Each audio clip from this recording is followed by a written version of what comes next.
that come that need massage therapy, and my voice, it's here to quicken and empower people to um, you know embrace who they authentically are through counseling. Oftentimes I get asked, why did I choose my business? But if I'm honest, I must say that my business actually chose me. As a child, I prayed that I would one day have a business, make lots of money doing it, and love what I do. And that's really what's been important to me, is loving what I do on a daily basis. And now that I've been blessed to have the privilege to inspire and encourage others on a daily basis, helping them through massage, counseling, and spiritual nurturing, I am elated that I was chosen to do what I do. My name is Anya Ware, founder and CEO of Anya's Wellness, where we provide holistic healing services for your body, mind, and spirit.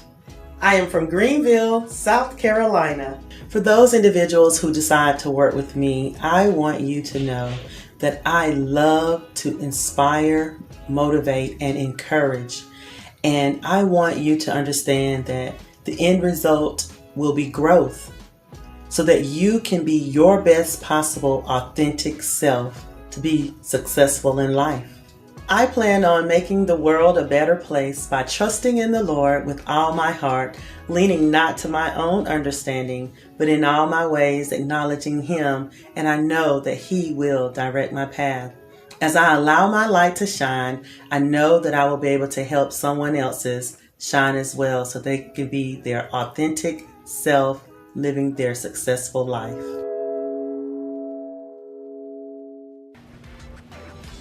It's time for the percolator. It's time for the percolator. This is your transformation architect, speaker Stephanie Wall. I'm back again, this time bringing up the next speaker, Anaya Ware. She says that she is committed to living a holistic life, and she contributes that, or she says that contributes to her success. Let's clap her on up. But let me ask you this. Do you want to know what happens when we have the wrong fuel to fuel up our tanks? Now, you know, this time we using too much money to pay for gas as it is. Let's find out what she got to say about it. It's time for the percolator. All right, clap her on. Y'all know what to do. Clap, snap, and bring Anaya Ware to the virtual stage. Come on, Anaya. See you in a little bit.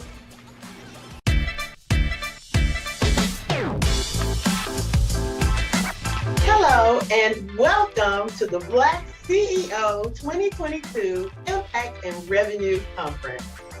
My name is Anya Ware. I am the author of Eyes Open, apostle of Aware Ministry, business owner of Anya's Wellness, where I serve as the holistic healing specialist, a mother, theatrical producer of We're in a War, Whose Side Are You On?, singer and songwriter, visionary, and a wife. I know some of you may be saying, wow, that is a lot. And it is. But I do not feel the weight of it all because I love what I do. And every moment of it too. But I can only say that because I made up in my mind that I will live a holistic life full of integrity and honoring my spiritual journey, it is because of this balance that I am able to live a successful, holistic life. Have you ever been at the gas pump and put the wrong type of fuel into your tank? You know, some of us entrepreneurs, often we put the wrong type of fuel towards our desired success and wonder why it does not work out. Well, let me tell you what happens when the wrong gas is put into your tank and your performance becomes poor. When the wrong type of fuel is put into your tank, your performance becomes poor, there's damage that occurs, and most of all, you will be drained.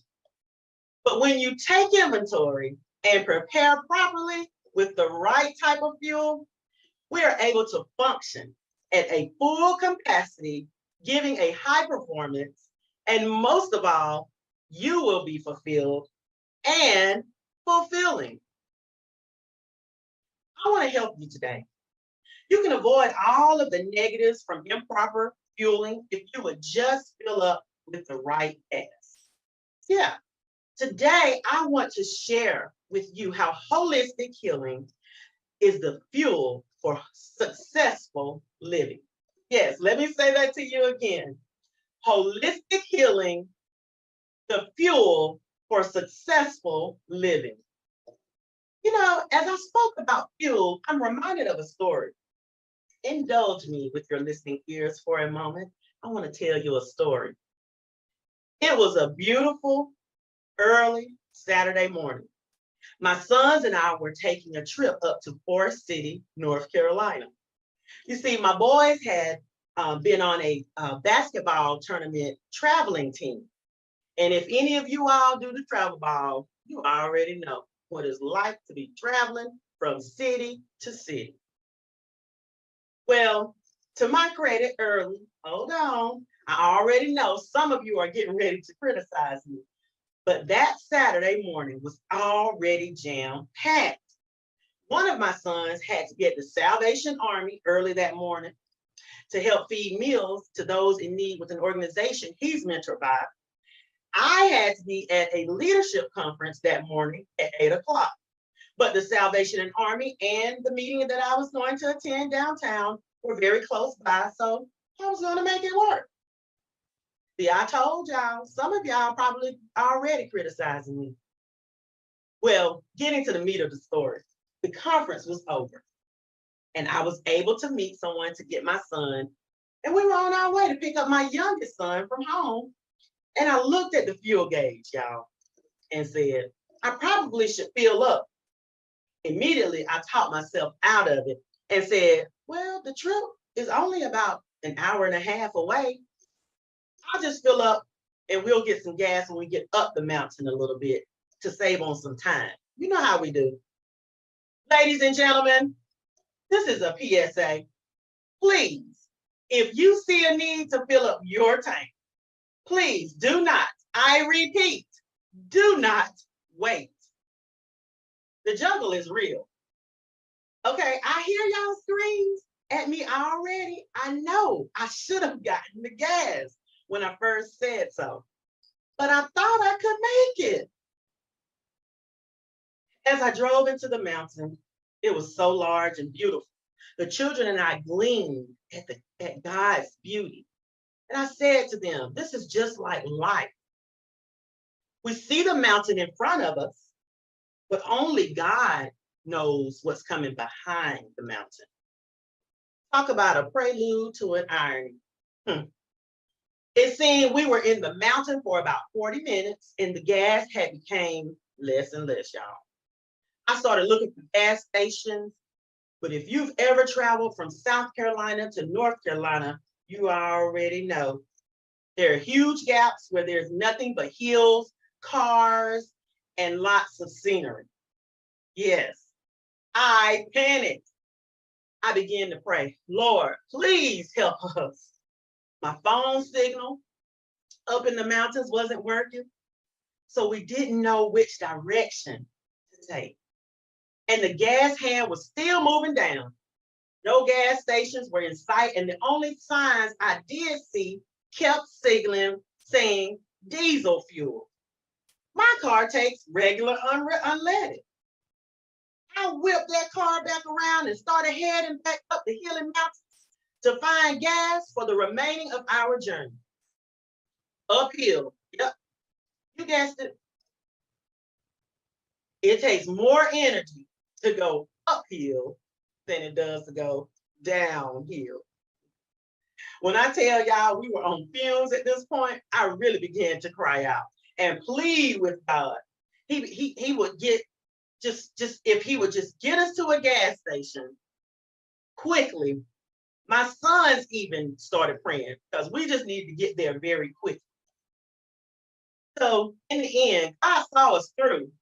We made it beyond the fumes and back up the hilly mountain to a station where we were able to fuel up with gas to continue our journey. I said all of that to say, yes, the juggle is real, but don't make the juggle harder than it is by procrastination. Get the gas. But most importantly, be sure it's the right type of fuel you need to get to where you are going.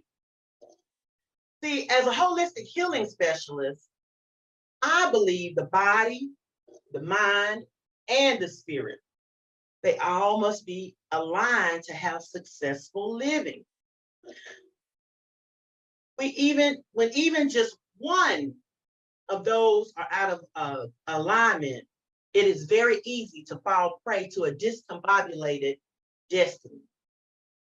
Indulge me today and allow me to saturate your ears as I enlighten you of the importance of holistic healing.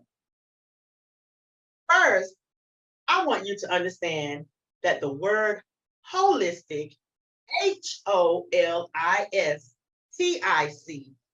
and holistic, WHOLISTIC, they're interchangeable. Holistic healing is a form of holistic medicine that considers the whole person, the body, mind, and the spirit. And this is according to an article that I was reading by Hedy Marks. In March of 2020, Marks accurately explained that we as holistic medicine practitioners believe a person is made of interdependent parts. And if one is not working properly, all of the other parts are affected as well. Let me give you a vision. So a car has three main parts, right? A body, which is the wheels and external covering, which protects what's inside of the car, whether it's the passengers or the internal combustible engine of the car. Then a car has a mind, in which the engine area carries the motor, the transmission, battery, alternator, etc., etc. Then we have the spirit, which is the fuel tank, which contains the gas that rails everything up, powers the vehicle, so to speak. Now, in order for a car to properly work to its highest potential, it must be in successful alignment with the guidelines that are established that says a car is safe to drive and in proper working order, right? Alignment. Car and driver explained that in order for a car to go and heat an engine, which converts energy from the heat of burning gasoline, which then causes torque to occur, which is then applied to the wheels to make the car move. What I'm saying here is that in order for the body, mind, and spirit of a vehicle to thrive to its greatest potential and functioning, it has to operate as a whole. All of the parts must work together. And this same scenario applies to us in our own lives. In order for each of us to successfully live a whole life, there must be a transformation of healing within the body, mind, and spirit, which will occur and enable you to thrive and live your best life. What are you talking about, Anya? What does a car have to do with me being successful? Maybe you're saying, I don't even own a car, or I don't even drive. What does fuel have to do with me, and how does it heal and cause me to live a successful whole life? What does those parts have to do with my parts? Make this make sense? Well, I'm glad you asked. I believe in order to successfully live a thriving life, you must be whole. Your body, mind, and spirit must be in synchrony to cause the fuel in you to create movement. Have you ever heard someone say, I'm just not feeling myself, or ever been in a wreck or something and the doctor says you need to seek out a massage therapist or a chiropractor due to the trauma of the accident? You're out of alignment.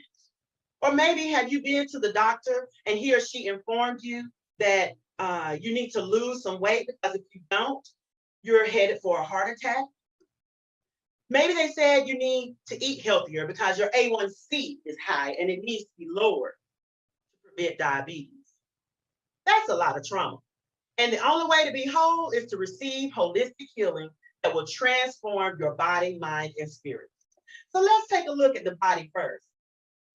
It's the outer part of us that we often try to dress up, cover up, tuck up, pin up, mask up, gastro bypass up, so that the true us can't see or be seen from the outside view. But it's not until we have a true encounter with the right fuel in our life that we are able to appreciate the body when we were given to occupy for this time. Now, don't get me wrong. I'm not saying that you're looking good on the outside or the desire thereof is a bad thing. I'm just saying that once you are able to understand the root of why you are not content with what you see, it's deeper than the surface we see. So holistically, how can you heal your own body? We do this innately. We have all the tools to fuel healing within our body. In fact, did you know that the body is so fascinating? It was designed to heal itself upon injury. That is why it's important as CEOs that we eat healthy, drink plenty of water, be sure we receive our essential vitamins daily, exercise, and definitely be sure to get self-care, i.e. massage, chiropractor, acupuncture, all of the therapies we can indulge in. You know, about 20 years ago when I started my practice, I would have listened if someone said, I can't afford a massage, but not today. I've learned people make time to do what they want to do and set aside funds to accomplish what they want. So you have to ask yourself, do I want to live a true successful life? How much am I or my life really worth? It's there where the healing can begin. So are you ready? Are you ready yet to get the fuel you need? Now that you have the fuel to heal your body, let's look at the mind. One of my favorite scriptures from the Bible says, thou will keep him in perfect peace whose mind is stayed on thee, because he trusteth in thee, which has come from Isaiah 26:3. As you can tell by now, my fuel is faith. Oftentimes, we allow the cares of this life to overwhelm us and take us over. When this happens, it can cause us to literally feel crazy. In business, have you ever missed a deal and felt inadequate? Have you ever experienced those moments when you had to talk yourself or talk to yourself out of doubt, drowning yourself with negative self-talk? I know I have. Those voices of negative talk are just as bad as putting diesel fuel into an automatic car that requires unleaded gas. We must fuel our minds with things that are lovely and of good report. Finally, brethren, whatsoever things are true, whatsoever things are honest, whatsoever things are just, whatsoever things are pure, whatsoever things are lovely, whatsoever things are of good report. If there be any virtue, if there be any praise, think on these things, Philippians 4:8.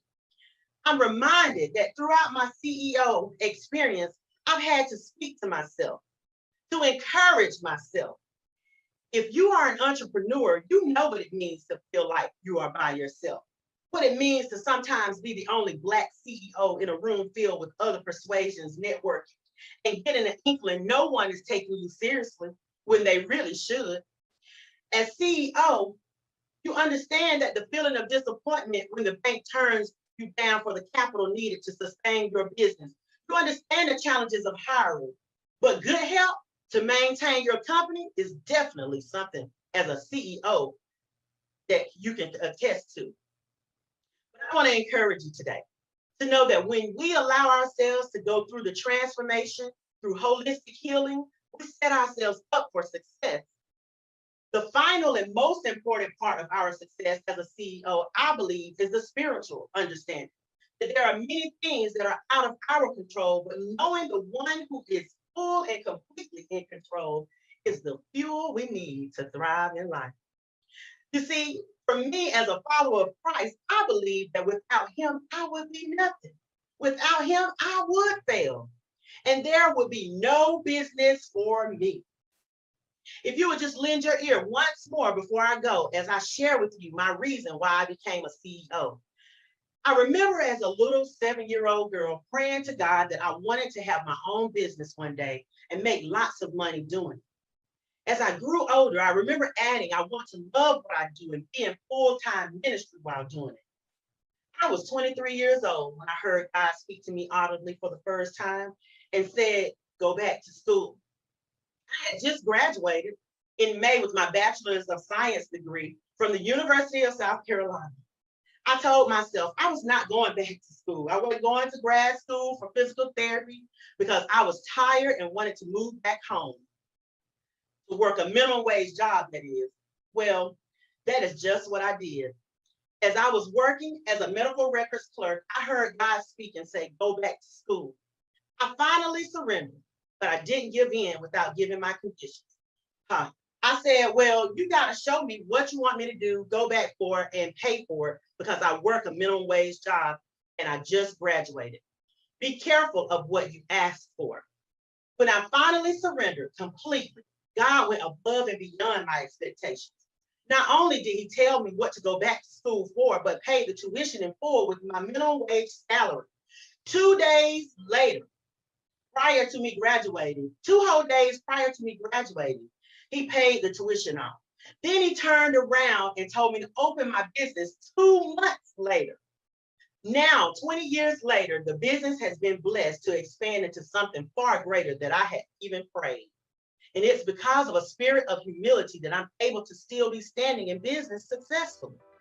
When we allow transformational holistic healing to fuel the fire that keeps us as CEOs going, we can have a successful holistic living. What I'm saying to you is, just as the car needs fuel, the spirit, to cause the engine, the mind to combust and cause the wheels, the body of the car to go into motion, we too have continuously realized alignment of our bodies, mind and spirit. And it will be the fuel to successful living, a holistic life.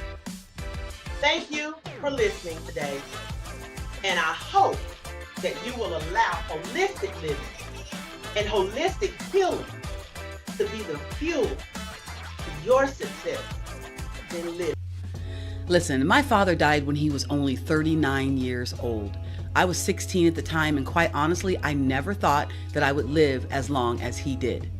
Yet, right before my 39th birthday, I realized that I'd made it, and I decided that if I lived 1 day, 1 hour, 1 minute, 1 year past the age of 39, I would not squander it.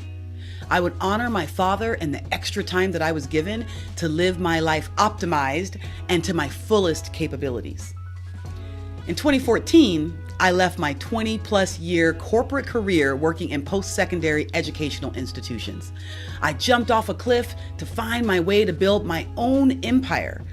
Why did I choose my business? Well, my business chose me.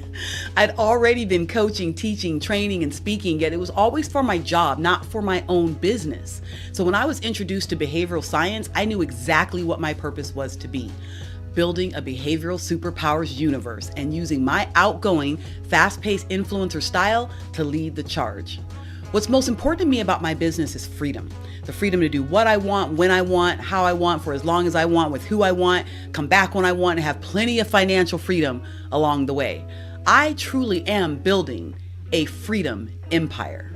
Hey there, I'm Kenyatta Turner, the CEO and founder of Freedom Empire Consulting, where I coach, influence, and protect. I'm also a speaker, an author, and a master trainer, and I also serve as the Chief Behavioral Superpowers Officer for Dream Smart Academy. I will proudly share with you that my behavioral superpower style is an outgoing, fast-paced influencer. I currently live here in Phoenix, Arizona, in the beautiful Valley of the Sun. For the people who decide to work with me, I want them to be unapologetic in their behavioral freedom. I want them to discover, uncover, and unleash their behavioral superpowers and to acquire a deep level of self-awareness and acceptance that allows them to be all that they are capable of. And I want to teach others to do the same. Why?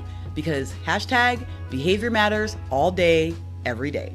To let the world know that I came this way, I will continue to build a vast and expansive behavioral superpowers universe.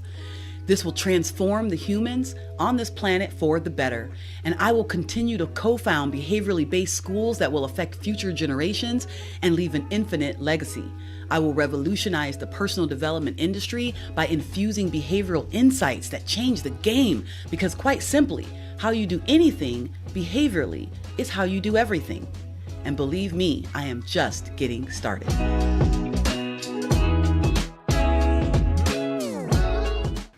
All right, here we go, you all. Kenyatta Turner is going to talk to us about how to truly accomplish having an organization that's really diverse. Right now, diversity for all of us, everybody has a diversity, equity, and inclusion officer. Is it really working? Are you that person? If that is you, please tap in, dial in, because she's going to talk to you, to all of us, about how you can truly accomplish the task that you seek to do. All right, y'all, hit the emojis, hit the emojis. Let's give it up for Kenyatta Turner.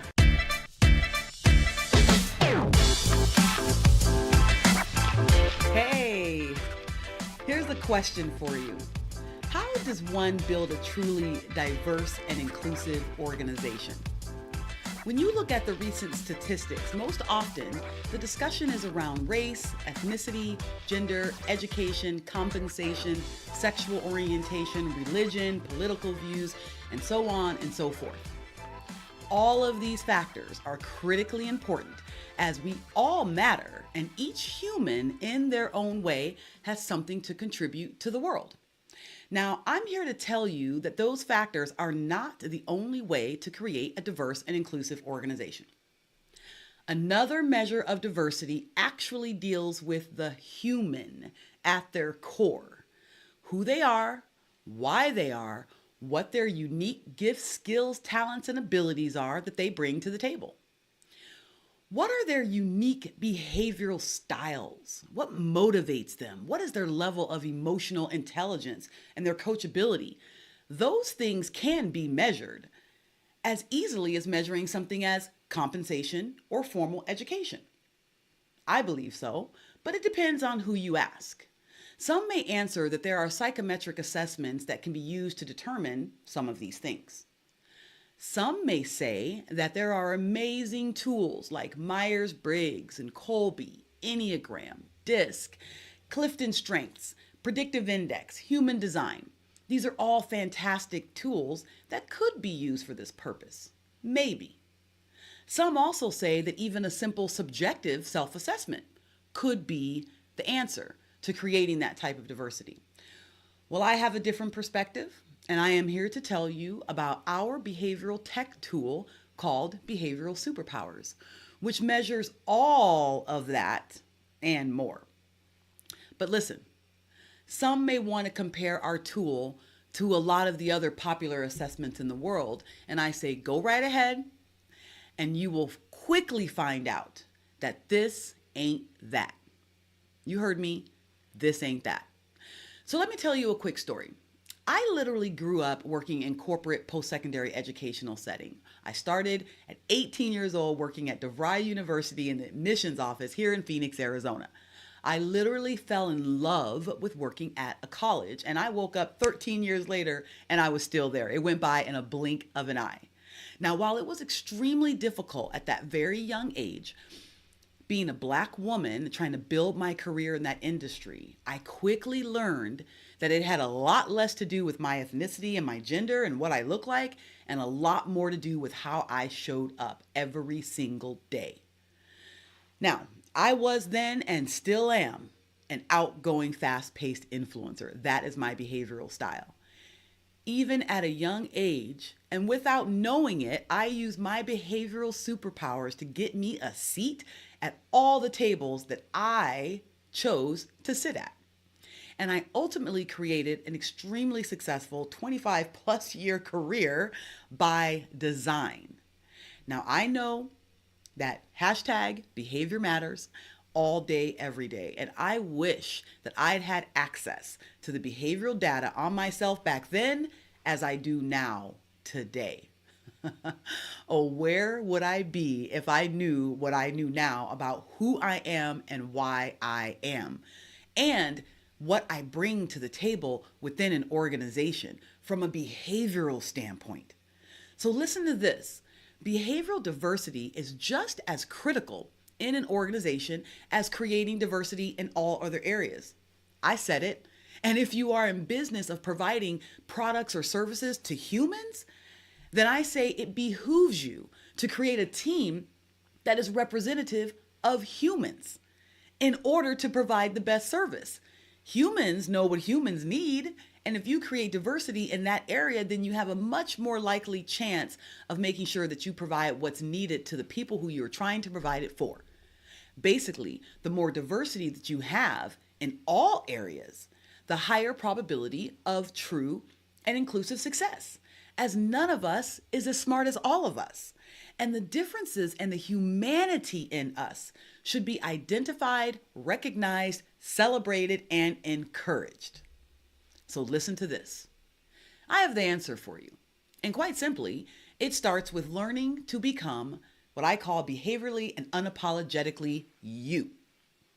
As Veronica Tegleva said, to know yourself, you must first sacrifice the illusion that you already do. Think about that. But first, let's consider the profound concept of self-awareness. Around the world and for centuries, thought leaders, influencers, philosophers, psychologists, motivational speakers, coaches, etc., at some point usually discuss the importance of self-awareness. A person must understand who they are at their core and what their unique gifts, skills, talents, and abilities are. Everybody says that that's important.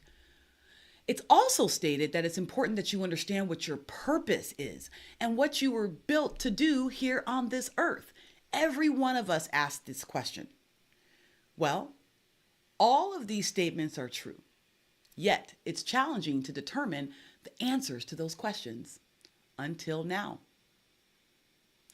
As a world-class behavioral superpowers coach, speaker, author, master trainer, I know that how you do anything behaviorally is how you do everything. And hey, I also know that it's not personal, it's just science, okay? So consider this. One of the biggest, most profound questions that people ask is, who am I? And if a person can answer this question with 100% certainty, then it becomes a mantra that plays in their head throughout their lives, right? We always ask this question. Everyone on this planet has a desire to fit in, yet everyone wants to be different and unique.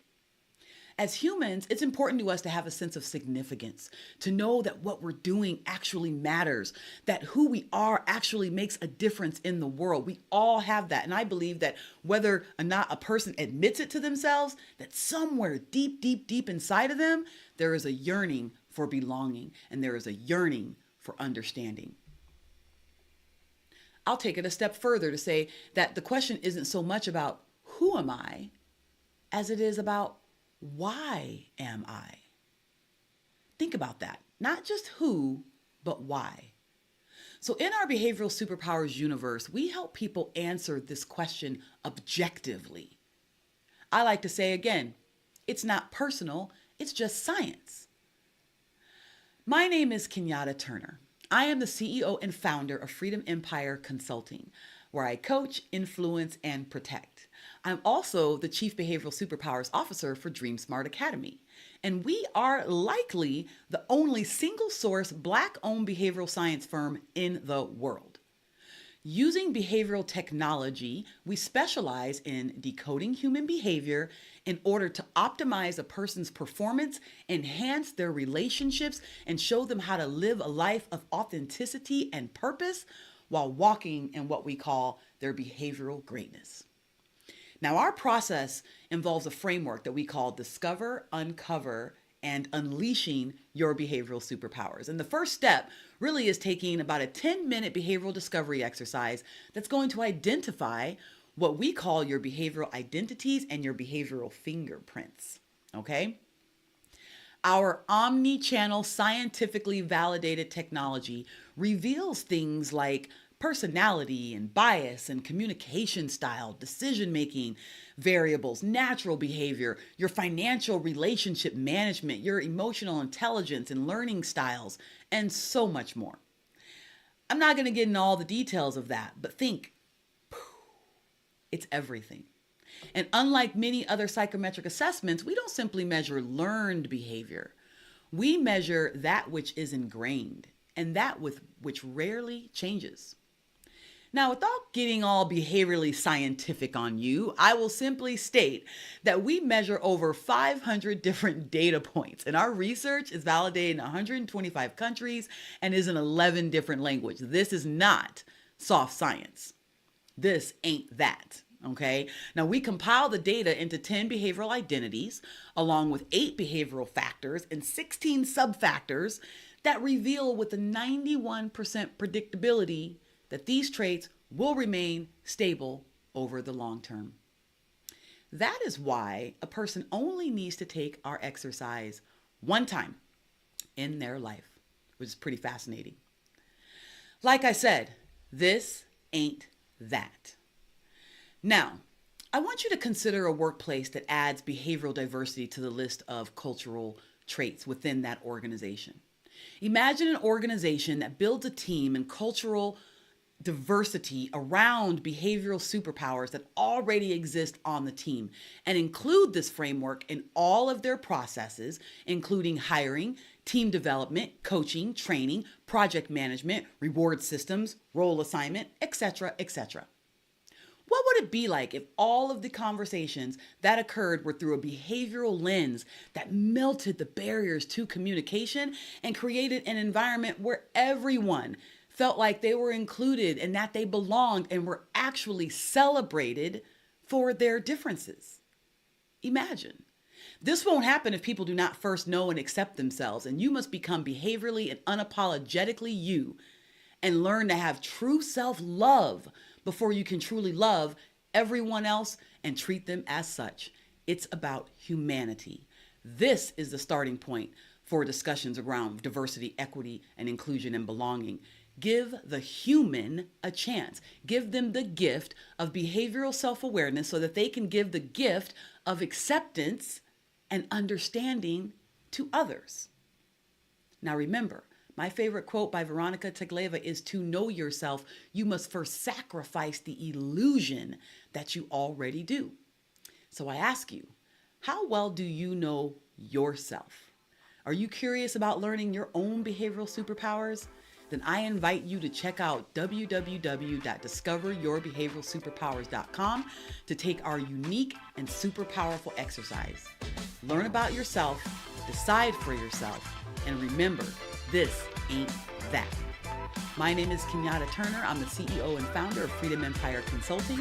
I'm also the Chief Behavioral Superpowers Officer for Dream Smart Academy, where we coach, train, and mentor people to understand their own behavioral styles, but we also coach and train others to do the same so that they can teach others to do the same.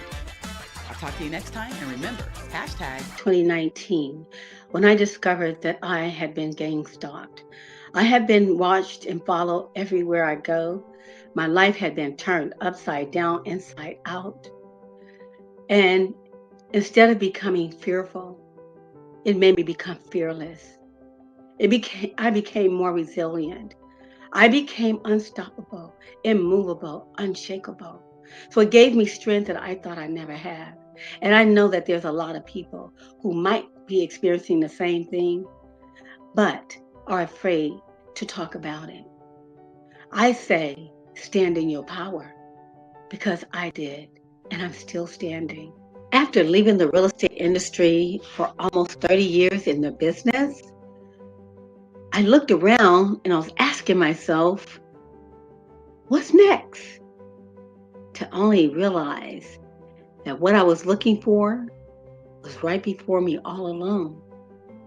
I always loved inspiring, mentoring, encouraging others into becoming a better version of themselves. Naturally, So I didn't choose to do what I do. I was called and I answered. Reach one, teach one. As I helped others in becoming a better version of themselves, it was always self-healing to me too. So when you win, we all win. Hello, my name is Yolanda Carter. My brand is Elevate to Empowerment Academy. I'm from Los Angeles, California. When you work with me, I want you to walk away feeling encouraged, inspired, and motivated because you've learned that everything that you need is right within you, and I will help you find it. My goal in helping this world to become a better place is reaching one and teaching one at a time, teaching you how to self-love because you can't love another until you have first learned to love yourself.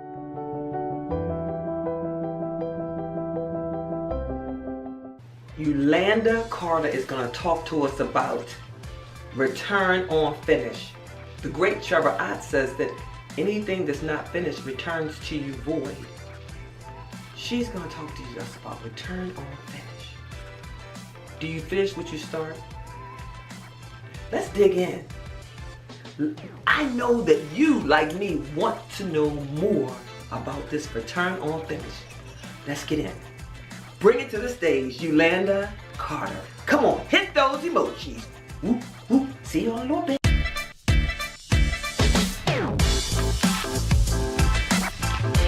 Hello. I am excited to be here today. I just want you to know that nothing has more power to prevent you from being your greatest success but you. Harness the power from within by tuning out the noise and harness the power from within. Life is too short, and the only thing that we have control over is the power of now.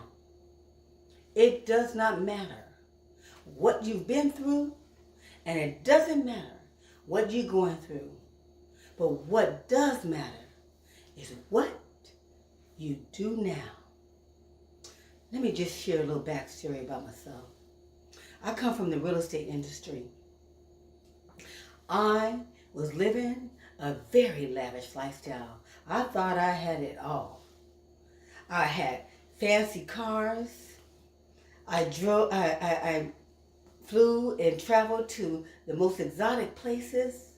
I own several real estate holdings, Los Angeles, Vegas, and here in Los Angeles. Baldwin Hills, they call it Black Beverly Hills.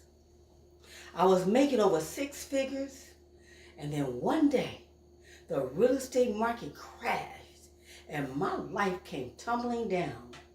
What was about to happen in my life, I was not prepared for. Let me tell you, I went from having 3 cars to walking.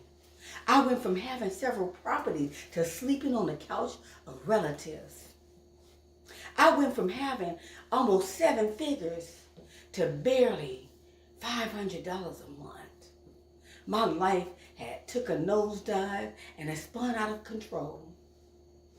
You know, and the reason being, and the reason why I'm sharing this story with you is because the choices that you make in your life will determine the outcome of your future.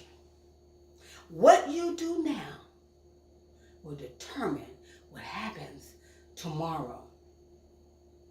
Procrastination was my #1 killer that took me down like the Titanic.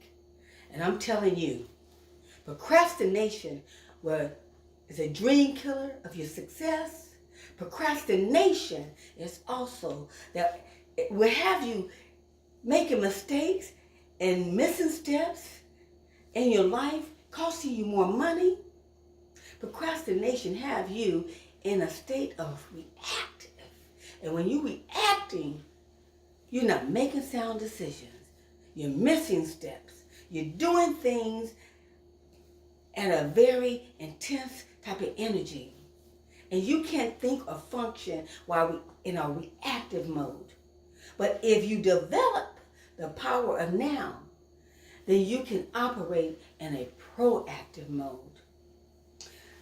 My sister-in-law, she just passed this past November, 2021. She was on her deathbed. She was texting and sending messages and posting about her business on social media. Now, I didn't know that her life was imminent, but apparently she did. My point is, don't let that be you. Laying on your deathbed, trying to get in today that you should have gotten done a long time ago. So don't put off tomorrow what you can get done today, because our life is a series of events and decisions and choices that we make on a daily basis. And the only thing that we have control over is the power of now. See, when I lost my stuff, I saw myself dwelling on the past about what I used to have. And then I was projecting in the future, saying when I get my money, what I was going to do. So what that did, that had me stuck. Stuck in the past, can't even move into the future, is because I put my life in the future. So while you have a chance and you have the power of now, what are you going to do with it? If there's things that's happening in your life that you don't like, it's because of the decisions that you made in the past. You have to ask yourself, if not now, then when? So whatever it is that you have in your heart, mind, body, and soul, I suggest you do it now. And in order to become something that you have never been, you have to do something that you've never done. And you have to let go of things that you have done in the past, even if it means that you have to let go of who you used to be to become who you're meant to be. My point is that don't take your jewels to the grave. They won't do you any good. Don't be on your deathbed trying to be relevant, because it's too late. We got a lot of millionaires that done took their jewels to the grave. Don't let that be you. The choices that you make today will determine your tomorrow. So I'm encouraging you to step into the power of now, because what you do today means everything. I had to do a little shifting in my mindset to pull myself up out of the bootstrap, out of the mess that I made. And I realized that the decisions that I made then had brought me to that mess. And I knew that for me to go forward in my life, I could not take that stinking thinking or whatever mindset that I was in to move forward. I had to change my mindset, shift my mindset. I had to let go of toxic people. I had to change the way I spoke. I had to change the way I thought. Let me tell you, energy goes where energy flows. So what you think about, you bring about. So I'm asking you to sit back and think about what it is that you want. And don't let nothing stop you. You don't have to be right or perfect to get started.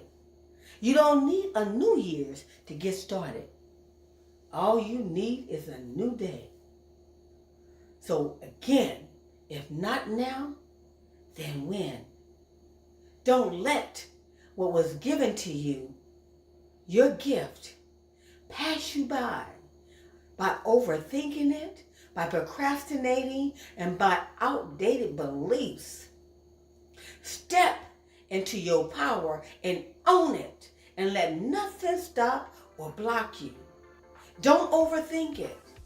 Again, you don't have to be perfect to start.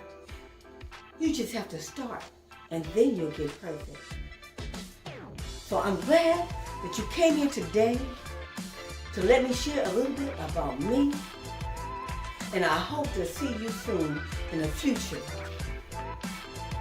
doing what you're supposed to do by acting now. There's no more power, no greater power than do it now. Have a great day and a prosperous new year. Make changes what you do. And I would like to switch that word out and say relatives, because family is who you make it. And I'm a firm believer in that. And family is also who shows you loyalty. I grew up in a house with seven of us, 6 other siblings, a single parent home. My mother was a single parent. She worked 2 to 3 jobs to take care of us. So we spent a lot of time with our older siblings, my twin brother and I. I am a twin. So when you're that young, you quickly learn your position. You quickly learn the environment, the feel of the home. I chose my business because it is a path untraveled very often, and it is disruptive. It is unique.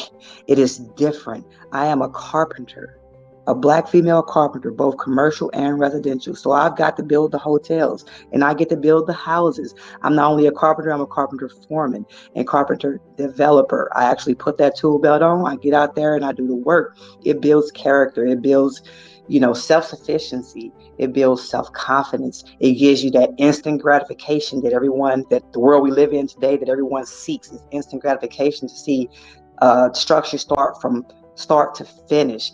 Hi, my name is JC Sykes, and the name of my companies are 90 Degree Construction, LLC, and Black Girls Build, Inc., which is my nonprofit organization.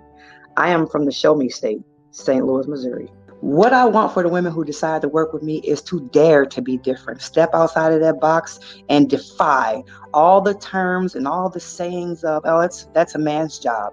Women don't belong in construction. Women are in construction. We do a very good job, and we bring what the men have not thought about in construction. I plan on making the world a better place by driving more unity in our community. I host workshops that introduce women and young girls to the fundamentals of construction. That's reading a tape measure, using an impact, using the saw. All of these things are beneficial to us women. Not all of us can afford to hire the contractor. Remember, I am the contractor, so I know how much we cost. But if you can't afford to hire one, let me show you how to DIY. Do it yourself. You can do this. Not everyone has the brother, father, man next to them. We can do it, and I am here to teach you how.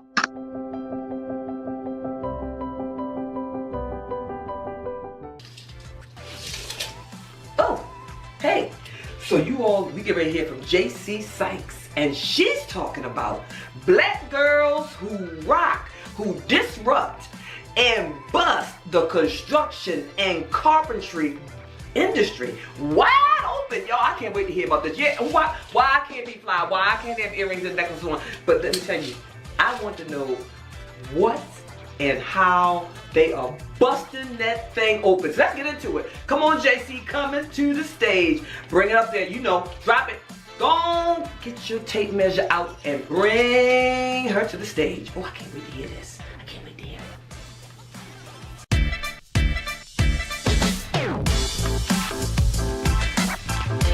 Hi, my name is JC Sykes from Belleville, Illinois, by way of St. Louis, Missouri. I am a multi-award winning author, carpenter turned real estate developer, and founder of Black Girls Build, Inc. In the last 2 years, I have trained 63 women in carpentry and safety basics, and I've helped another 13 women enter into the construction union trades. I'm glad to be here with you today. So today I'm going to focus on a little bit about how I got into the construction trades and what that has done to me and how it has changed my life. I have been a carpenter for the last 10 years, both residential and commercial.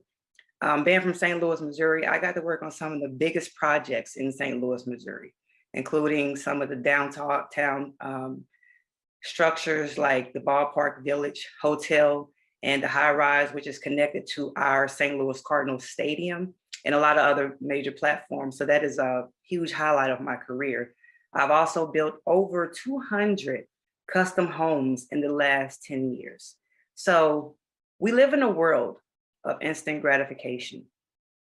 What better way to gratify yourself than to see a home or to see a structure start from very foundation to the very end of it when you put it on a doorknob? And how many of you women have actually been able to help build your houses, become a part of it, and would love to? I'm going to kind of give you a little bit of backstory as far as the numbers goes. There are 10 million construction workers nationwide. And of that 10 million construction workers, only 10% are women. And of that 10% that are women, only 2.5% are actively working on job sites. We live in a world where our world has advanced in technology. And with the advancement of technology, there is less of a demand. There's this enabling of anyone wanting to get into a physically demanding career. Why get into a physically demanding career when you can stay at home, browse the social medias, make videos, and possibly become a millionaire sensation overnight? So of course, the construction industry has suffered tremendously. Men are not entering the trades at the numbers they once entered. This has become a problem as early as the 1960s. And with that pervasive shortage, the world has turned to women for recruitment into the construction trades. Now, I have worked with some amazing, phenomenal women in the construction trades. I know brick masonry professionals, 20 plus years, women. And I'm not just saying women, these are Black women. And that really makes a difference. I've worked with floor layers. I've worked with iron workers. I've worked with HVAC, plumbers, you name it. These are all Black women who have been doing this, and they do a phenomenal job. I can't express to you enough how much fun it is to do what it is I do. Yes, it's physically demanding, but as women, we all are always trying to work on our figures and keep ourselves looking good. So when you enter the construction trades, not only do you get to learn a talent and a skill that no one can ever take from you, you get to stay in shape, you get to build and construct things that you never thought you could be a part of.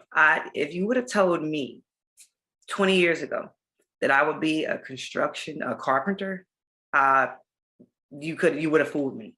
Because in my life, I wanted to be a doctor. I've always had a passion to write and becoming an author. And I have a book coming out about my experience in the construction trades. It has been just phenomenal, working alongside thousands of men. And when you work around thousands of men and you're that one Black girl, you have to have tough skin. You have to do it 10 times as well. And a woman in construction, let alone a Black woman in construction, is disruptive alone in itself. So my goal is to try to help continue to grow those numbers. Those 63 women that I've trained in safety and carpentry basics, they have taken other workshops of mine. They have taken my floor laying workshops. They have taken backsplash workshops. They have taken workshops to not only understand what it is that we do in construction, but also the game of contractors. I've been hit so often being a Black woman in construction, a leader in my community, and I'm a very rare commodity of a carpenter in my community. I have so many women come to me in different scenarios and situations, and they say, hey, JC, I paid a contractor to remodel my house and he ran off with my money, or they charged me $20,000 and I didn't get any work done. So there's a lot of abuse in what we do, and trying to give our women the game and trying to help our women understand that you can do this yourself. My workshops are DIY workshops, do it yourself. I can show you how to pick that impact up. I can show you how to patch that hole in the wall at your house. I too come from that struggle of being a single mother and being on Section 8 and having those inspections yearly and trying to cover up things that were not right. And I wish I had the skills that I have now then. So I'm a mother of 4, and my kids are all grown or teenagers now. And they too work alongside of me, and I have taught them everything that it is I know. So college is not for everyone. If they decide not to go to college for that degree, they have skills and talents that they can use in their own lives. These can be investment properties, they can be their own personal homes, but they know how to use and do these things safely. Safety is number one for me. It is very easy to get hurt on these job sites. And again, as women, we bring something a lot different to the construction industry. We bring cute because we can do it pretty. And we bring a different skill set because we see things differently than men. It's not us against our men, because we have to work together as a team to do this. No, I cannot build a house by myself. I work along with these men and we do a great job.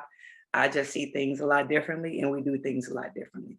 So the women that I train in my workshops are always anxiously awaiting the next one. And they come back and they show me the things that they've done on their own. They'll ask me, hey, JC, I did this. How would you recommend? What tool would you recommend? So I do offer a mentorship program after you've taken my carpentry basics workshop. And I would love to turn what it is I'm doing into an apprenticeship school, because the conversation has come up time and time again. And it's something that is, I'm really looking forward to having happen, because if you go into the construction union has a tone that has not changed in over 100 years. And what that means is, when the unions were created, they were created to not save jobs for us, because we were the ones who had the skills initially anyway. They were created to have jobs for anyone outside of us. So again, when you enter the trades union, when my personal experience with the union, I did not learn much. There was a lot of conscious bias in the union, and it wasn't something that I was willing to deal with. So I left. And when I left the construction union, I started my own business, 90 Degree Construction. My husband and I, we have thrived since 2012 as carpenter contractors. As of this year, we have transitioned from being just a contractor to the developer.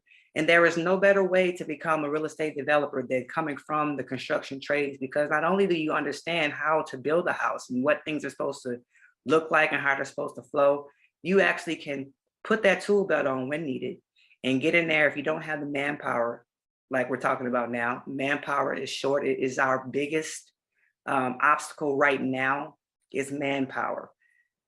They're not teaching it. They're not pushing it in schools. Trying to raise awareness has been an ongoing process, and I won't give up. I am looking to get more of my sisters involved, because we can do this. I have women come to me in domestic violence situations. Hey, my door got kicked in. My windows are busted out. And I understand as a contractor how much contractors cost. Not all of us can afford to pay a contractor. So let me teach you how to do it yourself. This is something no one can take from you. This is something that you can do and be proud of. When you come to my workshops, we build something that you can take with you. We build an entryway bench to start in the Safety Basics Carpentry Workshop. That's what we build. You build it from the ground up. I'm right there the whole entire time to assist. And most of my participants come back to volunteer. So out of the 63 women I've trained, we've had at least 200 women within the community, 200 women come out and volunteer their time just to see if it's something they like, and then they sign up for workshops. So we have workshops coming up. Again, the children's workshops, the kids love it. They are so pure. And and when you teach a kid the way to go when they're young, it sticks with them. What did we all love to do when we were kids? We love to go outside and play. So going outside and play is just like what we do in construction. You get to play. You get to get dirty. and you get to build stuff and you get to play and you get to use your hands and your creativity and your imagination. That's what we do in construction, and we have a great time doing it. Okay, so that is what I'm bringing to the world. It's not just a job. This is self-confidence building, character building, building self-sufficiency, building self-care together. It's building unity in our community, because these women come to my workshops, they start helping each other, they build relationships, they keep in contact. They definitely keep in contact with me. They come shadow me on job sites, and some of them have even left their permanent jobs to enter into the field of construction trades. So again, I am JC Sykes, founder of Black Girls Build Inc. And I challenge you, all of the women in our community, to look into the construction trades. Pick up a hammer, do something you've never done, and have fun with it. Build yourself up. You can check me out at www.bgb2, that's the number 2. Conference Impact and Revenue. Thank you so much for choosing my workshop today to come and learn a little bit more about how holistic healing is the fuel for successful living. You know, I'm not feeling my best today, but I have made sure that I put the fuel in my body that is needed to make sure that I bring you the best workshop ever. And so today, I want to tell you in advance, I apologize if I sound a little thick in my voice, but I want you to know that the information that I am going to give to you is still going to be the top-notch information that is needed for you to have a successful life. All right, so you're probably saying, who is this person? Well, my name is Anya Ware, and I am the founder and owner of Anya's Wellness right here in Greenville, South Carolina. So to you all who are close by, feel free to stop in and give us a chat or come and get some services. But I just want to start off with telling you who I am. So, first of all, I am an author. Yes, I am a new author as of 2020, and I wrote my very first book, Eyes Open, which is now available on Amazon. I am an apostle of the gospel of Jesus Christ, as well as I am a business owner, as I stated, of Anya's Wellness, a division of the Soothing and Comforting Touch Incorporated. I serve as the holistic healing specialist here at Anya's Wellness. I'm a mother, theatrical producer. I'm a singer, a songwriter, a visionary, and yes, even a wife. So you're probably saying, well, who is she and why does she feel that she can tell us how to live a successful life? Well, I'm not giving you something that I don't know firsthand. I'm coming to you to let you know that in order for you to live a successful life, there has to be a certain alignment of your body, your mind, and your spirit. And so as a holistic healing specialist, I believe that I'm an expert in this particular area. I've been in business now for almost 20 years, coming up in March. And so therefore, I feel like I have a little bit of something to share with you. So without further ado, let me just introduce what we're going to be talking about today. So today's topic is holistic healing, the fuel to successful holistic living. You know, I want to ask you a question. Have you ever been at the gas pump and put the wrong fuel into your tank? You know, this lady on here, she looks as if, you know, she's struggling trying to put the gas in, or maybe she's trying to make sure that she has enough gas just to get that last little bit to tip it off maybe. Well, have you ever felt where, you know, maybe you didn't have the right amount or type of fuel, you know, going into your gas tank? And I'm talking about this one right here, this tank right here. So I want to talk to you today about making sure that you put the right fuel in your tank to make sure that you have a successful life. So what happens? Well, most of the time you already know when you put the wrong type of fuel in your car, you get poor performance. Maybe you've even damaged your car overall. And then sometimes, if you put the wrong fuel, or when you put the wrong fuel into your car, you'll be drained. If you put the right type of fuel into your body and your car, and we're using a car today because I want to bring it home on how the whole totality of things work together. But if you put the right type of fuel into your body and your car, most of the time you have a fully operational vehicle, high performing. And then most of all, you will be fulfilled. Isn't that amazing? So, has anybody ever felt like you were out of gas? You know, even on today, as I stand before you to bring forth this workshop, I'm feeling a little drained, but I'm pushing past because I know that the things that I have already put into my body are going to help me overcome and still be able to present the best topic for you today. So I want to ask you another question. Have you ever run out of gas? Well, I'm just going to tell you a little bit about my story of running out of gas. You know, one day my children and I, we were supposed to be going up to a travel basketball team event. And that particular morning was already jam-packed. I mean, I was doing a conference that morning at like 8 o'clock. My son had to be at, I think it was the Salvation Army to help with serving some meals to the homeless. And he had to be there a little bit earlier, and it wasn't that far apart. So I thought, we can make this happen, right? And on top of that, I knew after we got finished with all of that, that soon we would be having to go up to the mountains for a travel basketball tournament. And so after we finished all of those particular events that we had for the morning, we were headed to pick up my youngest son. And I said, looks like we need some gas. But you know what? I wasn't as closest to the E as this picture right here.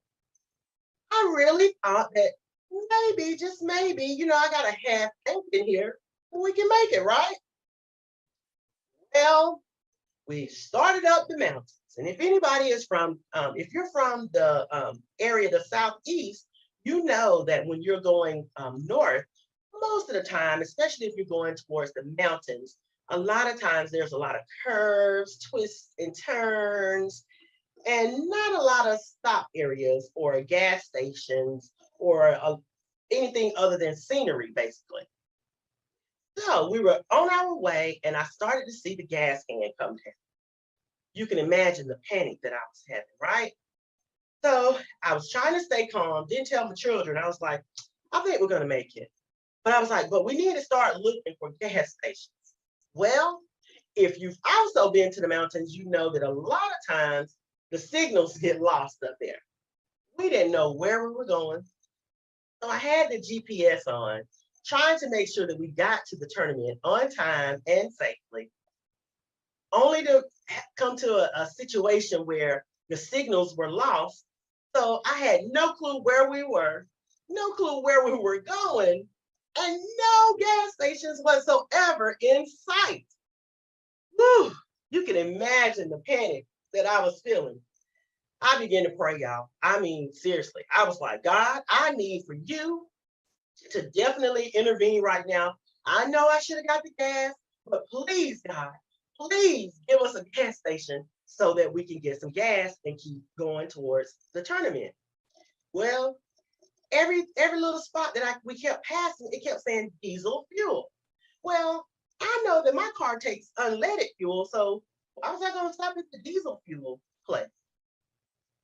Only to find out later on, and I'm going to make the story short and simple, only to find out, well, they probably did have regular gas, but they were wanting people to know that they had diesel fuel available as well. But what happened was we ended up banking it, trying to get up the hill to get back to a gas station from where we had started from, and found a gas station eventually. But now you need to keep in mind, we were going uphill. And so with us going uphill, y'all, the juggle is real. It really became a juggle trying to figure out where and how we were going to get to this gas station. But thankfully, we were able to make it to the gas station. But I'm telling you, I thought I could make it, right? But I do want to give this PSA. Please, if you see a need to fill up your tank, please do not. And I do repeat, do not wait.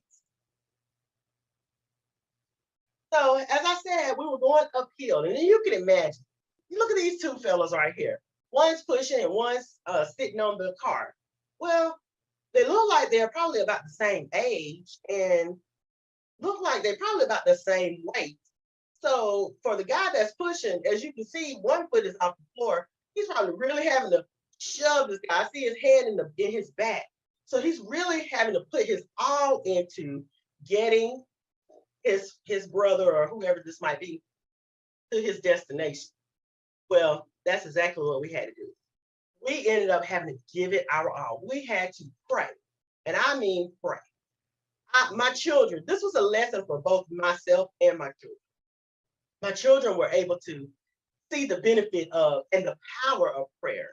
And if you haven't recognized already, faith is definitely a big part of my life. So my children began to pray, and I was like, God, please, we were even at the point of tears. Please let us get to a gas station so that we don't run out of gas. We don't know anybody up here. I don't know how we would get home. We didn't have anybody who would be able to come and rescue us. So it was just, we just really, really had to pray. But although it took more energy to go uphill and down, we still made it just fine to the gas station. And we were able to get back on our way to the tournament and got there safely.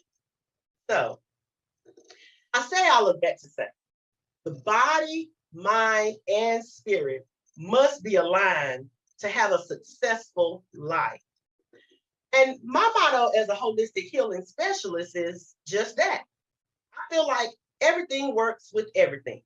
If your body is out of whack and maybe your mind is out of whack, but maybe you have your spirit intact, it's not going to work. Or, maybe you have your mind and your spirit intact, but your body is just broken down. It's probably not going to work, okay? So, and in all of that, sometimes you can feel just like these letters spell, discombobulated. So today I want to talk to you and let you know what it means to have holistic healing. Now, I know sometimes you may have heard people say holistic and holistic. They're both the same, they're just spelled differently, but they're interchangeable. So I do want to tell you today, holistic is holistic, all right? So holistic healing is a form of holistic medicine that considers the whole person, the body, mind, and spirit. Health is a state of complete harmony with body, mind, and spirit. When one is free from physical disabilities and mental distractions, the gates of the soul are open. And that is by BKS Iyengar. So I want to give you a visual today of what it means to have everything aligned. If you look at this picture right here, you see how the body has its own circle, the mind has its own circle, and the spirit has its own circle. But yes, yet and still, they intertwine with each other. So that lets you know that without one operating to its full capacity, the others will go lacking.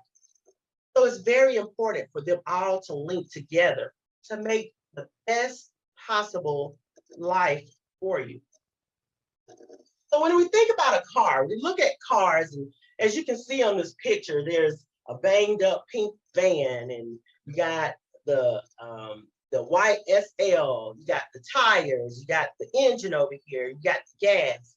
So I want to make sure that you understand, just as a car we function with the body, mind, and spirit as well. So to give the example of using a car, the car has a body, it has tires, it has the outer part, okay? Just like we have, you know, our limbs, we have skin, all of that. We have the outer parts that operate. Some look good, some not so good. You know, everybody is not necessarily blessed the same way. However, you can still make sure that they are all aligned. So I like to look at the car, the engine, the inside parts. I look at that as the mind. So you have the engine, you got the alternator, you have the battery, the starter. You have all of these other components that's inside of the car to make the car move or to be able to function properly. Then the last part, which is, I call it the spirits, it's the gas. You have to have the gas combustion in order for the car to be able to move at all. You know, what good is a car that has a beautiful body? The inside of it has all of these nice engines. And, you know, for all of you car lovers, I know that you can appreciate a nice looking engine, you know, making sure that everything's shiny and up to par. Your wheels have rims on them and everything is just beautiful. But if you have no gas, the car isn't going anywhere, right? Now, I have to kind of step back on that note because we are in a new age where we have cars now that work off of electricity. So not necessarily all cars have to have the gas, which is I consider as the spirit. But for the most part, we still live in the day and age where we have to have gas in order to move a car along, correct? So the same goes for us. What I am saying is, in order for the body, the mind, and spirit of a vehicle to thrive to its greatest potential in functioning, it must operate as a whole. Every part matters. And so do we. So you may be asking, when does holistic healing allow for a successful living? Well, in the body, when we're eating healthy, taking care of our body, making sure we have enough of water, staying hydrated, making sure we have the vitamins we need, exercising, making sure that we have self-care, i.e. at Anya's Wellness, we offer massage therapy. All of those things matter in order to make sure that the outside of our body is taken care of and is strong enough to handle any tasks that we may need to accomplish through a successful life. Then let's take a look at the mind.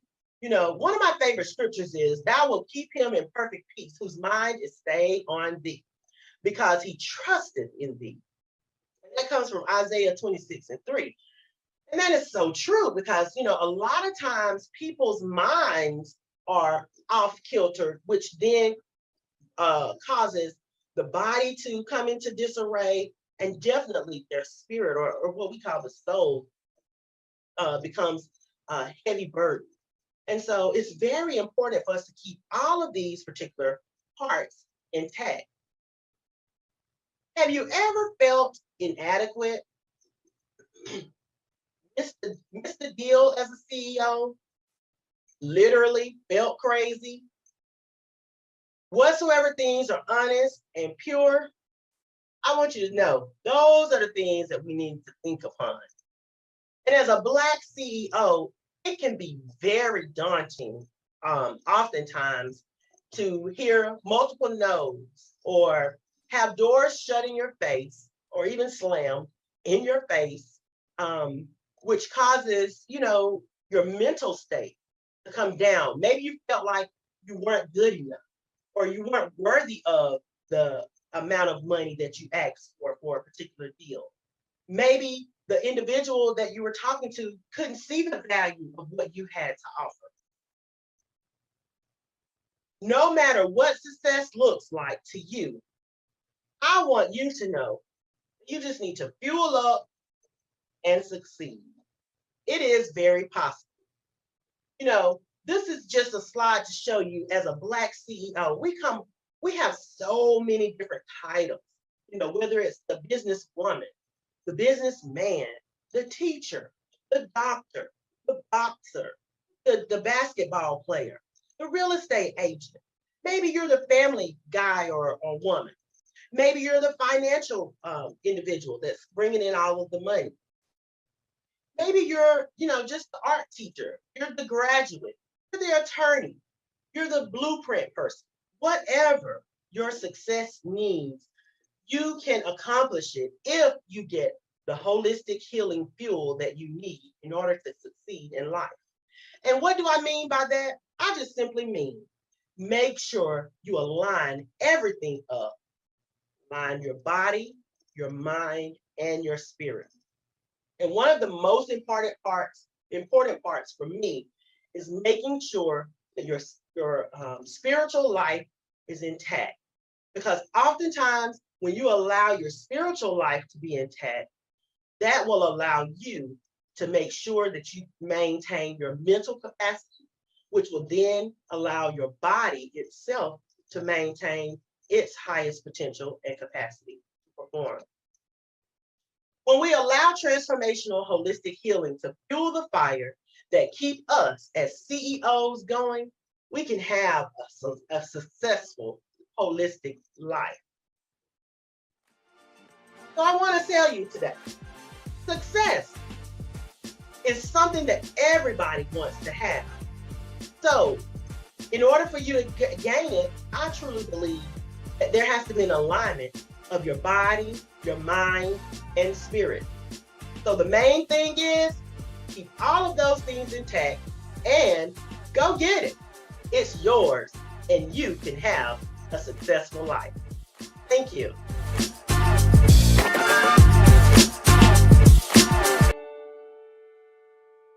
One of my greatest or current obstacles in life happens to be my desire to want to help as many people as I can with improving their communication.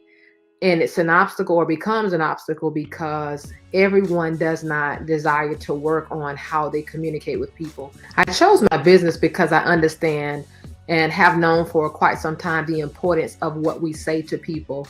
And that stems from my childhood. I've always been one to, at one point in time, I would be the person to hold things in because I've always been conscientious of the fact that what we say can hurt or uplift someone. And it's important to me that the world, the masses, that I'm able to just share the message with the masses that we've got to really work on how we communicate using our tone of voice, our word choice, and our body language. Hi, I'm Dr. Nikisha Doctor, CEO of Jalaya Consulting Incorporated, and I am from the Sunshine State of Florida.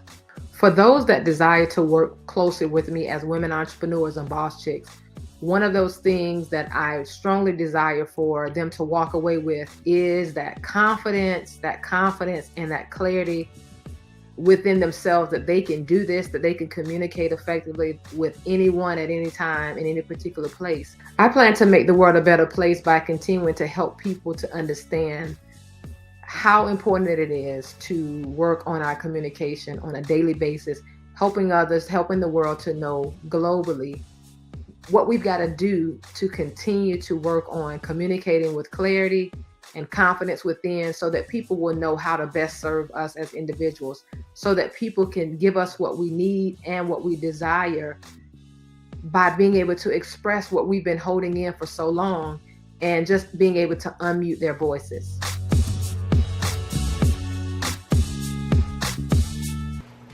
Your transformation architect is back. Speaker Stephanie. Listen, Dr. Nikisha Doctor is talking about my favorite subject, unmuting yourself. She says it's time to come off of mute and show up like a boss chick. She gonna tell you and show you and give you tools and tips and strategies how to use your voice to be the best version of who you are. Listen, come off mute. Y'all see my cup? Don't block your blessings. Don't block your strategies. Don't block your opportunities. Don't block your possibilities. Doctor's going to give you what you need. So go ahead, hit that emoji and give her the clap, clap, fireball, hearts, or whatever it is that you want to give her. But give her her flowers. Bring it to the stage, Dr. Doctor.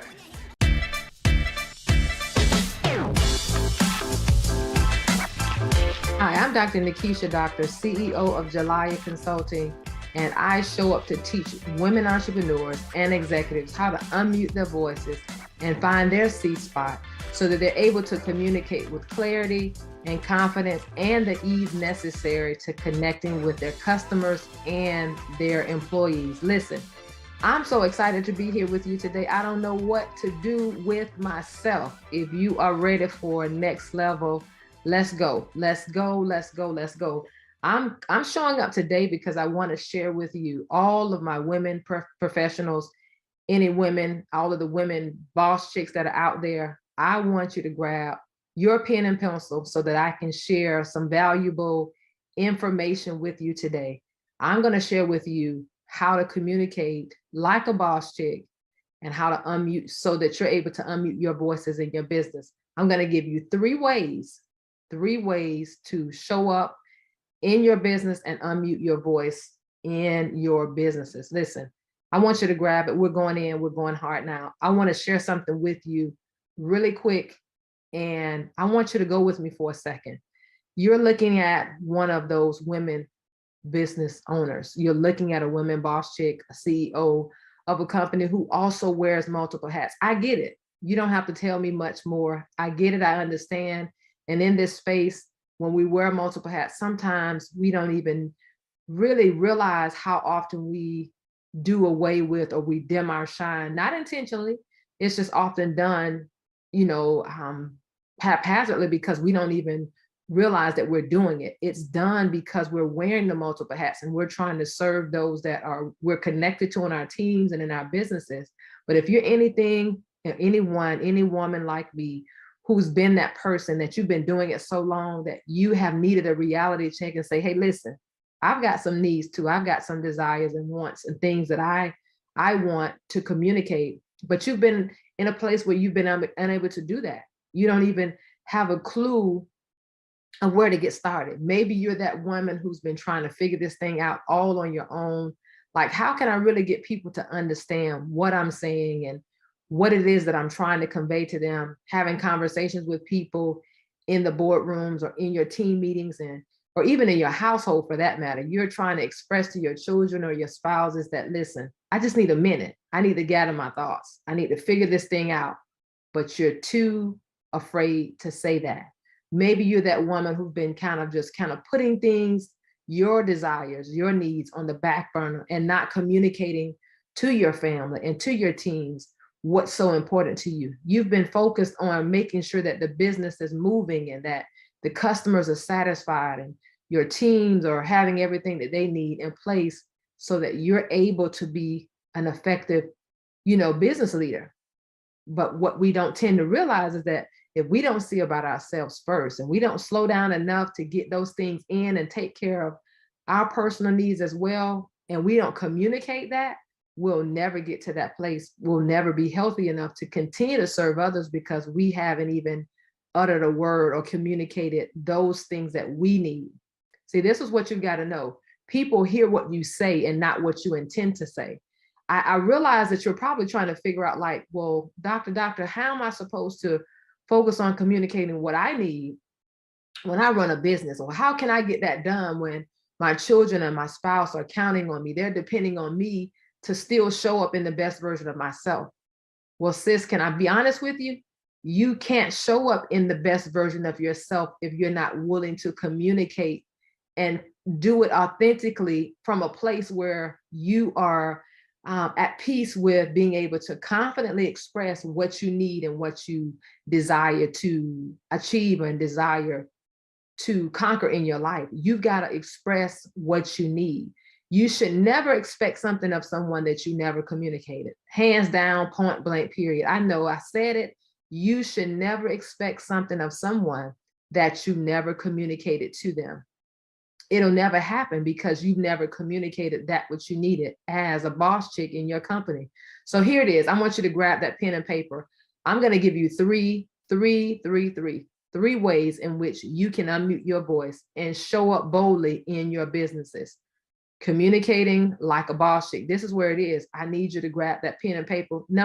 Key number one, you've got to be mindful of the importance of speaking with clarity. Jot it down. You're going to speak with clarity. That's really what's important. If you want people to be able to understand you, you want to unmute your voice, you've got to be able to speak with clarity, and it means something. What do you mean by that? Just begin to be sure that you are clear and concise when you're communicating with your children at home, or your spouses at home, or even in your businesses, your team meetings, whatever that looks like, even with your clients. You've got to be willing and ready to communicate with clarity. Nobody understands the mumbo jumbo. They don't want a lecture. They don't want anything full and blown out and drawn out. They've got to have the clarity necessary. Why? Because we're all different and we have our own DNA. So they've got to have the clarity that they need that will suit their communication style best. That's where it starts. That's key number one. Strategy number two, and I'm going pretty quick because I want you to grab what you need so that you can hear some of the other amazing information that's going to be shared with you throughout our time together. Key number two, you want to be sure that you're communicating with some consideration. So be considerate of those that you're communicating with. Number one, I said to communicate with clarity. You're going to unmute your voice and speak with clarity. Number two, you want to be considerate of those that you're communicating with when you do unmute your voice. When you show up and begin to speak, be considerate of who you're talking to at the time, because this is the reality of things. We are all different. We all have our own different communication styles, and we have our own love languages. You got to know that one size does not fit everybody's foot. One size shoe will not fit every woman's shoe or every male that you work with. It just doesn't go down like that. It doesn't work that way. Each of us have our own DNA. So that means that you've got to be considerate of who you're having the conversation with in the moment. Who is it that you're speaking with one-on-one in your business meetings? Or who is it or you're conferencing with wherever you are? Who is it that you're speaking to in your homes? You've got to be considerate of who you're speaking to so that you can choose your words wisely. It's important that you know who you're speaking with, and having that on the forefront will help you to center your thoughts and how to get that verbalized and how to express your thoughts. That's key number two. Key number three, here it is. Are you ready? I've said we want to speak up. You want to unmute your voice and speak with clarity. Number two, you're going to unmute your voice and be considerate of those that you're speaking with. And then number three, here it is. Are you ready? Are you ready? Are you ready? You got to show up and communicate with the confidence necessary. Don't be timid about what it is that you need. Whatever you need and whatever you desire to see come forth in your companies, in your businesses, in your homes, ladies, you've got to unmute your voice and speak with the confidence necessary that's required. It's required to step up boldly so that people will take you serious. You've got to know the importance of speaking up with the confidence that you need. That's that courage we're talking about.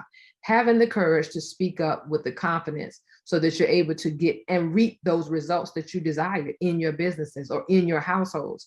Let's go back. Let's take a quick recap on what we've already talked about.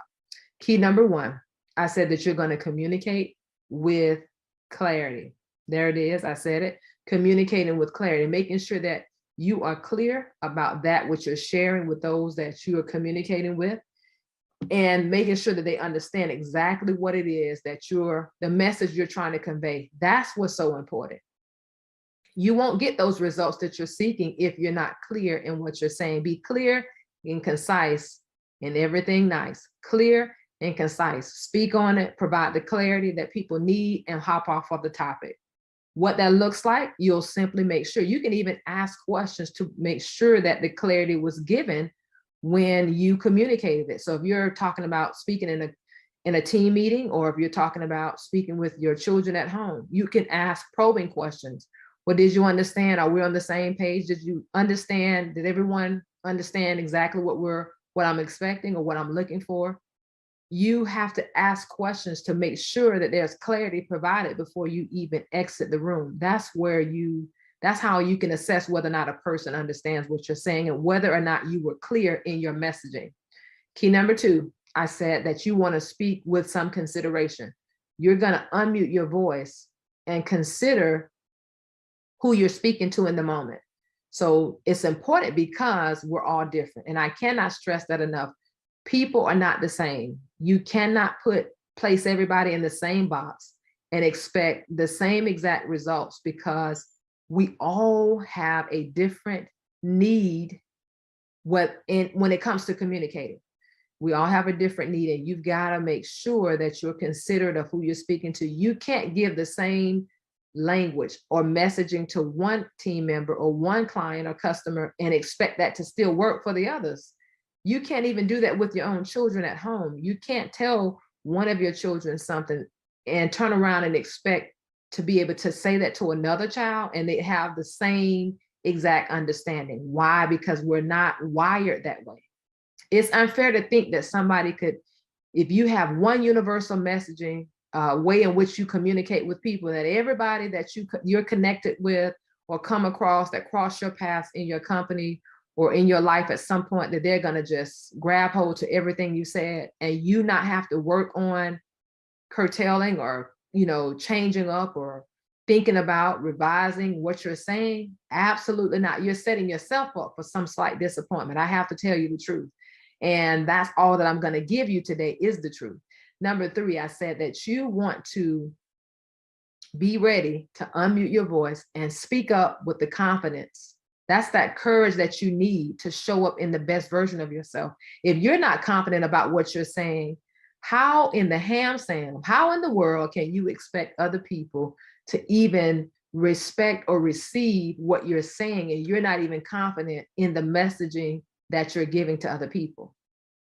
That's so necessary that you understand that how you show up affects the results that you're going to get back from your clients or customers, if you will, and also from your teams and even from those in your household.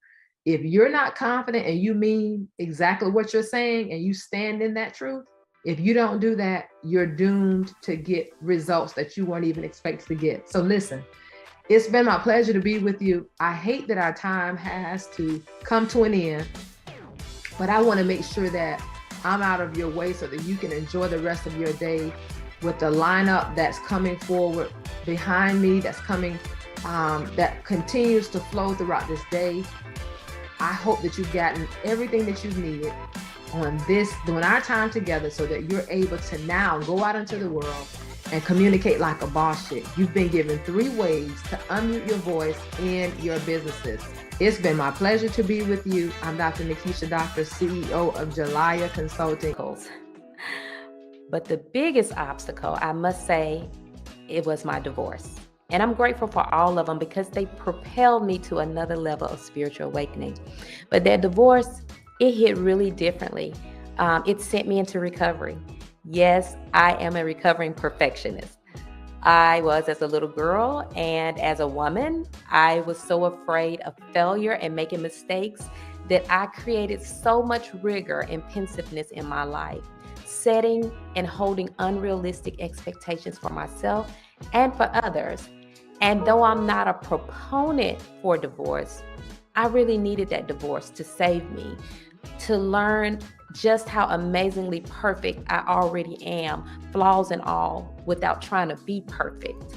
I started Queendom Connections to help women who've lost themselves in the old mental patterns of shame, self-doubt, self-betrayal, and people-pleasing, just like I did, which accompanies life circumstances. For me, it was divorce. For somebody else, it may be trauma from abuse, job loss, poverty, but to shift from that inner chaos and disorder to divine alignment and to find the clarity of who they really are. So in other words, just as I found my true connection, I'm on a mission to help queens make the same powerful connection and take back dominion over their territories, the body, the soul, and the spirit. I am affectionately and professionally known as Dr. Kreslin, and I am the founder of Queendom Connections, where women find clarity about their true identity and they take dominion over their territory. I am from Houston, Texas, by way of Huntsville, Alabama. My desire for those who make this Queendom connection is for them to decide and to commit to do their own inner work, for them to allow me to help them to tap into that power source where they can find the courage to disrupt those old patterns and thought processes that no longer serve them, to find the freedom to be authentic and queenly, and the audacity to love, care, and believe in themselves as much as they do everyone else. My plan and mission is simple, I will make the world better by empowering the masses to excel, not just in education, careers, and businesses, but in our spiritual lives first, in love for all mankind, and in leadership of self and of the people who are within our immediate sphere of influence before going out to the world. Because when we become better from the inside out, our relationships become better, our families become better, and our neighborhoods become better. So the world automatically.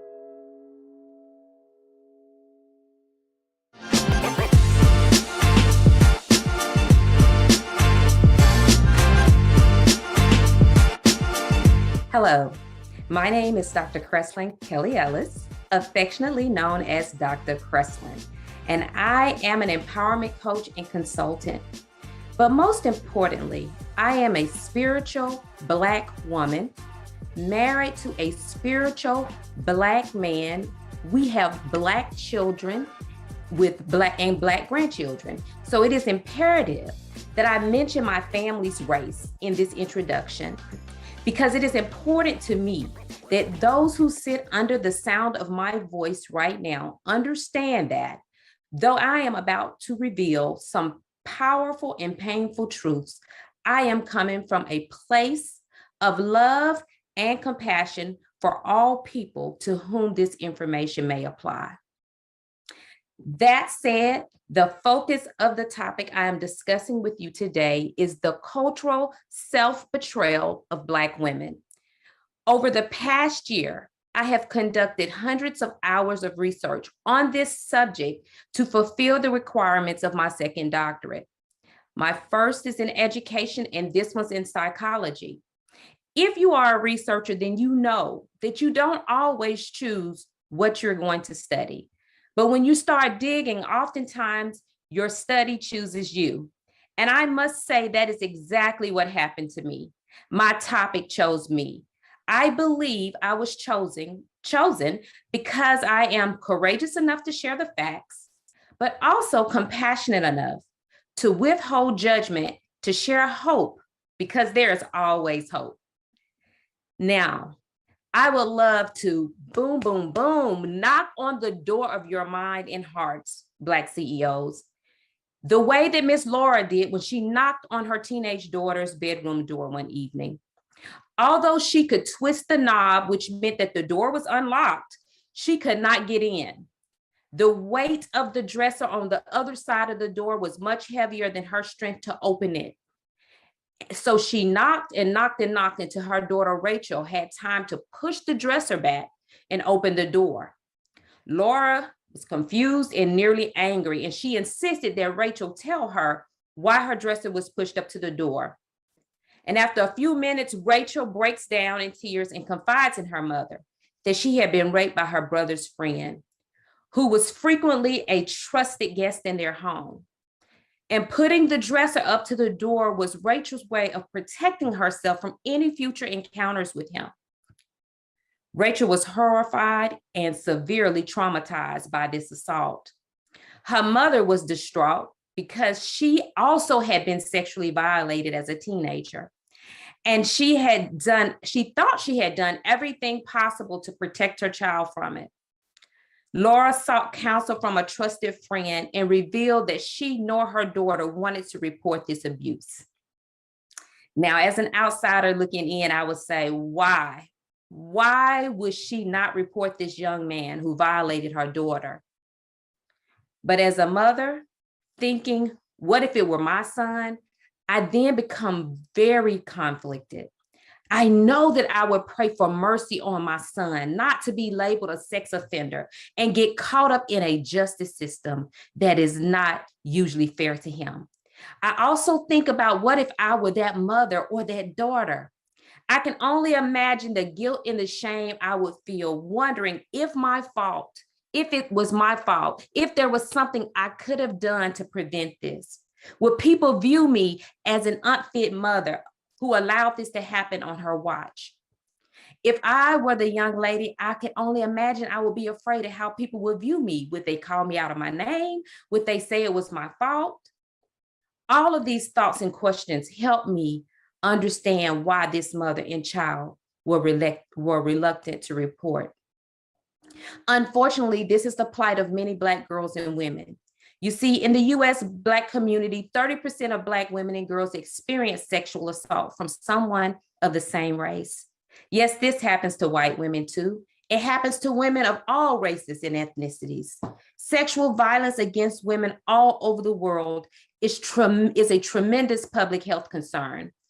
However, Black girls and women in America are sexually violated far more than their white counterparts, and 2.5 times the rate of other women in the US. But get this, only 1 in 15 Black women report their sexual violent experiences, which leads me to think that the number is far more than 30% who are violated. The research on cultural betrayal trauma reveals that after Black women are sexually violated, she has only 2 choices: report the incident and face public ridicule from her own community who wants to protect their reputation and protect the perpetrator from the justice system, or 2, report the incident while fearing maltreatment from the justice system for themselves. So basically, Black women are stuck between a rock and a hard place. The pressure from the community to shut up and take it, and the hard place, the chance of being mishandled by the justice system or even by social service organizations.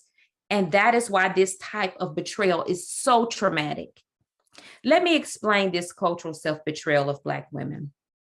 Sexual violence is a sexual contact made against a person without their permission. Betrayal is deceitfulness and the act of breaking one's trust. Betrayal is deceitfulness and the act of breaking one's trust. Cultural betrayal is defined by Jennifer Gomez as the violation of intracultural trust, which stems from abuse from a member within the same group. Now, what that means in this case is that it's when a Black woman is betrayed by a Black man who she depends on to protect her in an unjust society.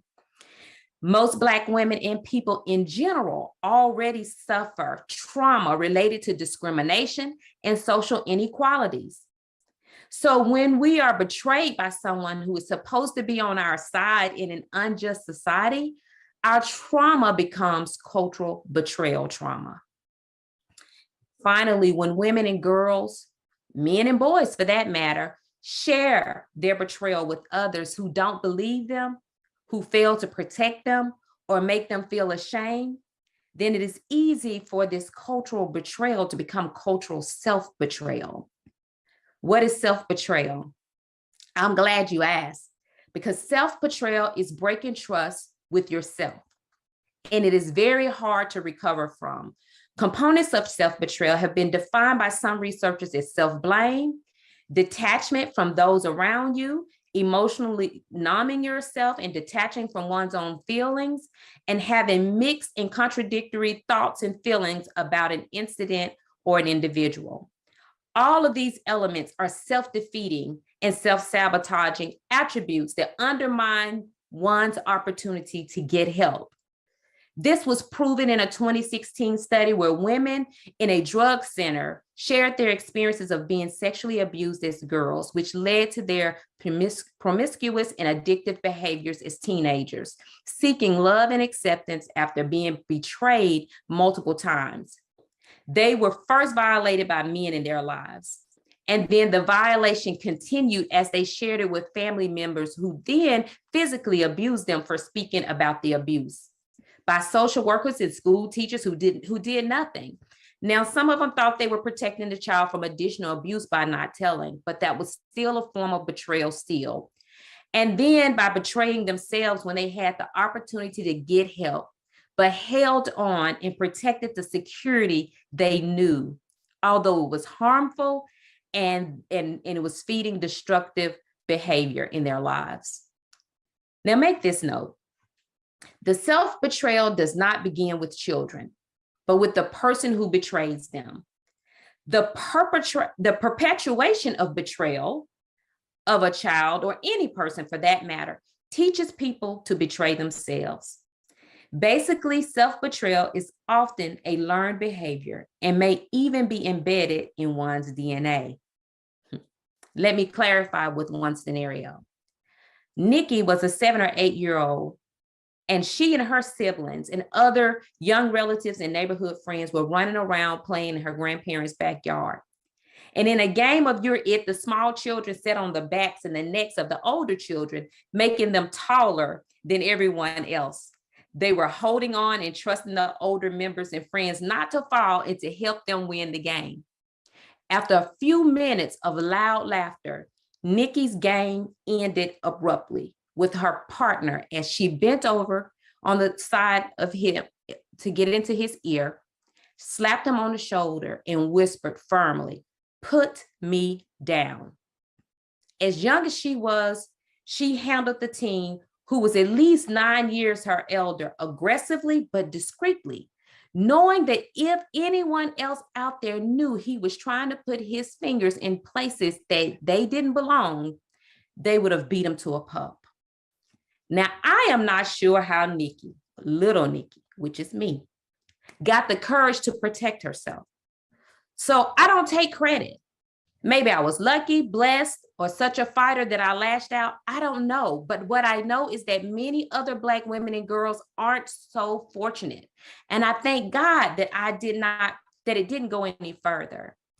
I don't know how I knew to protect him. I don't recall being told at any time in my childhood, don't tell if someone hurts you, or if you report anything to the police, they are not going to treat you fairly. So today, I wonder if my response to protect this perpetrator was innate. Was it in my DNA to protect this young man? I don't know, but what my research reveals is that silence is a coping strategy that has been rooted in Black women's experience since their abuse during slavery, when they had no recourse whatsoever. They were subjected to hard labor, sexual and physical assault, the threat of being separated from their family at any time, and they were forced to withhold any complaints and negative emotions. Consequently, suppressing their emotions and staying quiet, or in other words, shutting up and taking it, along with other strong Black women tendencies, have been passed down by Black women throughout many generations. And even now, hundreds of years later, the silence persists. Although I didn't take it, I kept quiet. So did I really protect myself? According to my research, not responding could have easily set me up for re-victimization, which means by not telling anyone, the trauma experience could have led to anxiety, depression, suicidality, and many forms of self-sabotaging behavior, where I, just like the women in the treatment center, could have remained in a cycle of betrayal and self-betrayal. In fact, this is my first time revealing this information in over 40 years. And here's why. I did not know then what I know now. And here's what I know now, that not only are 30% of Black women and girls subjected to sexual violence, but Black women are 4 times more likely to be killed by their partners than white women. Black women are 2 times more likely to be killed by their husbands than white women. Black women are 5 times more likely to be abused as children than white women. And in one study, researchers even indicated that of 312 Black women, 53% experienced their first sexual initiation between the ages of 11 and 14. And 74% of them reported that their encounter was forced or pressured. 81% of them reported that the non-consensual incident was with non-partners, which means that their perpetrators were either family, friends, fathers, stepfathers, mothers, boyfriends, family members, or neighbors. Staggering, huh? Well, I sincerely hope that the doors of your hearts and minds are now open while all of this knocking has been taking place in the last few minutes. But let me recap with 3 simple statements. Black women and girls in the U.S. are at high risk for sexual violence and mental health challenges, higher than anyone else. When they are violated by someone in their home or their community, they are stuck between a rock and a hard place. The rock is their community telling them to shut up and take it. The hard place is the possibility of being mistreated by law enforcement if they report it. The cultural betrayal is often perpetrated by others who fail to protect them. All of these betrayals lead to self-betrayal, which also produces negative mental health outcomes. Finally, although violence and cultural self-betrayal are prevalent in Black women and girls, they are also being perpetuated at increasing rates in Black boys and Black men.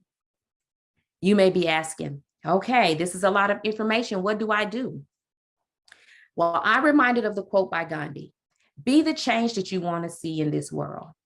That said, instead of trying to move the hard place, maybe trying to convince the judicial system and social services that should treat Black women reporting their sexual violence to them with warmth and compassion and a dignity the way they would white women, maybe we should focus on removing the rock, the community, the pressure that the community puts on the Black women. We should encourage women to get help when they have been victimized. We should share this message with others. And as caring, intelligent, and influential Black people, we should apply research-based tools for breaking the cycle of self-betrayal in our own lives so that we can break this cycle off of the generations to come. I will share specific strategies in my upcoming workshop, Breaking the Cycle of Self-Betrayal. But right now, know this. Breaking the cycle starts with identifying your own trauma and betrayal in your community that led to your self-betrayal. If betrayal is deceitfulness and the act of breaking trust, then self-betrayal is deceiving yourself and the act of not trusting yourself. The #1 trait of self-betrayal is identified in a 2018 public opinion study where nearly 50% of the participants stated experiencing self-betrayal multiple times in their lives. And these participants were men and women. But the #1 thing was compelled action, which included a combination of unpleasant actions, necessary actions, and conformism. Let me make it plain. The women at the treatment center first encountered betrayal as an unpleasant action, their sexual assault, that they eventually found to be a necessary action for their survival. And then they began to conform to fit in with their peers who were engaged in self-defeating behaviors, which caused their own self-betrayal. In fact, their lack of self-acceptance was a form of self-betrayal. Other attributes identified in 2018 were violating one's principles, sacrifice, and intrapersonal conflict. My friends, self-betrayal can be very subtle, but when we continue to practice it, it can be detrimental. I believe the young man who forced himself on Rachel was betraying himself. I believe my neighbor was betraying himself. And perhaps they had been betrayed by someone too. But if Rachel doesn't disclose her betrayal in a way that really helps her mentally and emotionally, she will betray herself. If I did not share this research and these research-based tools with people like you, amazing Black leaders and CEOs, I'd be betraying myself.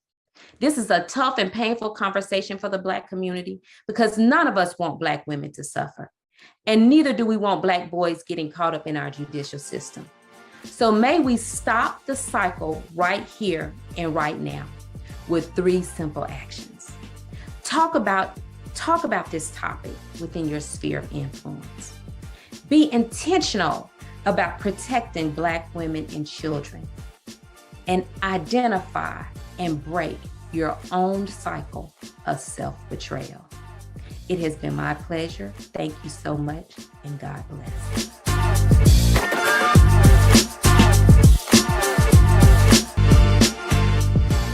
Welcome. My name is Kenyatta Turner. I am the founder and CEO of Freedom Empire Consulting, where I coach, influence, and protect. I am so excited to share this workshop with you, where we are going to be talking about behavioral success factors for life and business. Now, you'll hear me mention behavior matters a lot during this presentation, hashtag behavior matters to be more specific, because behavior truly does matter all day, every day. So come on in, join me as you learn more about the 8 behavioral success factors for your life and your business. Now, this is one of my favorite quotes. It's by a woman. Her name is Veronica Tagleva. And she says, to know yourself, you must first sacrifice the illusion that you already do. Let me repeat. To know yourself, you must first sacrifice the illusion that you already do. So what does that mean? Well, oftentimes we go through life and we think we have it all figured out. Well, I can tell you, I know I don't have it all figured out. And most people don't have it all figured out, right? We're usually getting to know ourselves over time. We find out new things that we like. We find out things that we don't like. And when it comes to understanding yourself, I encourage you to have a growth mindset, not a fixed mindset. A growth mindset is going to allow you for self-reflection, allow you for self-evaluation, allow you to have an opportunity for that deep level of self-awareness so that you can know who you are, why you are, what it is that are your unique gifts, talents, skills, and abilities, what is your positive contribution to the world, and ultimately, what is your life's purpose? These are pretty deep questions.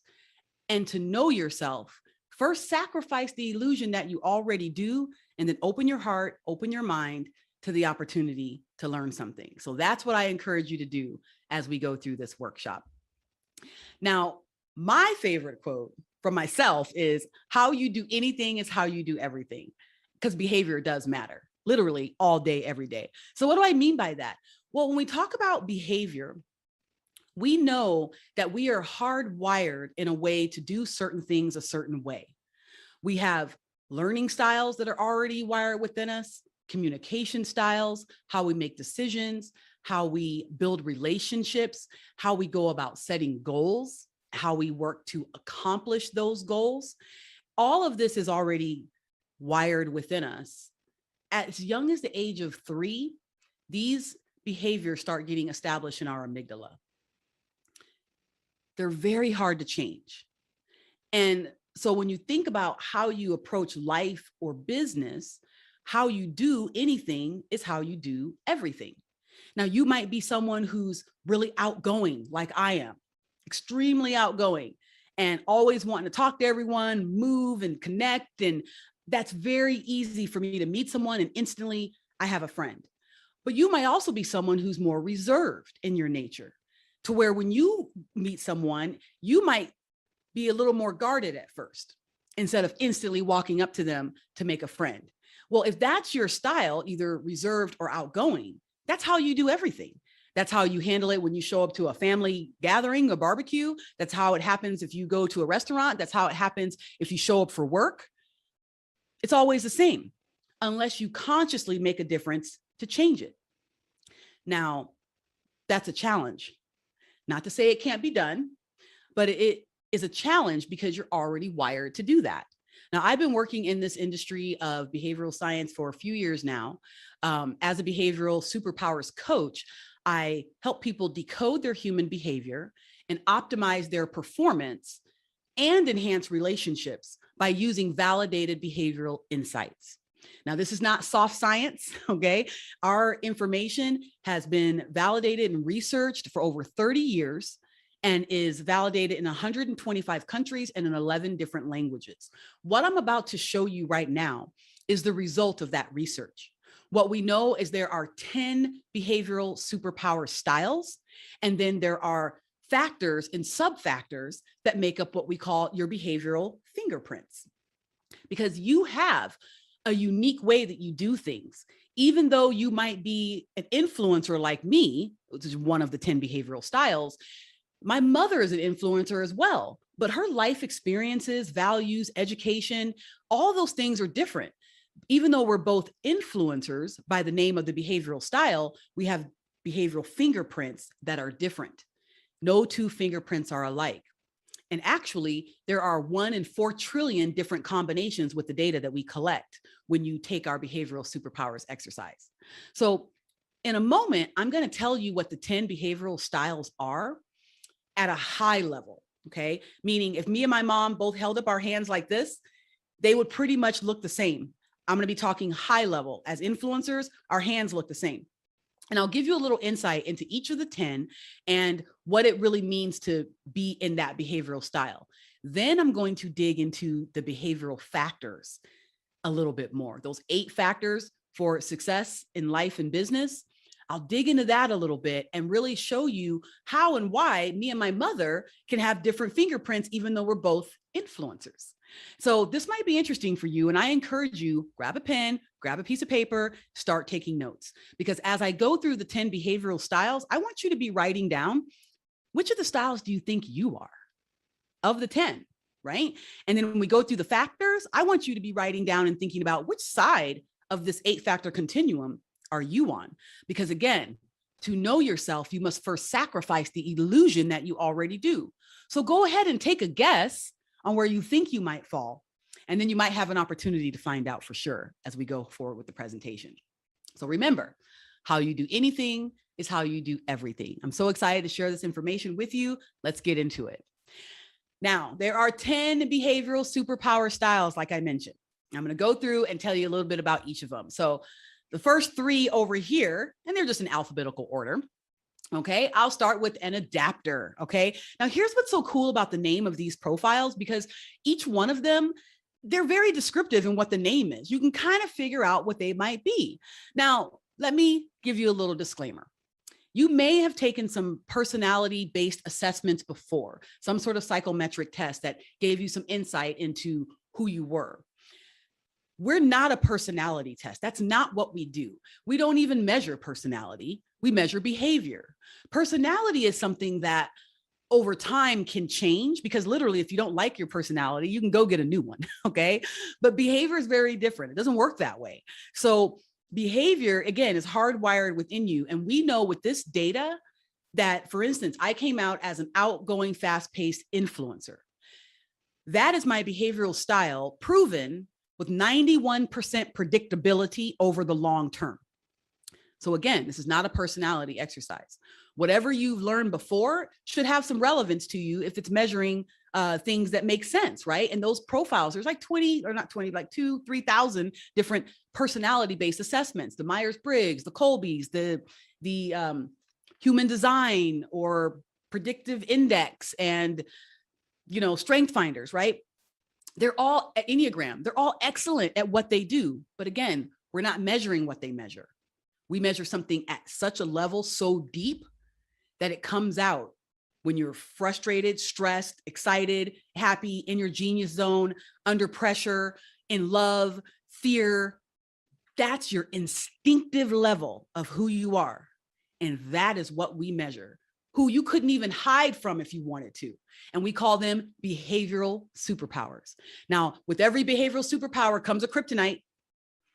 And as you think about a superhero as an example, everybody knows who Superman is, right? You see these folks here, everyone thinks they're Superman or Superwoman. Let me ask you a question. When did Superman become Superman? He was always Superman. Clark Kent was his costume. That's why you see them tearing off their shirts to reveal who they are underneath. That is what we measure, who you are all day, every day. Behavior matters. But the suit that you put on, the costume that you put on may look different at different times, because who you are in all your power and glory may not be the best person to show up in that moment when you're working with someone who maybe can't really respond well to you in all your power and glory. Someone might need to bend and flex to meet the other where they're at. And that someone might need to be you. Okay, so know what your power is, know what your kryptonite is, and know that these profiles right here at a high level, how you will show up. And everyone in the world falls into one of these 10 profiles. So an adapter, exactly like the name sounds, they adapt. They're like the chameleons, I like to say. Literally, they can take on all the different powers. When they're hanging out with someone like a community builder and engager, they may take on some of those traits. They fit in where they need to. They're very seamless in how they do that. It's an extraordinary power because literally they can adapt to whatever the situation is to get the job done. And how they show up is going to matter when it comes to that because they're going to adapt. Okay. Community builders are awesome. They're more on the relationship focused side of our spectrum, and they focus on people and bringing everyone together, hence building a community. They often appreciate consensus and go around to make sure that everyone's okay with the decisions as they're being made. Every team needs a community builder on the team because they are fantastic, again, at making sure everyone's coming together and no one gets left out.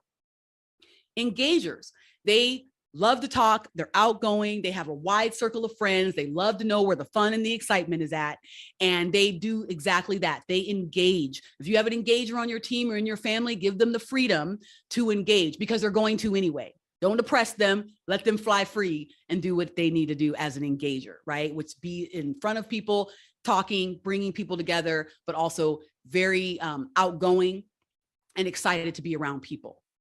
Next, we have the facilitator.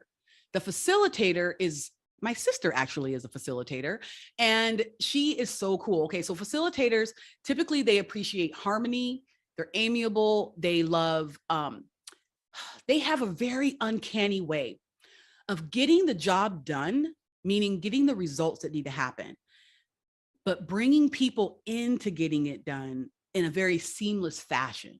So they will set the agenda, set the tone of kind of what needs to happen, and then kind of rally people around making it happen in such a way where people don't even know that they're being facilitated. You know, they don't even know because they take care of people, yet they're goal oriented and they have a masterful way of doing that and bringing people together. I met a 12-year-old once who was a facilitator, and she was a take charge, spontaneous facilitator. And she said that she had no idea how or why, but every time the teacher would kind of give them a project to work on and put them all together to say, hey, you know, you guys work on this project, I'll be right back. She says that she could always just look at the situation and know exactly what needed to be done. And then she would go about the process of getting the rest of the students in order, you know, to do it, right? But she was a take charge facilitator. So she did it in such a way, which she's pretty much setting the agenda and she expects it to be followed, right? She has no problem saying, hey, here's what needs to be done. And it was fun to coach her in that, to be able to show her, not only is she a take charge facilitator, but there's a way to facilitate in a way that everyone is responsive to that. And as a young person, you know, learning herself and her style, you know, she was able to really take a lot out of having access to that information so that she could be better, more of a leader, as well as a facilitator. So we have a lot of fun helping people at all ages be able to understand this information about themselves. So initiators, next. Initiators are the spark. They are the ones that come in, set the agenda, set the tone, set the goals, set the rules. They want to be able to do that. Okay. They get bored if they can't do that. And they also expect everyone to fall in line. Okay. Now remember, be writing down which of these you think that you might be. So they expect everyone to fall in line to get the thing done that they need to have done. And then they're off to go do something else. Okay. They're the spark. They initiate. Now, here's what I want you to know about initiators. If you know any and you're working with any, do not tell an initiator that you want something done before you're ready to have it done. Why? Is because they're going to go do it before you even finish talking. Okay. And if you don't want it done, it's already done. So now you got to go back and be like, ooh, that was just an idea. I didn't really want that yet. And they're like, why are you telling me? Right? If you're not ready for it. So be ready if you ask an initiator to do something, because they're going to get it done. Okay. So be certain about that. On my team with the Dream Smart Academy, you see another logo up here on the screen. You see my logo, Freedom Empire Consulting, but I'm also the Chief Behavioral Superpowers Officer for Dream Smart Academy. Dream Smart Academy is an organization where we have a couple different things going on. One, we have a charter school that we are building. So I'm the co-founder of the Dream Smart Life Prep Academy, which will be a behaviorally based charter school where every single student that comes in will take the exercise that tells them which one of these profiles that they are, which is pretty fascinating.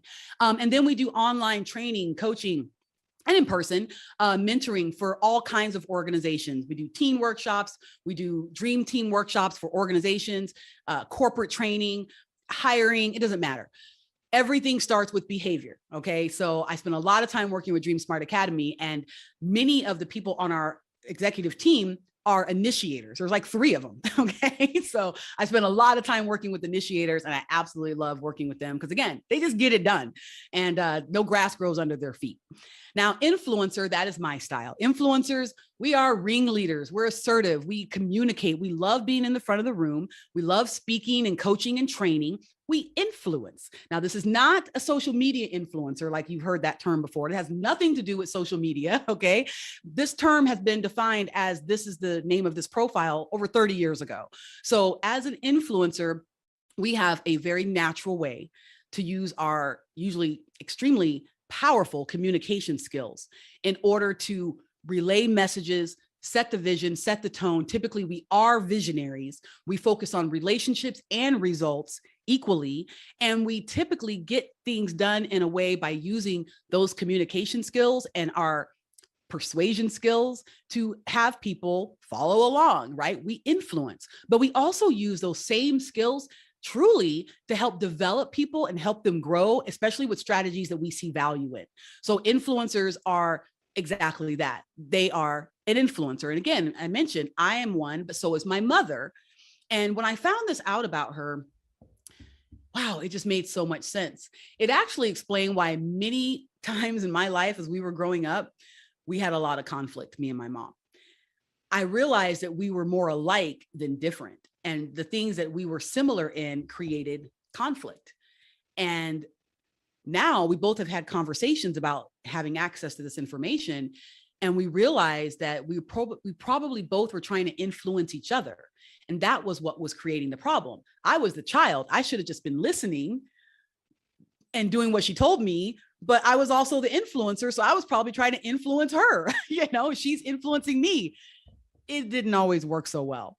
My sister, being the facilitator, being the peacemaker, was always the one going, you guys calm down. She was always the one being literally the peacemaker, when me and my mom weren't always about peace. Mom, if you're watching this, you know what I'm talking about. Love my mom so much, especially now that I have so much more of an understanding.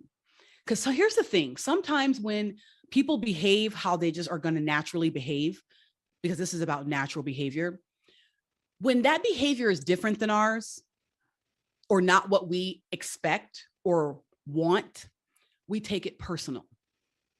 We think that they're behaving that way or not behaving how we want them to because they're doing it to spite us in some way, or just to be insubordinate in some sort of fashion, or whatever the reasons.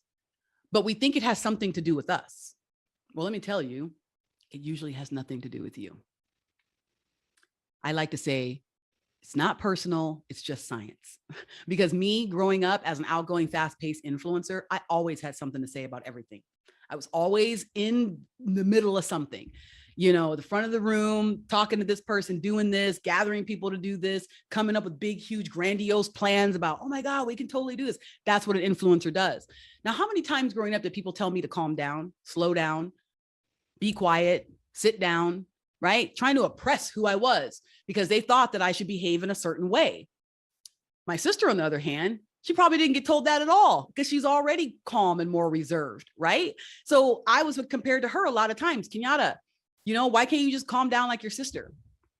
Because I'm not like my sister, right? And sometimes, since we don't understand these things in children, we try to change them. But imagine if you had a tool or a resource that you could find this out. My mom could have found out when I was 12 years old that I was an outgoing, fast-paced influencer.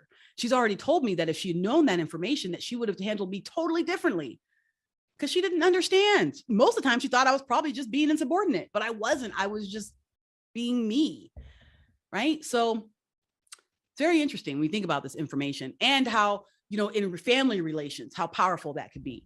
So the next profile is a reflective thinker. Now, one of my business partners, Jeff Morris, he is the founder of of Dream Smart Academy. We call him our chief dream maker. He is a reflective thinker. We work together all the time, talk to each other all the time.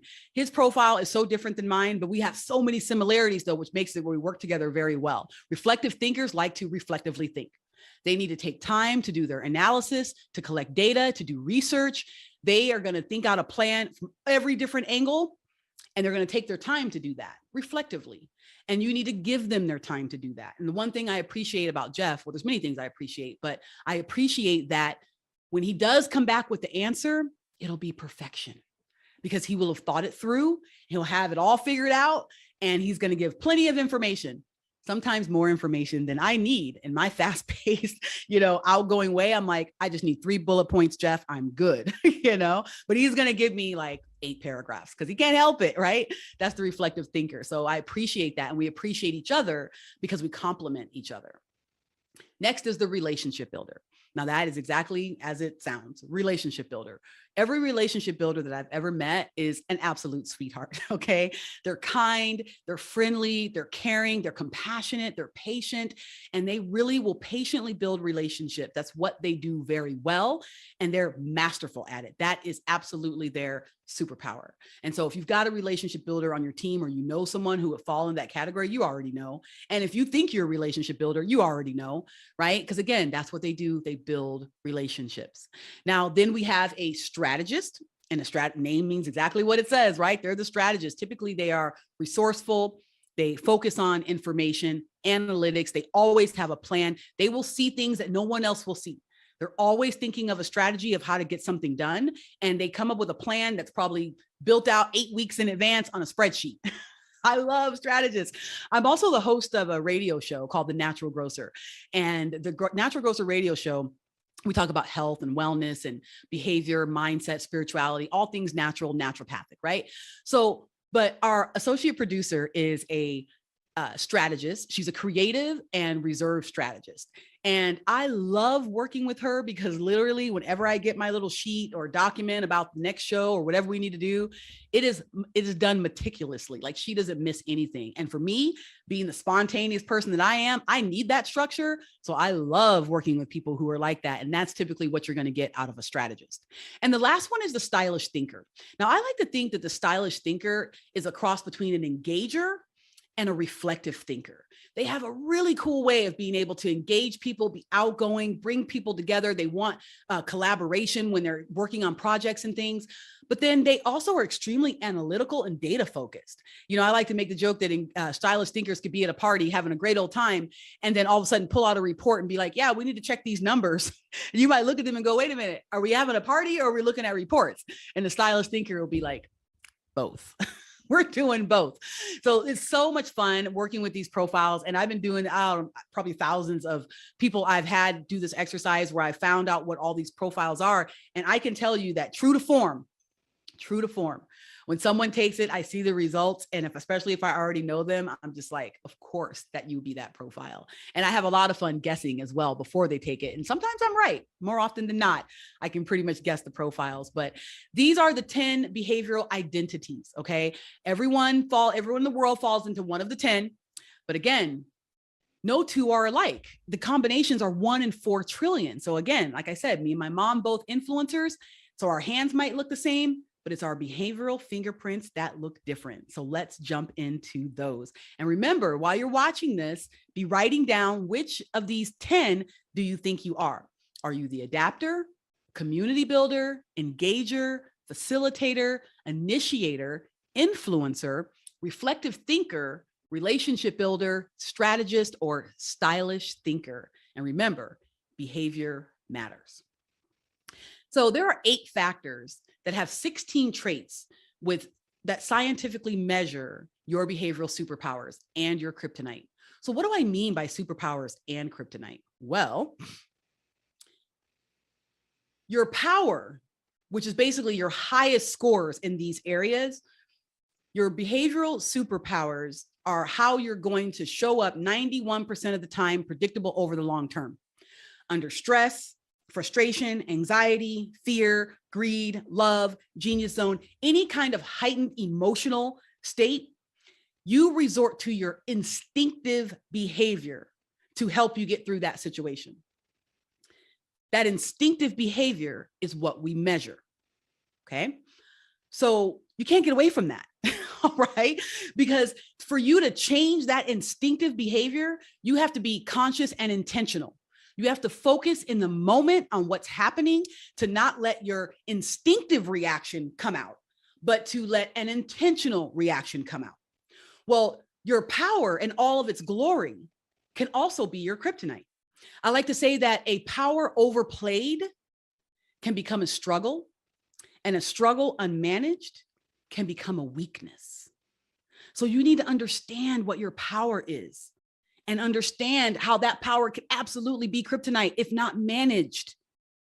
And if you are in the middle range, as you see here in the mid range, I don't know if you can see that, then you are flexible between these two sides of a coin. You can be one or the other without a lot of stress. But consider this: the farther you are to the right or the farther you are to the left, the harder it is to get to the other side. I'm going to show you why that is in a moment. So I'm going to cover with you these 8 factors. And what you're looking at here is what we call the 8-factor continuum. It is a continuum of that factor that has 16 traits that fall under those 8, as you can see. The 8 factors here are command, people, patience, structure, trust, pioneer, risk, and creative. These are behavioral factors that you already demonstrate, that we can measure at what rate you demonstrate those. Okay. Now, you can see that each factor has a left side and a right side. And I'm going to cover all these individually in just a moment, but I want you to take a look at this and already be thinking, am I more cooperative or take charge? Am I more reserved or outgoing? Fast-paced or patient? So on and so forth. Or maybe I feel like I'm a little bit of both. This is what I want you to be thinking about as you listen to what I cover right now. So let's get into the factors. Oh, actually, there's one more thing I want to tell you first.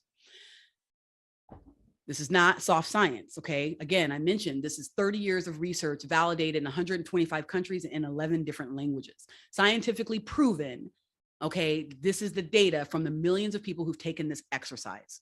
And you might be one of them if you want to be. So whether a person scores on the left or the right or mid-range, what you need to understand is that 2/3 of the world will operate differently from them in that trait. 2/3 is going to be different than where you are. Now think about that for a moment. Think about every conversation that you had that you felt like there was conflict. What about a miscommunication? What about an argument? What about where you just were like, I am not on the same page with that person? What about when you were on a trip with a friend and you just wanted to jump in the car and just go and see wherever you wound up? But that person's like, oh, no. We need to have a plan. We need to know exactly where we're going, exactly where we're staying. You're like, no, let's just get in the car and go. And they're sweating bullets because that's not comfortable for them. And you found yourself wondering, God, why can't they just get in the car and go? What's the big problem? Or they know I want to just go. Why can't they just do this for me? How many times have you said that about someone or thought that? Why can't they just do this for me? Well, again, it's not personal. It's just science. That person might be wired for the opposite of what you're asking, and you're trying to pull them out of their comfort zone. Doesn't mean they can't come out of their comfort zone, but maybe that's why you're getting resistance, is because that's not their happy place. They're wired for something different than you. So 2/3 of the world is wired different than you. Okay. So again, knowing that, what does that mean? Does that mean that 2/3 of the world needs to flex their behavior to meet you where you're at? Or does that mean there might be times when you need to flex your behavior to meet someone where they're at? Well, I can tell you one of the marks of a true leader is to be able to understand themselves and have deep self-awareness. And then the next thing that a true leader needs to have is the ability to understand and manage the differences of other people. Understand and then manage the differences, respect the differences, navigate the differences, which means that that leader might need to flex their behavior a little bit to meet someone where they're at. The challenge is if you have to flex very far, if the gap is wide. And we're going to talk about that in a moment. So as you look at this and we go into the command factor, you can see that in this example, a person can be cooperative or take charge on this factor. And as you can see, the number of standard deviations from one side or the other matter. The more standard deviations, the harder it's going to be. So if I'm someone who's over here in the 70 range, and I'm working with someone who's over here in the 20 range, we're talking different things. We have different language going on. Okay. And if I'm way over here in the 70, that means that 2/3 of the rest of the world is not way over here in the 70s with me. Okay. So the farther the right, the farther the left, the more intensified that trait is, even though the numbers go up here and they go down here. Okay. So just think of that. Farther the right, more intensity, farther the left, more intensity, and mid-range, as with any bell curve, most people are right here in the mid-range, which means that they can flex between the two with ease. So as we go through these 8 factors, I want you to be thinking about, what side are you on? Left or right for each of the factors. Okay. So let's get going. The first one is the command factor. The command factor indicates a person's desire to control the agenda, willingness to assert, and need to make decisions. Okay. Cooperative is on one side, take charge is on the other. So as we talk about the command factor, here's the deal with take charge, right? This is their powers. They're results oriented, initiating. They want to set the agenda, decisive. They speak directly with assurance and confidence, right? Typically they can be strategic, but some of their kryptonite includes maybe being opinionated, maybe ignoring outside input, might assume control, may not be the best listener, maybe uncomfortable taking direction from other people, or underestimating the work needed to achieve goals. Okay. Difference between take charge and cooperative. Cooperative leaders, they like to follow an agenda. They're process oriented. They speak diplomatically. They like to focus on one thing at a time. Okay. And they're usually pretty practical, but their kryptonite could include being unassertive at times, maybe hesitant to speak, maybe underestimate their own abilities, and may consent, but later disagree. Okay. So again, these are powers I'm sharing with you, but these are also kryptonite. So be listening and be thinking about, which side are you? Are you more cooperative or are you more take charge? That is factor 1. Factor 2, the people factor. This indicates a person's openness and expression, transparency, and ease in relating to strangers. So are you more reserved or outgoing? Okay. So the outgoing people, like myself, that's my highest score, is outgoing. We're good at meeting new people. Usually we're lighthearted, optimistic, and enthusiastic. We like to make a good impression. We love the limelight. We love to promote, advocate, and sell. We love working with open-minded solutions to things and situations. But our struggles might be that we may be overly verbal, sometimes dominate conversations, can be too optimistic. I don't know if there's such a thing.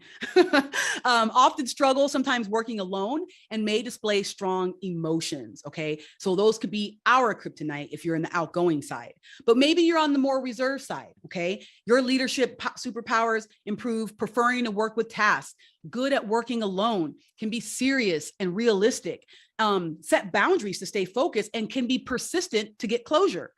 But struggles may include maybe being withdrawn or appearing unfriendly, maybe tend to see the downside first, or could be quietly self-righteous, it says, right? May resist collaborative work and may be drained by extensive interaction. Whereas someone like myself, I get fueled by extensive interaction. So again, think about this. It's not personal, it's just science. So understanding where you are is so critical, but being able to recognize when someone else is different than you, because that might be causing problems just because you're approaching something like the people factor differently. All right. So next one, number 3, the patience factor. This indicates a person's natural pace, desire for stability, and need for harmony. Okay. Fast paced versus patient. Now, my top trait is outgoing. My second one is fast paced. All right. So I'm on the fast paced side of the patience factor, which means I really don't have much patience. But you can move the needle. When I recognized that about myself, especially when I got these reports several years ago, I was like, oh my God, I did not really understand how much of a challenge that was for me. So through the power of yoga and meditation and intentionality, I've learned to be much more patient, much more balanced, centered, and zen, and slow it down. But I have to do that with intention. I'm not wired for that. Okay. So in the patient side of the patience factor, powers include compassionate, warm, and sensitive, typically good listeners, receptive to others, patient and willing to wait, loyal. They promote harmony, consistency, steadiness, right? But some of their kryptonite can include maybe compromising too much, maybe not liking the challenge or confront, or maybe too trusting, might be resistant to change, or maybe not share true feelings because they're so patient with other people. On the fast-paced side, We'll challenge others. We're not afraid of conflict. We're usually very logical, objective, and can be detached. Action oriented. We work at a fast pace and we respond quickly. We can be comfortable making difficult decisions. We welcome change and stir the pot. Our kryptonite could be not noticing others' feelings, maybe being judgmental or critical. We may lack patience and sometimes speak harshly, and may tend towards overactivity and could be prone to discontent. Ew, right? This is both sides of the coin. We don't just talk about strengths and weaknesses here. We're going way deeper than any of that. And it's important to know all of these about yourself, especially as you're working with other people. So the fourth one is structure factor. This indicates a person's need for structure, concern, and details, and the desire to prepare. Spontaneous versus planned. Now, spontaneous is my third highest trait, okay? So the planned leader, right? Organized, scheduled, prepared, accurate. They like to conduct research. They like systems. They persistent to achieve goals, and they appreciate closure. Kryptonite may include being too inflexible or fixed, perfectionist who doesn't want to make mistakes, maybe over-reliant on procedures, might over-prepare, and may have difficulty improvising. Okay, that's some of their kryptonite. The spontaneous side, which one are you, right? We're instinctual, we improvise on the spot, we operate spontaneously without procedures, quick and give quick, reasonable assessments on things. We can work with broad concepts and we're very versatile. But our kryptonite could be that we may lack organization. That's true. May overlook important details. Sometimes may overcommit and be underprepared and overconfident. And we may totally discount the rules and agenda. So let's keep moving here as we go through these. We got number 5, the trust factor. This indicates a person's ability to naturally trust others. So are you more skeptical or are you more trusting? Well, the trusting side, usually they're approachable, transparent, open to dialogue. They let people do their jobs and they have usually they're strong relationship builders. Their struggles could be maybe being taken advantage of, fear, or taking people for their word, maybe not setting boundaries, and could get hurt easily or be too forgiving. The skeptical side of that continuum, they're critical thinkers. They aren't gullible. They discover the truth. They ask a lot of questions. That's how they learn. They're protective of information. And some of their kryptonite could be difficulty letting go, difficult to commit to others, and maybe not easily delegating. And sometimes they can make people uncomfortable with that level of skepticism. So remember, the higher the score, the more intensified that is. And sometimes the harder for the other 2/3 of the people to understand where you're coming from. Then the 6th trait is the pioneer factor. This indicates a person's drive to set ambitious goals and to pursue them.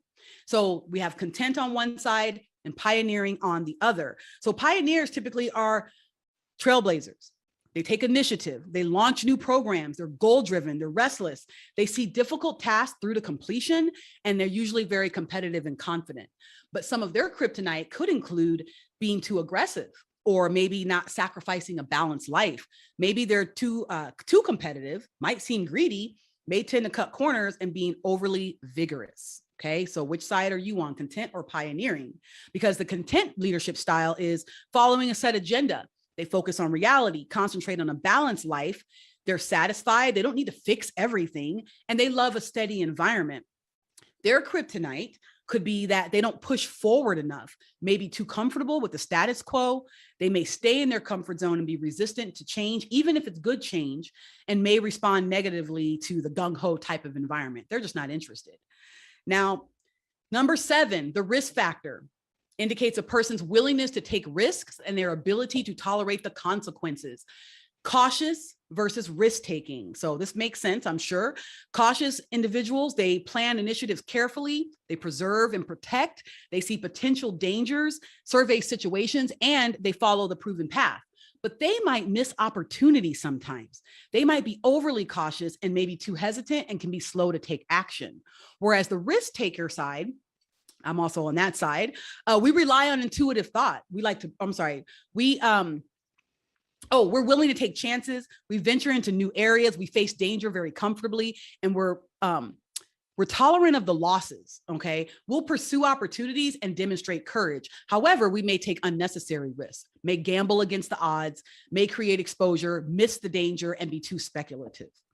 And then the very last one here is the creative factor. Now, the creative factor indicates a person's capacity to be original, creative, and work with new ideas. Now, the farther you are to the left or the farther you are to the right, that's going to be your highest trait. I'm much more on the creative side than anchor. It's one of my highest scores as well. I think it might be number 5. So that means that I'm not anchored. I'm totally creative, and I rely on intuitive thoughts. I like to brainstorm. I like to develop new methods. I'm usually open to very unusual ideas, and I'm always imagining the possibilities. I like to say, if you think in terms of thinking inside of a box, with those of us who are very creative, there is no box. It doesn't even exist, okay? We might connect some disparate dots if we want, but we're not interested in thinking inside of any kind of box of any kind at all. But our struggles might be that we may undervalue proven methods. We could lack focus. We might have difficulty following set procedures. That would be me. And we can become easily bored and sometimes forget reality. We're like, our heads are in the clouds sometimes because we're always coming up with new ideas of how things can be done. And the anchored side, now this is my sister over here on the anchored side. Typically, they want an orthodox approach. They focus on practical realities, follow established procedures, operate using evidence, and consistent implementation and execution. This is my sister all day. And she's very systematic. So she'll be the one, there'll be not a piece of paper anywhere on her desk. I'll come in, I'll be like, hey, what? You're not even working in here. What's going on? And she goes, I am working. I'm like, well, why is there no paper on your desk? She goes, because I put the papers away when I'm done with them, Kenyatta. And I'm like, oh, great idea. That's not what I'm doing, but she's wired for that, right? So struggles in leadership with the anchored style might discount unconventional ideas, and they may overly rely on proven procedures, may procrastinate on open-ended tasks, meaning they need to know exactly what the process is, and they want closure in that. They may be hesitant to act on new ideas and could become overly conservative or resistant to change. So those were the 8 factors on the continuum. So as you take a look at this, where are you on the 8-factor continuum? Now, I know I was going fast. Hey, I talk fast, so hopefully you were listening fast. I did tell you I'm an outgoing, fast-paced influencer, so I warned you, but you can go back and watch this again if you need to. But to get an idea, these are the continuums. The words are descriptive, okay? There's no confusion here. You understand, what skeptical is versus trusting now, content versus pioneering, cautious versus risk-taking. Very easy to understand explanations and wording that we use for these 8 factors. So I want you to get a piece of paper and a pen right now, if you haven't already, and start writing down command, people, patient, structure, trust, pioneer, risk-taking, creative. And then write down, are you more on the take charge side or cooperative? Actually, if you want to get fancy, then give yourself a number. Which number? Where do you think your number is? Maybe it's not so much more take charge, but are you over here in the 80 or are you 60? Are you cooperative side all the way at 20 or are you about 45? Okay. So be specific, really think this through and ask yourself, which side of the continuum do you think that you fall? I want to offer you the opportunity to find out. I want you to not only write down what you think you are, because that gives a moment for self-reflection. And maybe no one's really asked you these questions before. Maybe you're already realizing, oh, I see why it's so important to know this. Now I know why I'm always coming in hot, I call it. That's me, the spontaneous one, right? Versus someone like my sister who's going to pack for a trip 3 days before she goes. I'm usually packing the morning of, right? Now I know why I always do that, okay? And why she always does that. So my name is Kenyatta Turner. I am the founder of Freedom Empire Consulting, where I coach, I influence, and I protect. I'm offering you the opportunity that after you've done this workshop to discover and uncover your behavioral superpowers, and you can take the behavioral superpowers exercise. It only takes about 15 minutes, and you will learn some of this information that I've been sharing with you. You'll find out which of the 10 behavioral superpower styles you are. You'll also find out what your 2 highest traits are, so that again, I said I'm outgoing and fast-paced as an influencer. So I want to offer you the opportunity to do that. I want to know which one you think you are, okay? So go to my Instagram. It's at Kenyatta Turner, okay? And send me a DM. Let me know, do you think you're an influencer? Do you think you're an initiator? Are you the reflective thinker? I want to know which one you think you are, and then I will give you an opportunity to find out for sure as a gift from me. So again, my name is Kenyatta Turner, founder and CEO of Freedom Empire Consulting, where I coach, influence, and protect. So excited for you to participate in this workshop, and I will see you soon. And remember, #behavior matters all day, every day. Thanks for watching. Talk to you later. Bye.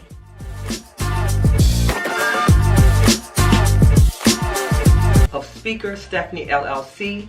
I am the founder of 1 Million Lives Transformed and the founder of Her Story, Our Story, 1 Hour of Power.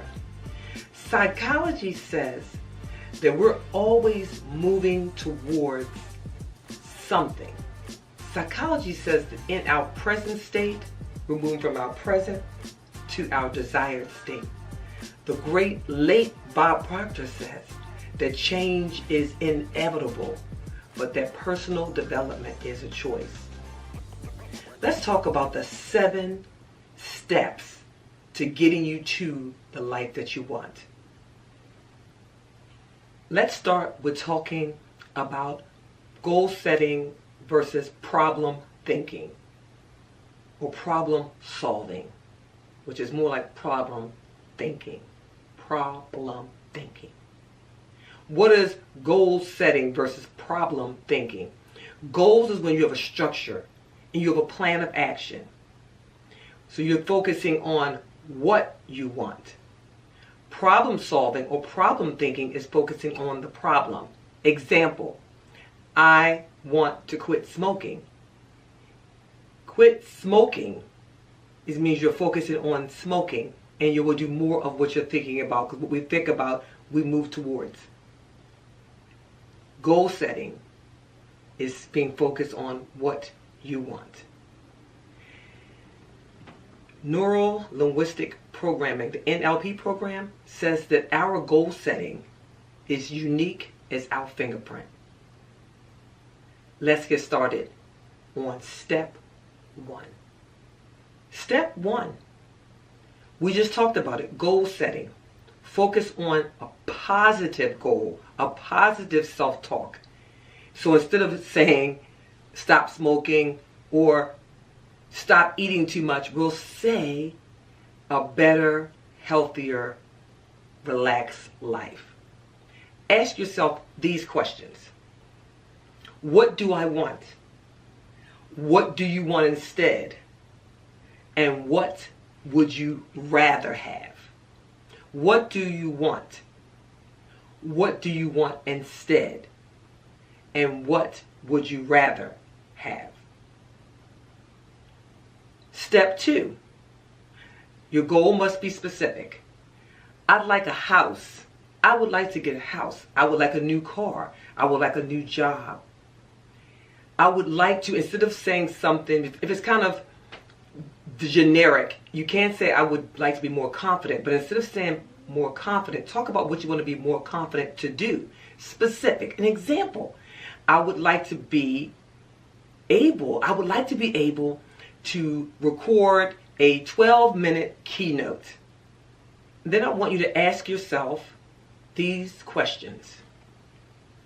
What exactly do you want? Can you describe that more precisely? What will you see and feel when you get that thing? How long will it take? And when do you want to achieve it? Let me read that again. What exactly do you want? Can you describe it more precisely? What will you see and feel when you get it? How long will it take? And when do you want to achieve it? Step 3. How will you capture the evidence? How will you capture the feedback? An example. A salesperson or a customer service person would know immediately if they were working on their customer service abilities. Because when you engage with your clients, just from that rapport that you're building, you'll see whether or not you're doing a great job, or just based on the feedback or customer surveys. So ask yourself these questions.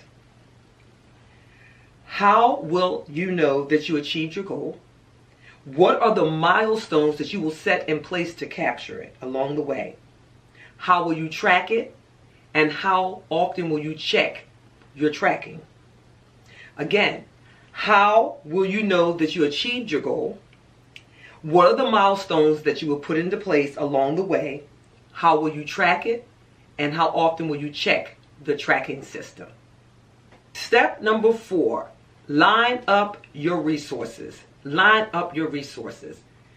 These are the questions you should ask yourself in order to fulfill step number 4. What resources do I need to achieve this goal? What resources do I already have? And what will you find, and where will you find the resources that you need? What resources do I need to achieve this goal? What resources do I already have? And where will I find the resources that I need?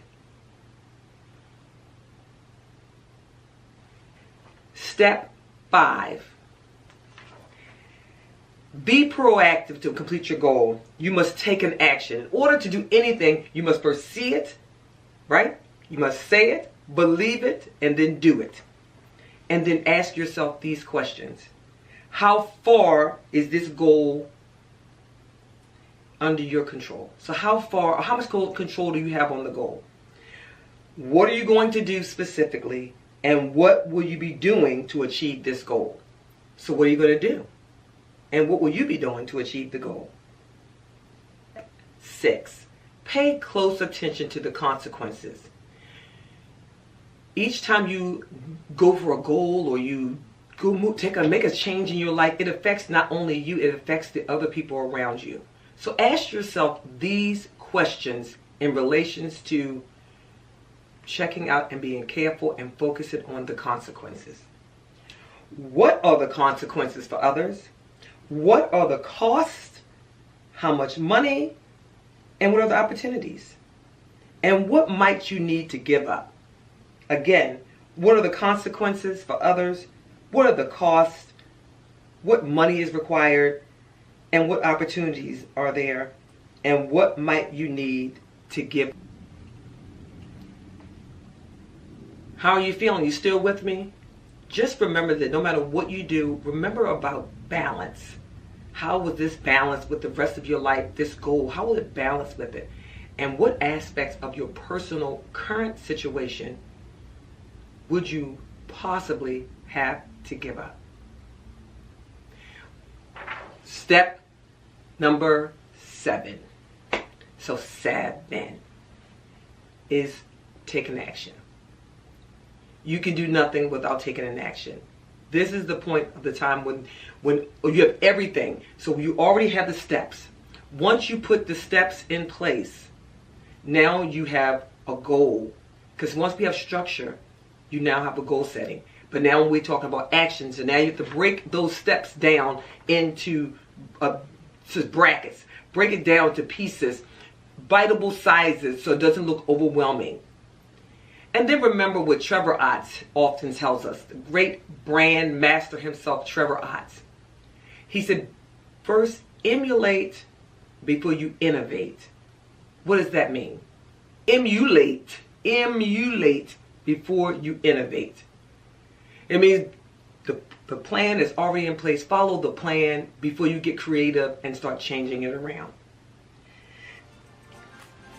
So now I want you to go ahead and run this marathon, because now by doing these steps, by taking these steps, you've now given your dreams, your goals, legs. So go run the marathon. Again, my name is Stephanie Wall, known to many as the Tower of Power. It's been my pleasure. You can reach me at speakerstephanie.com and Speaker Stephanie everywhere. Thank you for your time and attention.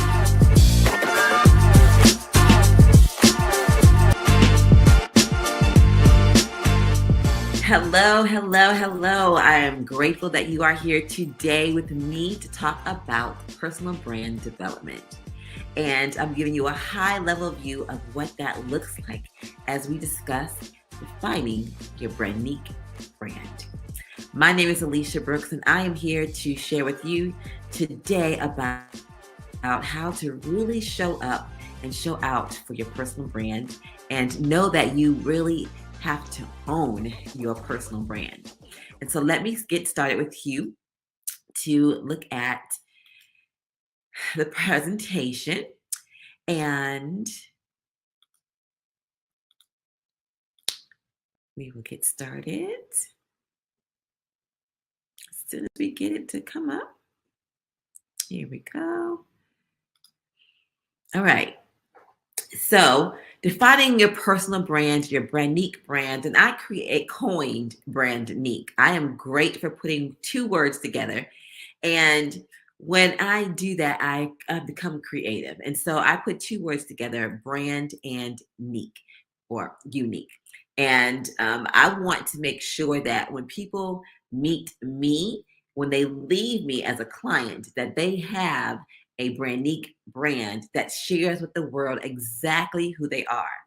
And so that is what we're going to talk about today. I'm going to give an overview of what your brand is. Now, you are your brand, your personal brand. You are your brand. And so I always tell you to visualize and believe in your future self. That is one of my main affirmations, because a lot of people really don't understand how to visualize. You first have to see yourself there in order to become that. And so it's all in a process. It's all in walking in that and knowing that you are destined for greatness. So a little bit about me. Again, my name is Elisha Brooks, and I am a mother to one amazing son. He is 29. I absolutely adore him, love him. He plays professional basketball overseas, and he is married. I have my degrees are in marketing. I absolutely love marketing since the 11th grade in high school with DECA class, if you remember that. And then I am a businesswoman, entrepreneur. I am a speaker, international speaker, actually, an author, a trainer, a coach consultant, and I love empowering women. And I am a daughter, a sister, a twin sister, a grateful friend to many people, and I have a passion for women. So this is my baby. This is when he was, 10 months, I think he was, senior high school, and then he played at Davidson. So that's my baby. And these are my brands. I have Brandnique You, which is my client work for brand development. BU Global is my nonprofit organization. Brandnique You Academy is where I get to teach and educate. Authentic Lifestyle is one of my ministry lifestyles. And then my 3-piece in the pod is my cleaning service with my sisters. And so that's a little bit about me. Now let's get into the nuts and bolts of this.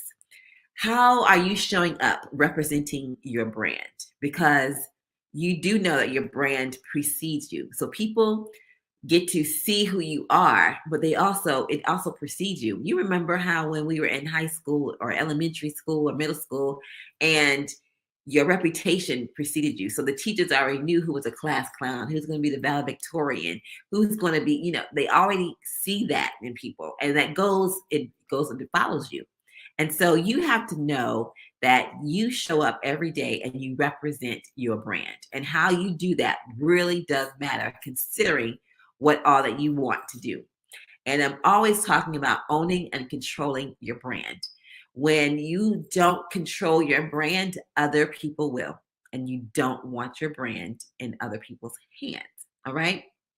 So let's look at the different aspects of brand development. And so you look at your brand mission, your vision, and you must have one of those, because if you don't, it's like, what am I out here doing? What's my goal? What's my vision for myself and my company and all of that? And so you must have a brand vision and a mission. Your brand voice and tone is how you speak. You want to show up authentically as you. And so you must have the same tone throughout your platforms. And we'll get to that too. Your brand strategy. How are you showing up? Where do you need to show up at? And then your brand story. Everyone has a story, and everyone has a story that people can connect to. Now, not everyone is going to connect with you. Everyone's not going to vibe with you, and that's okay. But you got to understand that your brand story is unique to you. Okay. And then we're going to look at the other side, which is your brand image, which is your impressions. It's your reputation. It is your beliefs and your values. And it's how you really connect with other individuals. We are in a space now where we're on social media and all been doing amazing things, but we have to have that human connection. And so that really does matter in terms of your brand. Okay. So what is a brand? A brand is more than just a logo. I say that all the time. And people think that your brand is some logo and some pretty colors and some nice fonts. That's a part of it. But your brand stands for more than that. Okay. When we look at your brand, it's how people are going to remember you. What's going to stand out for them? What's going to make them remember that you made a difference, that you showed up, right? And so it becomes, those parts are your assets of your personal brand or your brand. And you have to look at deeper things than that, like your brand promise, the brand value. What are you going to show up and bring to that person or individuals every single time they get with you? And so you have to build relationships based on that, if that makes sense. So every aspect of your business contributes to your brand. Your employees, your stakeholders, your friends, your network, all of this is involved in your brand. And so we have to look closely at where do you really see yourself. And that's why I take clients through a series of assessments where we got to get you closer to your personal brand as possible. And a lot of people don't understand what that is. And a lot of people think, just because it's a logo, yes, you do need a logo and all of that. That you need a brand first before you start marketing anything. Okay. And so that's where all of this comes in at. And so continuation of what a brand is. When building your brand, you're looking at a few things that you want to look at. So what are they going to get when they receive you? What's your core identity? What's the 7 things that your core identity deals with? What does that look like for you? How are you really going to connect with people? What really does matter to you? Is it about time? Is it about excellence? Is it about customer service? Is it about serving? What are your core values? Okay. Your personas, your brand story, your visual identity, your aesthetics matter. All right. A lot of people just put things together, but your aesthetics matter. Okay. And then the content you're putting out there. What kind of content are you putting out there? What kind of information are you educating people on? And a lot of times we think that content is all about selling. It has some selling to do with it, but think of it like this. It's the 80-20 rule. You give content 80% of the time, which means you're educating them on something, you're giving them insight on something, whatever that is, and then 20% sales. A lot of people do that backwards, but you first have to show that you know what you're talking about, that you have studied, that you've researched, that you have become an expert and a master in it. Okay. And so that is where your personal brand begins to really rock and roll. Okay. I know that because a lot of us have so many gifts and talents, and we're like, I can do this, I can do that.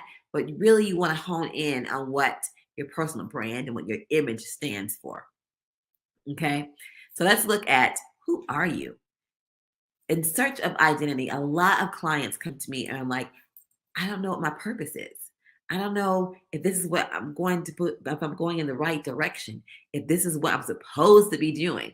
And I always say, take the time to look at your life and things that you put aside, but keeps coming back up. You keep putting it aside, it keeps coming back up for you. And every time you talk about purpose, it finds its way to you, right? And so when you're saying things about who you are and what you do, you want to look at, what are those things that I really love doing? What makes me up in the morning that I get to do something?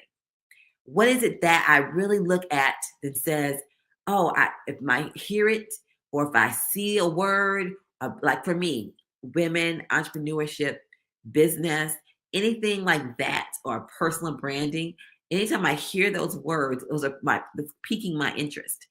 So my ears perk up and I'm looking like, okay, well, let me see what this is about. I'm always learning about it. And so you want to look at what is that for you? Okay.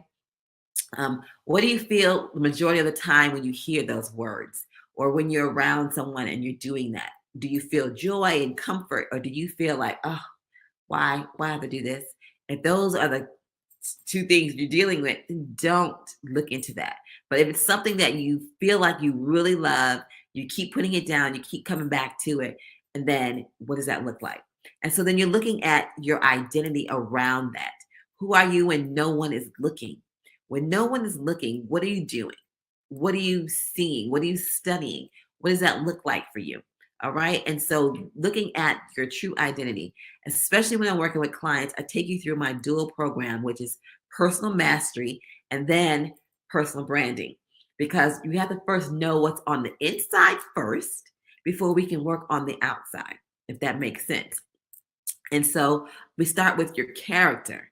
Your character is your attitude. It's either positive or negative. Hopefully it's positive. It's your ambitions. It's your qualities. It's your abilities. What does your character say about you? What can your people say about you? Your friends, your clients, your family. What are the character traits that you really hone in on that people absolutely know that this person is loyal, this person is great, this person serves in excellence? Whatever that is, you want to look at the positive sides of your character. And those are your strengths, is what I call them. And so you are looking at what really does matter to you. Okay? Your character matters. Then we're looking at the value, your principles of standards. How do you govern yourself on the job, working for clients, people you serve in the community, whatever that looks like? What values, core values, do you hold true? And then what benefits you and your brand bringing this to the world? What do people get from you when you show up? What's the value you bring? Okay. Value and not material worth. Those are two different things. We're not talking about material possessions. We're talking about the value of you bringing someone. So let me say this. So for me, the value I bring, I know my purpose is always to empower. It's always to engage with people. And I'm always going to educate people. And I'm always going to walk in excellence. I'm always going to serve in excellence, period. And so it doesn't matter if I'm serving in the nonprofit, I'm serving my clients, I'm speaking somewhere, you're always going to get those four things, right? And so you have to know what value you bring to the table. And what value do you bring with working with others? They have to see that. They have to gather that for themselves. But because you are clear on your values and your character and your self-worth, that makes it that much easier. Okay. I hope I'm making sense, because a lot of people get branding as just this fluff, nice word, but so much deeper than that. So this is the deeper part of it. I'm not going so deep in it. Okay. And then we're looking at your personality. Your personality is about who are you? Your personality attracts people to you, or it can repel people from you. And so you don't want to be repelling people. Like if you are working at, I don't know, let's just say Macy's. You're working at Macy's and your personality sucks, right? Don't you think that anyone that comes, let's say you're in the shoe department, excuse me, you're in the shoe department and you're working and you have a bad personality, you have a bad disposition about yourself, and that energy spews from you. I promise you it does. Your energy either is going to attract people or it's going to repel people. And so your personality should be attractive. It should be one that, now we're just talking about ones who really want to work on their personal brands. You be attractive. You should want to have a open spirit where people are attracted to you and they can talk to you. They can ask you questions. They can approach you. And so your personality wants to have that kind of flavor to it. So I can tell you there's some personalities that I clash with, such as sarcasm. I can't stand sarcastic people. And so that will clash with mine. And for me, I'm majority 95% of the time like this. I'm passionate about what I do. I love what I do. I'm going to give 110%, right? And so that is what my Brandique flavor is. And I want you to think about what your Brandique flavor is in terms of your personality. All right. Think of positive things. All right. Not dwell on the negative. Then we're looking at your image. I can't say this enough. Oh my gosh. Because we work on the inside, your outside is going to be portrayed by what's on the inside, right? And so your outside appearance, your image, is one of your biggest brand assets, and how people will perceive you. Your perception versus how others people see you are totally two different things. You might be walking in confidence and thinking you're walking in confidence, and you are in your own mind, in your own right. But how are people perceiving that, right? And so you want to look at your appearance, your dress, your hair. How do you wear your clothes? Are your shoes shiny, or are your heels ran over? Like, what does that look like? Because your image really, truly does matter, because that shows if you have confidence or you lack confidence, if you know exactly who you are or don't. Okay. So you know when someone is feeling confident about themselves. And there's a big difference of feeling confident, knowing who you are versus being so out there and flamboyant and cocky. There's a difference in that. But your image will portray your true self on the inside. All right. So understand that your image, your outside appearance is a key factor. Okay. Then you want to look at your impact. When we're talking about your personal brand, what impact are you wanting to leave? What impact, what impact you can't stop yawning, right? You can't stop it. So your impact is, how are you going to have impact in this world? How are you going to actually touch individuals? Okay. How are you actually going to look at how you really want to show up? What's the value that you want to bring to every single person that you engage with? So you look back at your mission and your vision, because that's going to really show how you want to impact the world. Is it through empowerment? Is it through makeup? Whatever that is, how are you impacting the world, leaving your footprint on the world? Okay? Because that's where your influence comes from. That's how people are going to connect with you. People will remember how you made them feel, not all the time what you said to them. Although words do matter, it's but the feelings we attach to those words that matter the most. And so that goes back to the impact that you have. All right, so let's look at your brand reputation. Your brand reputation should be one that's authentic. How many times have you been around someone that seems so inauthentic? They seem like they're stoic, or they feel like they're above everyone else and they're trying to showboat. I know you've seen and been around some people like that, right? And so you want to know what your reputation is authentic to you. When people engage with you, do they feel that warmth? Do they feel that you are sincere? Okay. Are you showing up as yourself or the representative? And so you have to look at that and how you are really introducing yourself. Your first impression is always the lasting impression. There are some people I remember years and years ago I've met, and that first impression really did make a difference, right? So you want to show up in confidence. That's I can talk on confidence a long time, but this right here, your confidence shows up. And I always say, you can only go as far as your self-esteem and your confidence allows you to. So if you have low self-esteem, you're going to have to do things to build that up. Because if you want to go far, you've got to have self-confidence.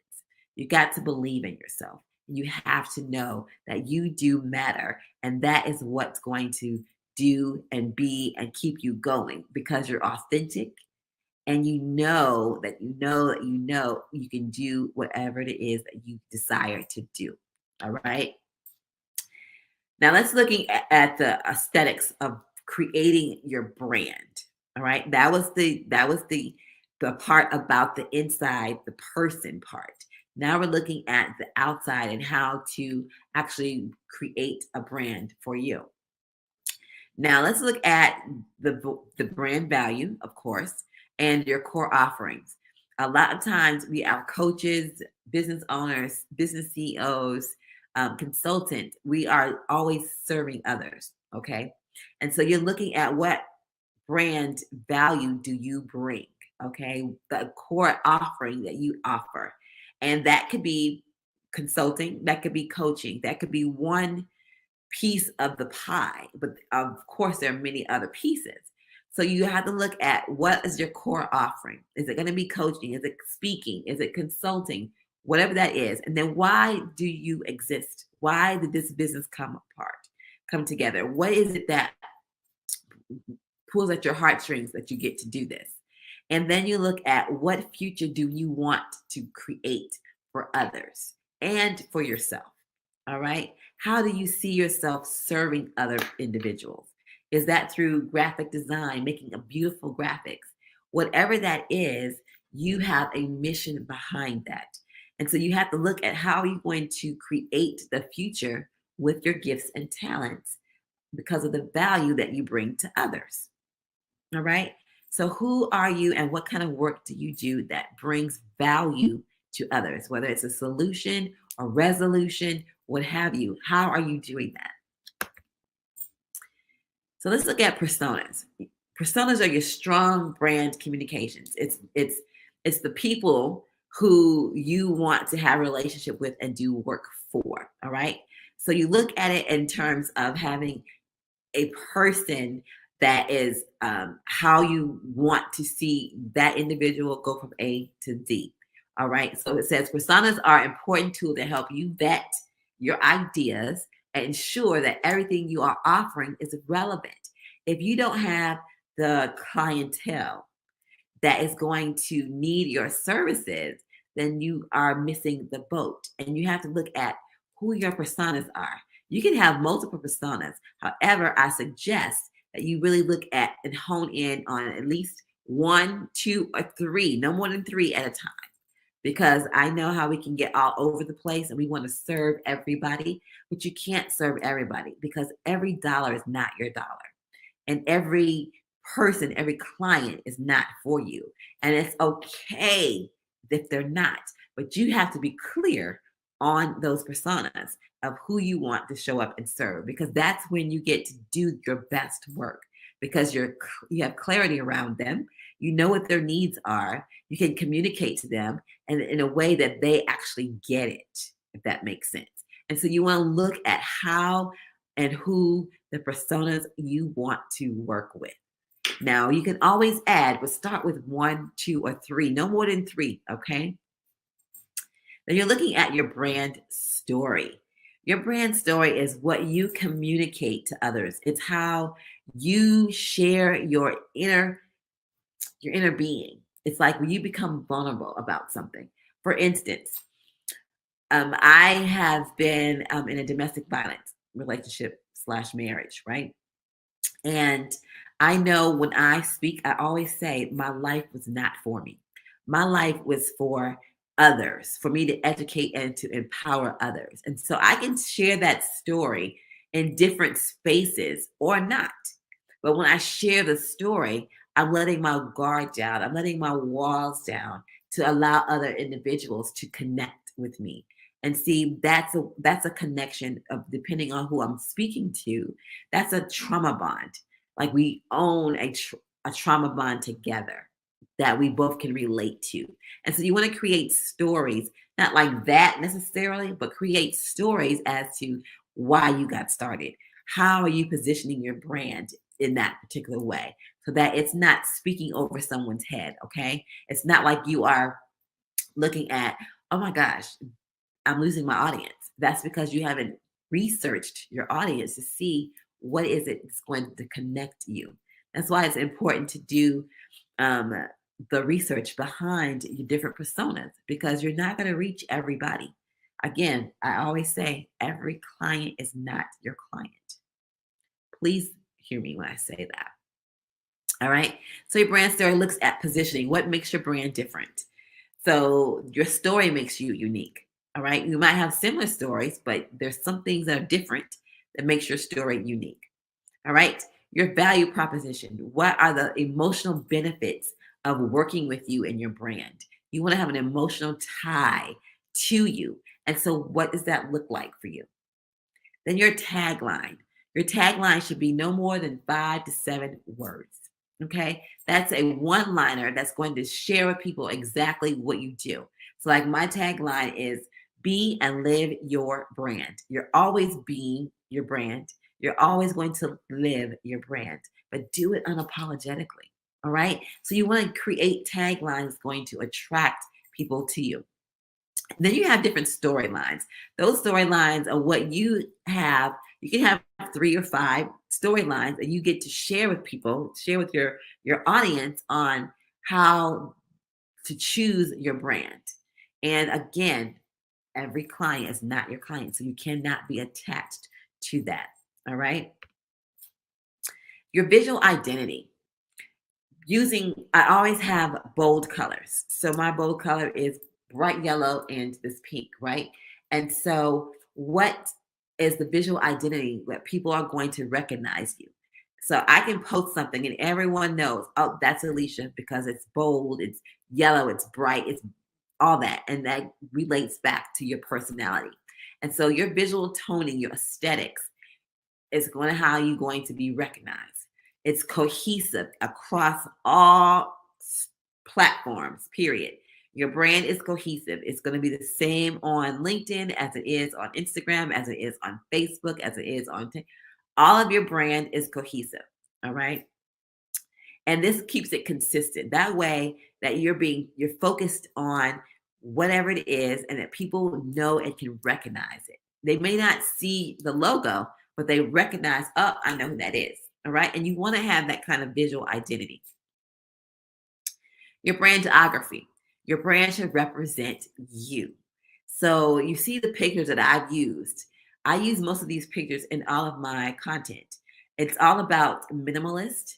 I love minimalist photography. I love the flowy kind of things it's feminine. And that's my brandography around it. It tells a story and it's visual and it attracts those individuals, women, of course, and it has attracted men too. But you want to get the pictures, the ambiance to really look and emanate your tribe. It's how they vibe as well.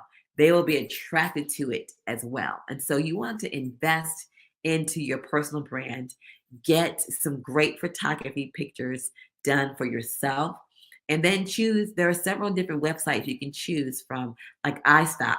iStock Photos has amazing photos that you can use for your brand, and you can keep reusing them. Now, if you want to switch up, that's, you can do that, but do that gradually so that people are walking with you and they're not being confused as who is she? Who is this person now? Right? So you want to do it gradually. Okay. So we've seen Rihanna. She is the billionaire now with her baby coming. And so she's gone from being a star to now owning her own fashion and makeup and all of this. And it's amazing, right? She's walked into her brand being herself, her sensual, sexy, authentic self. Okay. Then we have Michelle Obama, who is always becoming even better and better and better. And so she has looked into how creating her own personal brand is outside of being out in the White House. So now she's had to reinvent herself as to how I can show up in the world. How can I add value to the world and to the girls' lives, okay? So you're looking at your brand is always evolving with you. And it's always going to evolve. As you grow, your brand grows. Okay. Now let's look at your brand colors. I always suggest 4 to 5 colors because you have main colors and then you have accent colors. And so my main color is purple, which is my all-time favorite color. And then I have pink, fuchsia, whatever you want to say. And then the pop color is yellow. And so my accent color is orange. And so those are the main colors. You want to have 3 to 4 main colors.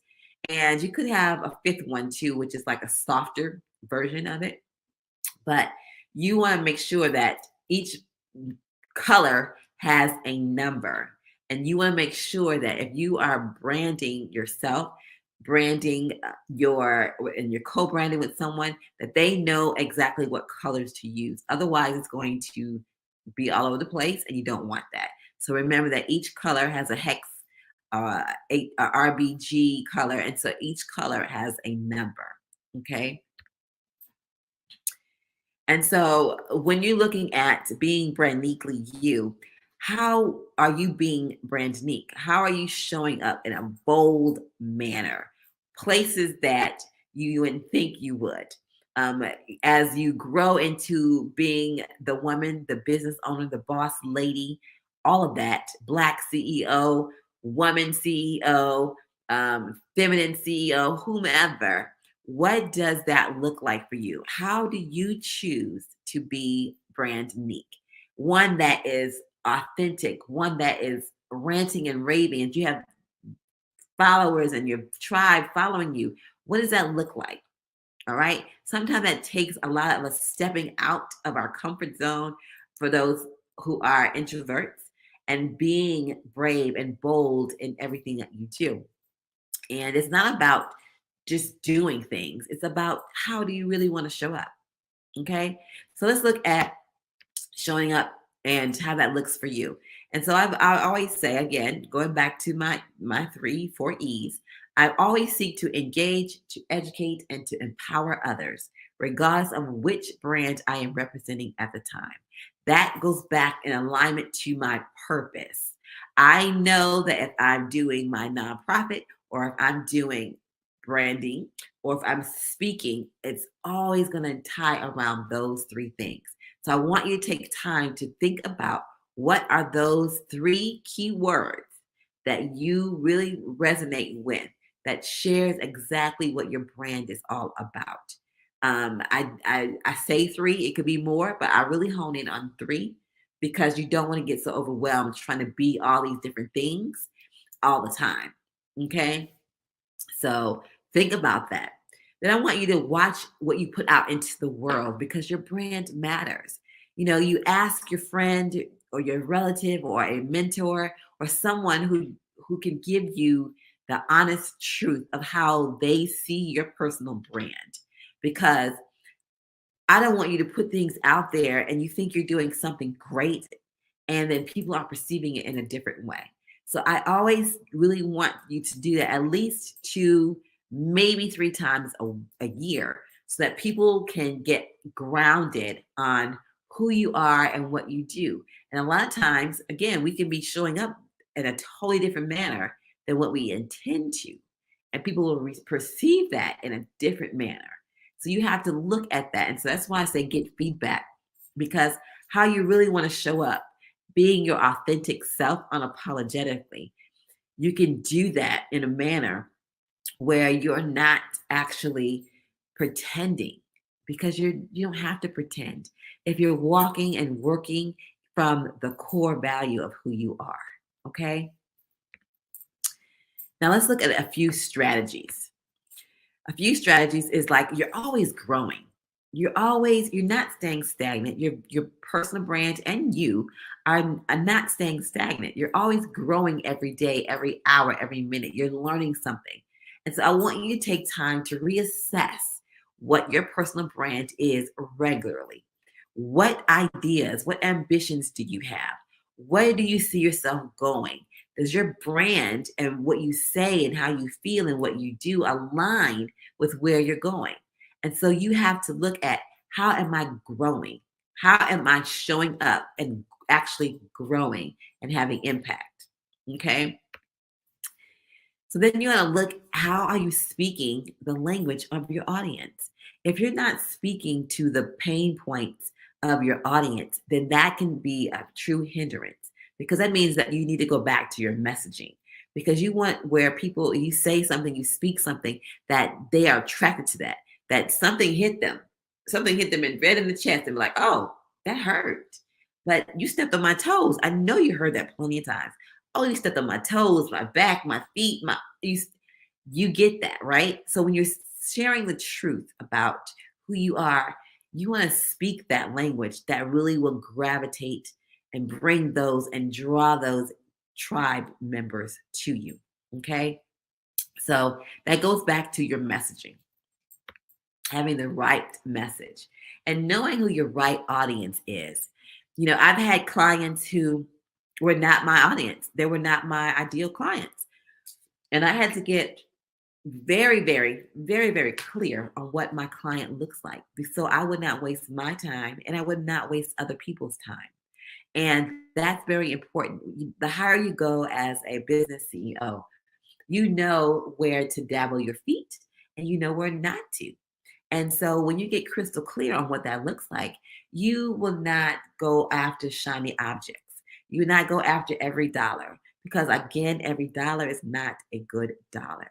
Okay. And so you want to look at your audience and what you actually offer to them, so that they know exactly what you do. They can articulate that to someone else and bring others to you as a referral. And so, a customer has the authority to purchase your product or they don't, whether you present that to them or not. It's their choice. But you have to know what your audience needs and what they don't need. What's speaking to them, what's assisting them, what's growing them, what's building them up. You get to know that. And that's where you become the authority in that manner of owning your personal brand. All right, so you have influencers. There are so many influencers out here on Instagram, LinkedIn, everywhere. And so your influencer, you get to have your hashtags. You get to use up to 30 hashtags on Instagram. You get to show who you are. You get to actually promote other people's items or services or products.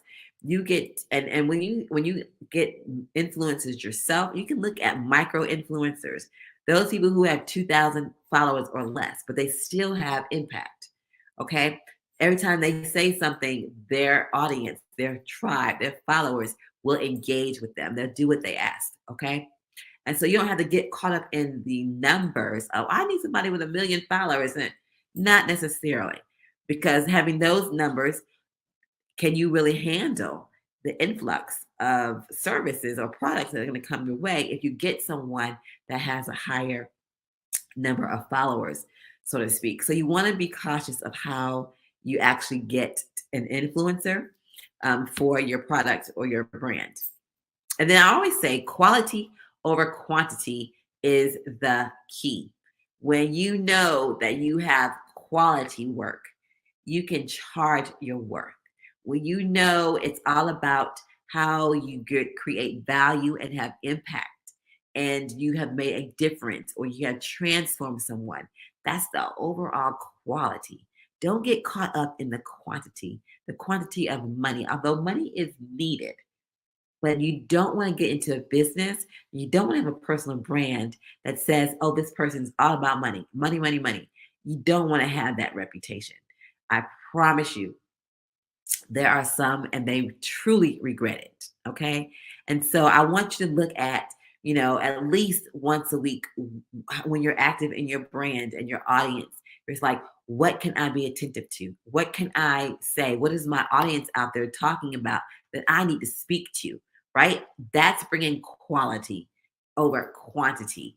And you don't want to just have a whole lot of things going on that is putting stuff out there. But but you want to have quality things. And again, there's so many things out there that you probably don't even understand or recognize. All right. And so then you have the client management. Know that you are really, really, really good if you're always saying thank you. Millennials like to hear thank you, not that they just bought something and you didn't say anything, right? And that I probably should go for everybody. Okay. So make sure that you have good client management. Once they come on to work with you, you get to show them excellent client management and engagement. Okay. A lot of our clients come from social media. It comes from referrals. And so when you look at the engagement, look at how you are creating impact. All right.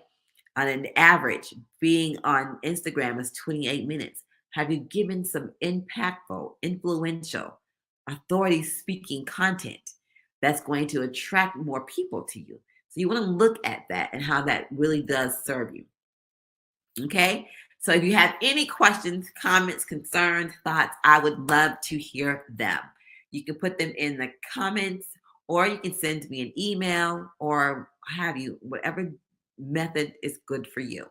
But I want you to make sure that your personal brand speaks to who you are. It shows who you are as your person from the inside out. And you have to own that. All right. So when you get to own that, you don't mess that up. Because again, our personal brand is necessarily truly our reputation. And how you manage your reputation really does matter. When people see you, what are their thoughts? What's their perception of you? How are you showing up? What are they going to get from you? What's the value you bring when you show up at the table? And so you want to ask yourself all of these questions about your personal brand. Again, it's more than just beautiful colors and a beautiful logo. It is more deeper than that, especially when you're talking about really having a company and becoming a CEO. You have to know that what you stand for, who you are, what's your identity, and you have to really know from the inside out. Because a lot of times that's how CEOs really crumble in terms of their business. They get sidetracked. They see the shiny objects, and you don't want that to happen to you or your personal brand or your business brand. And so if you have any questions, please reach out to me. Here's my contact information. You can email me. You can reach out to me, DM me. I am here for you. And so if you have anything that you need to do, please remember to always be and live your brand. It is all about you, and you. So do it well, wear it well, and be authentically you. Actually, be brand uniquely you. Until next time, mwah.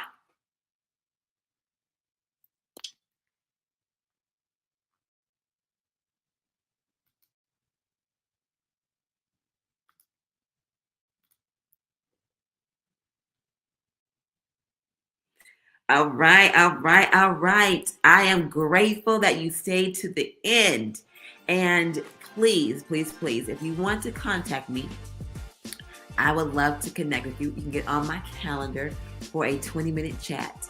If you need to have direct conversation, yes, we can do that. You can get my email and or my text me if you want at 980-205-2627.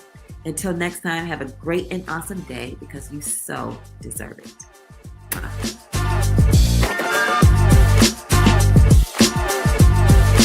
It will direct your life, and you will call it fate. Until you make the unconscious conscious, it will direct your life, and you will call it fate.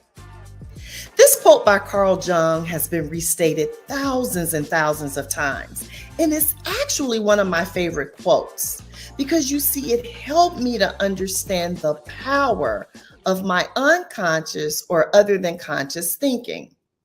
You see, while for me in life in general, things were pretty good, like most people, I still had a desire to make improvements or changes in my life. You see, yes, I wanted to be do, and have more. So I found myself walking around under the impression that I was directing my life. So when I was in a season of mediocrity, I actually told myself that if I simply would do some things differently, my life would shift. I would take courses, go to various trainings, read books, listen to thought leaders. In other words, I did the same things that most people do. You see, I had concluded that if I changed my actions, my results would get better. Unfortunately, while I may have had some limited success, my results were actually not improving, no matter what I did. So even though on occasion things looked better temporarily, I had to be honest with myself. You see, the things I was doing did not have that stickiness to them. The results, they were average at best. And we all know the sayings, right? And if so, say them with me. You see, the proof is in the pudding. Or as some people say, numbers don't lie, people do. Now, both the word pudding and numbers are referring to evidence or results. So results matter, right? Otherwise, why would we say things like, I'll believe it when I see it? It took me more years than I'd like to acknowledge, including seasons of low self-esteem, of anxiety and overwhelm, and trying to maintain the success I had already achieved. Seasons of doubt and shame from being in an unsuccessful marriage. Seasons of frustration from weight gain, disorganization. Seasons of not enjoying my career because I thought my team was crappy or that the organization didn't value me. You see, this list can go on and on. But the truth of the matter was, I had to realize that I might need to start looking at myself. Was it the glass ceiling within my organization? Or was this really about me? Was it about my team who spent too much time complaining and gossiping? Or was it about how I was leading and managing them? Was it about my child who was acting out? Or was it about how I led in the home? You see, how we do anything is how we do everything. So I began to notice that the one common denominator in each of these situations was me. So if in every area of my life I was wanting things to be better, maybe it was not other people. You see, up until that time, I was failing to realize that I was everywhere I went. So being the analytical and curious person that I am, I finally decided that since I had tried everything else, what did I have to lose by finally focusing on my self-leadership? My mentor and leadership guru, John Maxwell, states that the highest level of leadership is self-leadership. This led me to the realization that as together as I appeared to be on the surface or the outside, that on the inside, and specifically in my self-talk and thinking, I needed to get my act together. Hi, my name is Angela Hooper Minifield. I am a certified high-performance coach, speaker, trainer, and chief equipping officer of Minifield and Associates, LLC. And I need to get my act together.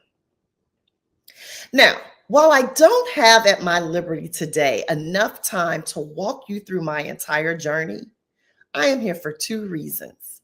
One, to create a safe space for you to acknowledge that you might need to get your act together as well. And then secondly, to share with you the three fundamental tenets to getting your act together if you, that is, desire to have more sustained results in both your personal and professional life. Is that fair? Great. Now, When I talk about getting your act together, I am speaking about 3 specific areas of life. A, attitude, C, communication, and T, thoughts. So let's start with A, attitude.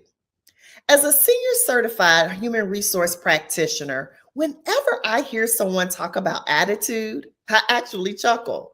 Think about it. How many times have you either heard someone say or that someone else had a bad attitude?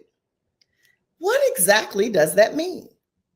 I bet if I asked 5 people to tell me what they meant when they said someone had a bad attitude, they would each give me a different answer.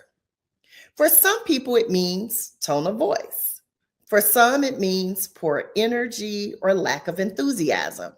And for others, it simply means that another person didn't agree with them. Who has ever been accused of having a bad attitude and found themselves totally clueless? I will have to raise my hand, as there have been times that I have been accused of such, by many exactly. And if you were anything like me, you literally had no idea about what the other person was talking about. So why exactly is attitude so important? Attitude, though subjective, again, depending on who you ask, is all about the energy and emotion that we project. It is important because it is one of the key determinants to not only how others perceive and receive us, but also how we perceive and receive ourselves. An attitude is somewhere between a belief, a stance, a mood, and a pose. So if you've got an attitude about something, sometimes it can be hard to change it because guess what? You think you're right. So as leaders, parents, spouses, friends, when we discuss being bothered by someone's attitude, we can actually find ourselves having a really hard time explaining it. So let us quickly talk about a definition that I want us to work within today. Now, for those of you who are taking notes, I want you to actually draw a circle on your paper. Right above it, the word attitude. Now, inside that circle, I want you to write 3 words: think, feel, and do. So again, write the words think, feel, and do. You see, attitude is what or how you think, which affects how you feel, and that impacts what you say and or do. Now, would you agree that that's a pretty good summation of the word attitude? Now, the reason I ask you to put those 3 words in a circle is because I want and need you to know that everyone has their own circle. And some of the things that hang us up in life and that keep us from having our act together is because we are focusing on things we cannot control. But guess what? That's your circle. So that means everything in your circle you control. So no matter what anyone else thinks, feels, says, or does, you can control your circle of attitude by being intentional about what's in your circle. Now, for those of you who think we cannot control this and it just happens on its own, maybe it's fate, it's just how you are, I will leave you with this premise that even the Bible in Philippians 2:5 says, keep the same mental attitude as Jesus. So again, this passage is even telling us that we can control it. Now, John Maxwell wrote in his book, Everyone Communicates, Few Connect, people may hear your words, but they feel your attitude. So I am here to tell you that not only do people feel your attitude, you feel it also. So if you find yourself saying that someone made you mad, sad, or glad, guess what? You have surrendered your power, your joy, and your peace to other people. Now, realizing my attitude was 100% within my control was one of the first steps for me in getting my act together. So the next time things start to go left, remember to focus on what's in your circle, not someone else's. In other words, control your circle. Now, let's get to the C in the act. That would be for communication. Communication is in harmony with A, attitude. Now, I propose that if your attitude or circle is on point, your communication or what you say or display, because again, communication is both verbal and nonverbal, that will be in harmony with what you desire. You see, each of us communicate all day, every day. Communication studies tell us that 93% of our communication is nonverbal. So only 7% of what people receive from us come from the actual words. 7% of communication is verbal. So people are reading our faces, they're drawing conclusions from our body language. Now, most of that is probably erroneous. They're also listening to our tone, our inflection. And John also says, if your face is going to talk for you anyway, you may as well have it communicate something positive. You see, communication is happening all the time. But what I realized wasn't happening was the connecting. And when I say connecting, I am talking about building relationship, rapport, reciprocity, and respect. You see, I realized I was talking or communicating, but I was failing to connect with other people. So when we talk about communication outwardly, that's definitely important, but there's also inward communication. And that's the most powerful. Because think about it, no matter how much time you spend with other people, let me ask you this, who do we spend more time with than ourselves? The answer is no one. We are with ourselves 24/7. So whose words or communications do you really believe is having the greatest impact on you? Yours. That means this is a you and you thing. So during those seasons of really needing to get my act together, I had to begin to pay attention to not only what I was communicating to others, but what messages was I communicating with myself. So again, I take you back to the circle. What are you saying to yourself?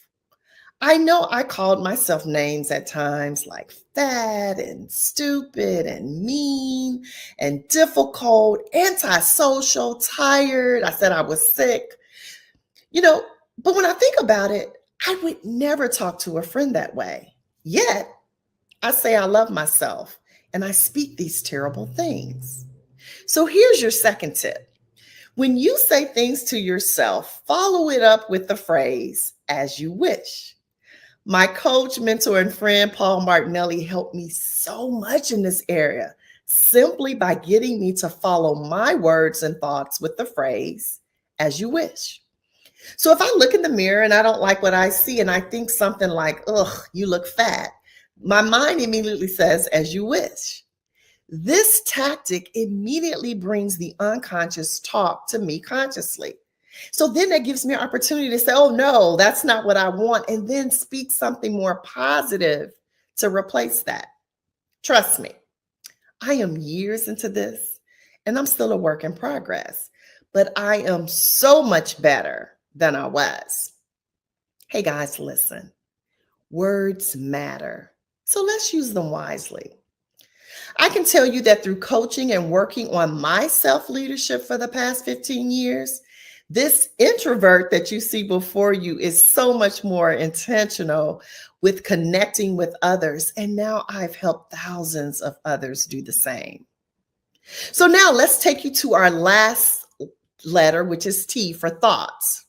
Now, whether that's through Proverbs or authors like James Allen, we're all familiar with the frame that says, as a man thinketh, so is he. As such, we know that we become our thoughts. Now, you might say that's not true, but did you know that your thoughts and words, along with all the other thoughts and words of others, never leave your subconscious thinking? Hence why I love the John quote, until you make the unconscious conscious. So during those seasons of really needing to get my act together, I began to pay attention to not only what I was communicating to others, but the messages that were running my operating system. You see, I learned through coaching that thoughts or beliefs drive behaviors. It's the behaviors that drive my results. Again, beliefs drives behaviors, behavior drives results. None of us can outperform our belief system. So instead of changing our actions to get a different result, we have to first change our beliefs, and then leads to change actions. And if the beliefs are not great, we have to challenge them. We're all familiar with the quote that either a man thinks he can or he can't, either way he's right. This quote also brings us right back to the refrain, as a man thinketh, so is he. So you see, all these illustrations about thoughts bring us to the same point. It's our belief system that directs our lives. Now, there are two ways to create a belief system. One is through time and repetition, and the other is emotional impact. That's why some things become habitual for us. We become unconsciously competent. We do these things without even thinking because it's a habit. We believe something because we have an emotion attached to it. So think about it. If I have happy memories associated around something, I tend to like it. If I have a bad emotional experience around something, for instance, like the first time I see a dog, if it scares me, even after one encounter, I now do not like dogs and do not see them as man's best friend. And so no matter how many stories you tell me or pictures you show me of your amazing fur babies, I don't like dogs. That emotion from that fear of the first encounter formed my belief. That belief formed my action, which is I stay away from them. And that leads to my results, no pets. So how do we think differently? Let's go back to the circle. We actually do control our thoughts, and they can be impacted by a new learning model. One quick way to improve that is with affirmations. But saying something positive one time is not going to affect that unconscious mindset. We also need time and repetition. So that means we must do it consistently and regularly. Philippians chapter 4, verses 8 through 9 tells us to think on things that are good, pure, honorable, etc. Why do you think that? Because thoughts lead to actions. Actions lead to beliefs.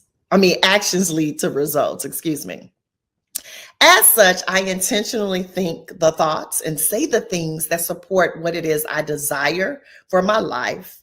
And this has helped me to accomplish business goals and have a peace that I never thought was possible for me. So as we all continue to work on getting our act together, or our attitude, communication, and our thoughts, know that while this work is simple, it is not easy. This is a daily journey, and some days are going to be better than others. But now that I'm able to use what I have learned to get my act together to help thousands of others do the same, I do that through accountability, coaching, training, and support. Hi, my name is Angela Hooper Minifield. I am a high-performance coach, speaker, trainer. And I'm also CEO of Minifield and Associates, LLC. And through my acts, I help other people get their act together. If you'd like a complimentary consultation, find me at www.getyouracttogether.coach. Thank you.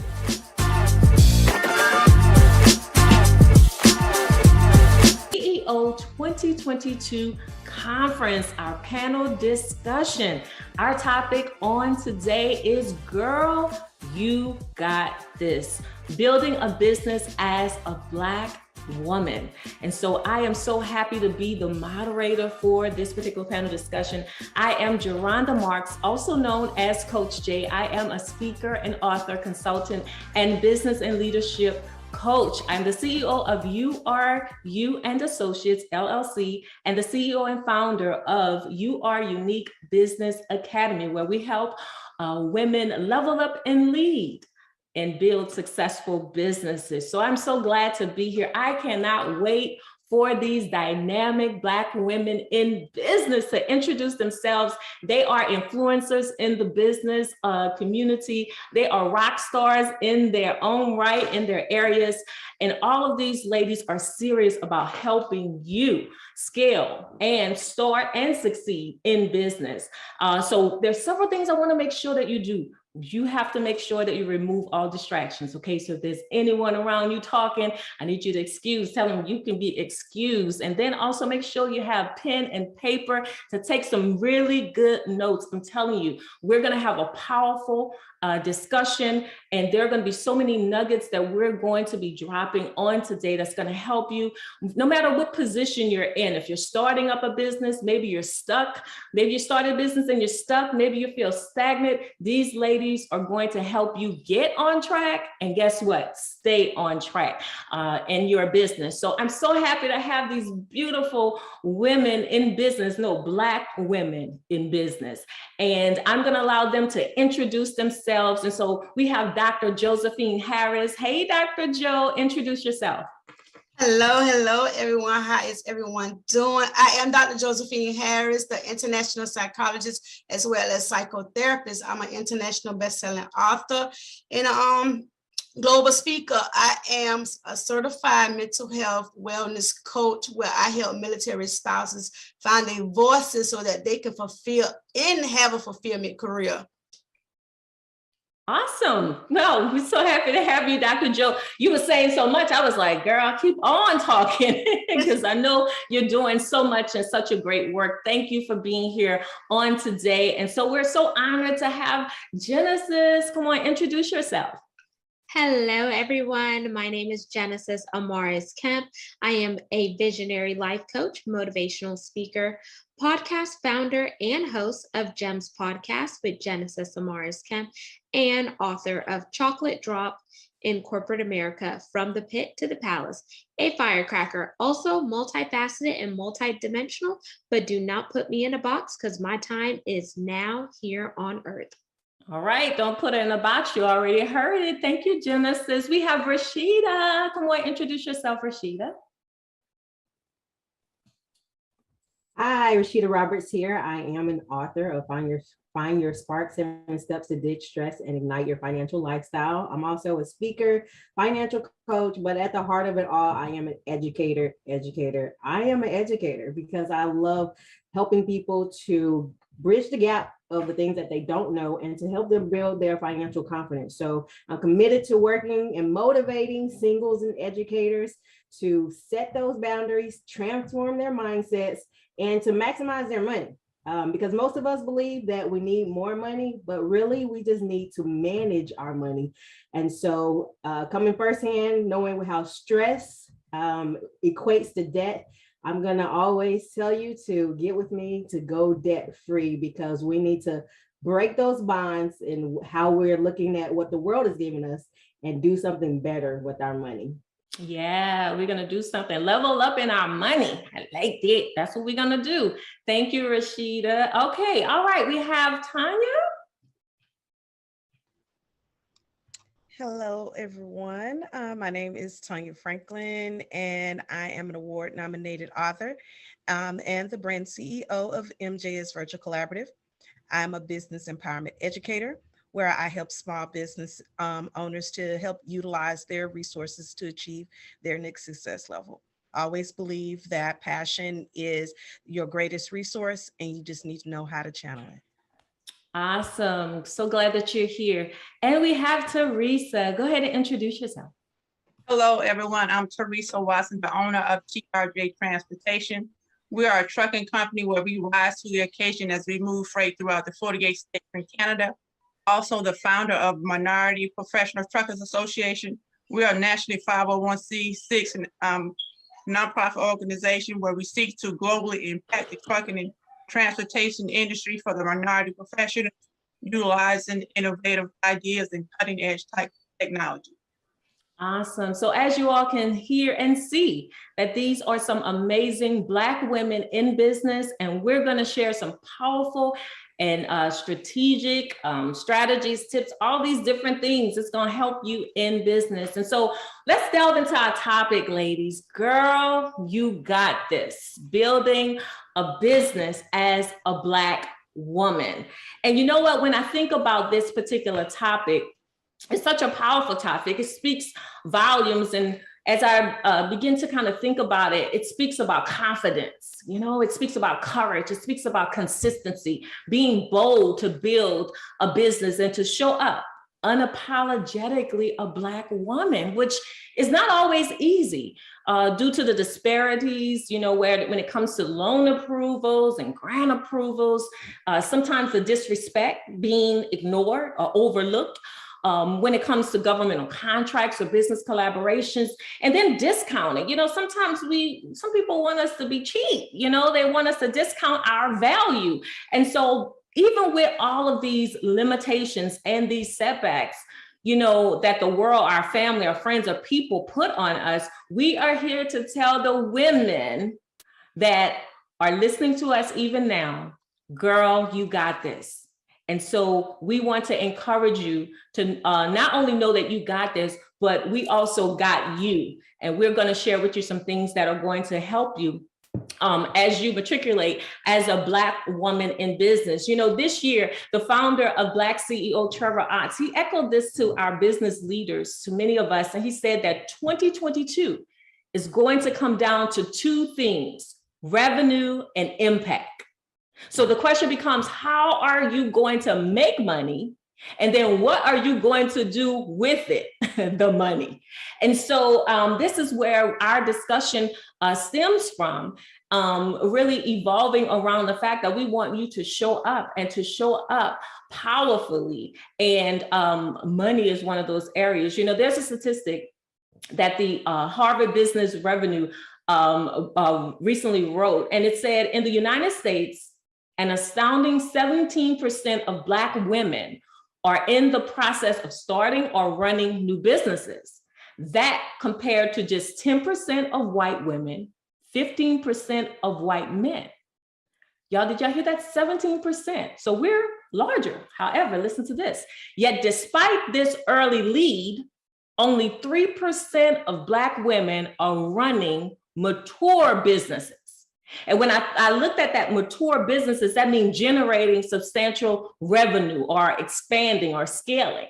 And so ladies, as I began to think about that, you know, and think about that particular statement, Black women running mature businesses, you know, really, what does that mean? And what does that look like? You know? And so it brings me to those three questions that many of us as business owners may wrestle with, you know, when we lay our heads down, you know, when we're going to lunch or to you know, out with our girlfriends and we're talking about business, these three particular questions: how to make money, how to manage my money, and then how can I multiply my money? And so this brings me to the question, ladies. Unfortunately, making money is where most women in business, we struggle, or it gets challenging for us as Black women in business. And statistics shows that it shows that many women-owned businesses don't generate high revenue because they have not identified the right price or their audience for their product or their service. Not to mention the fact that, you know, financial literacy plays a key factor, meaning us as a Black family, we don't talk much about money. So ladies, share with our audience how you were able to navigate this challenging ideology, a thought pattern in your business as a Black woman, talking about money and prices, and then share a few tips or steps or strategies on how to remedy this whole financial literacy issue that still plagues us mentally. So let's go to Rashida. I want to go to Rashida because she's the money lady. Oh yeah, she's the money lady. Share with us, how you navigated through this whole notion of, financial literacy. Well, first, I know one of your questions, I can agree with. Finding the right price can be challenging when you have a business, because a lot of us undervalue ourselves. And so we really have to you really have to know your purpose when you get in business, because, and just know that and be confident in, who you are and what you serve, so that you're not cutting yourself off.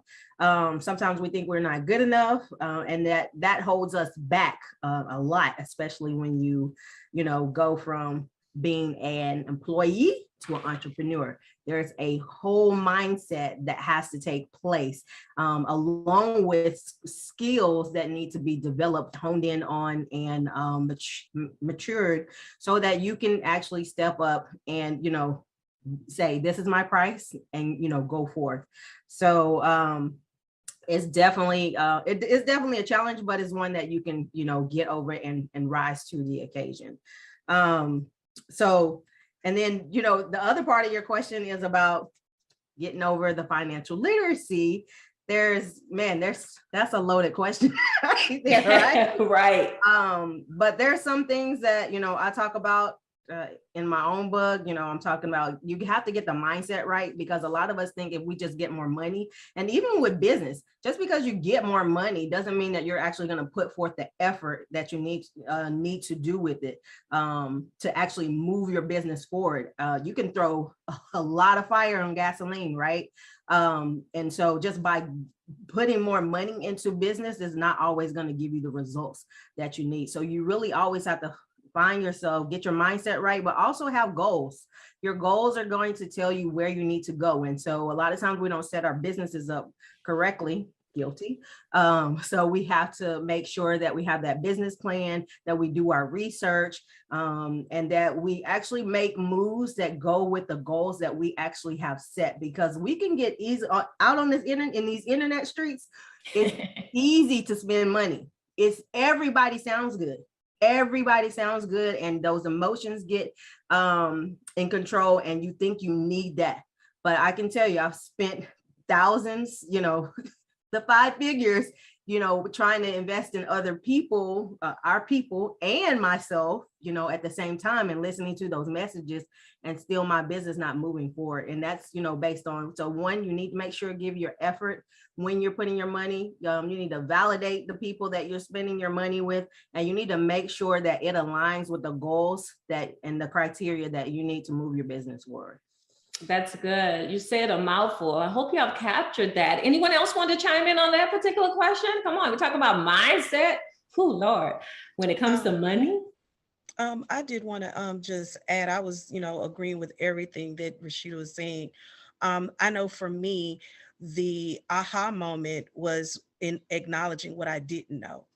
I had come into business thinking like, okay, all I have to do is set up a website and, come up with a nice name and get a logo, and realize that a year in, how much I didn't know, especially from the financial standpoint. So that was the light bulb moment for me. And I think a lot of times, just even from my experience, is that that people don't want to acknowledge of what they don't know. And that tends to hurt them more than it does help them. I wanted to also include some things, is educate yourself. There are so many resources that's available to us now. And even in educating yourself, you do have to be careful that you don't get caught up with the shiny object syndrome. And because somebody purchased this course or somebody did this, that, oh, that's what I need to do. Everything isn't for everybody. And so you have to educate yourself. Do the research. The research. Test and restructure, because sometimes you try something and it doesn't work for you, and that's okay, but don't continue to stick with it. Go back and restructure. make sure that you know and understand your market. It's not always about looking at my competition. It's about knowing your market, understanding what it is that's making people, that's helping to be able to supply that demand. Know your audience, and definitely know your worth. Know your worth, because if you are selling yourself cheap, then people are going to treat you cheap. Ah, that's good. Yep. You got to know your work. You have to know your work. And I love what you said. Everything isn't for everybody. That was a real jewel. All right. So just know what it is that you need for your business to move forward. Anyone else want to chime in? This is good talk here. So I definitely want to chime in too. One thing that I want to say is whenever you're going into business, don't always take the cheapest route, because if you take the cheapest route, it may cost you later on down the road by having to fork out, payments for maybe contracts that fell through and didn't go accordingly. So I always tell people, whenever you are unsure about something, partner with someone in a legal aspect, whether it's a trusted attorney and an advisor that will guide you along for certain policies and procedures that you need to have in place to make sure that you are protected and your assets are protected. Another thing to do is collaboration is not the new competition, but make sure that you are collaborating with somebody who has a kindred spirit and a like-minded spirit like you, where you could build and grow together, because you may not necessarily have all the collateral to put up front for your business, and you may put in 50% and your partner could put in 50%, and together you guys make up that whole, so you could really accelerate and reach the new levels and new dimensions that you're trying to soar to.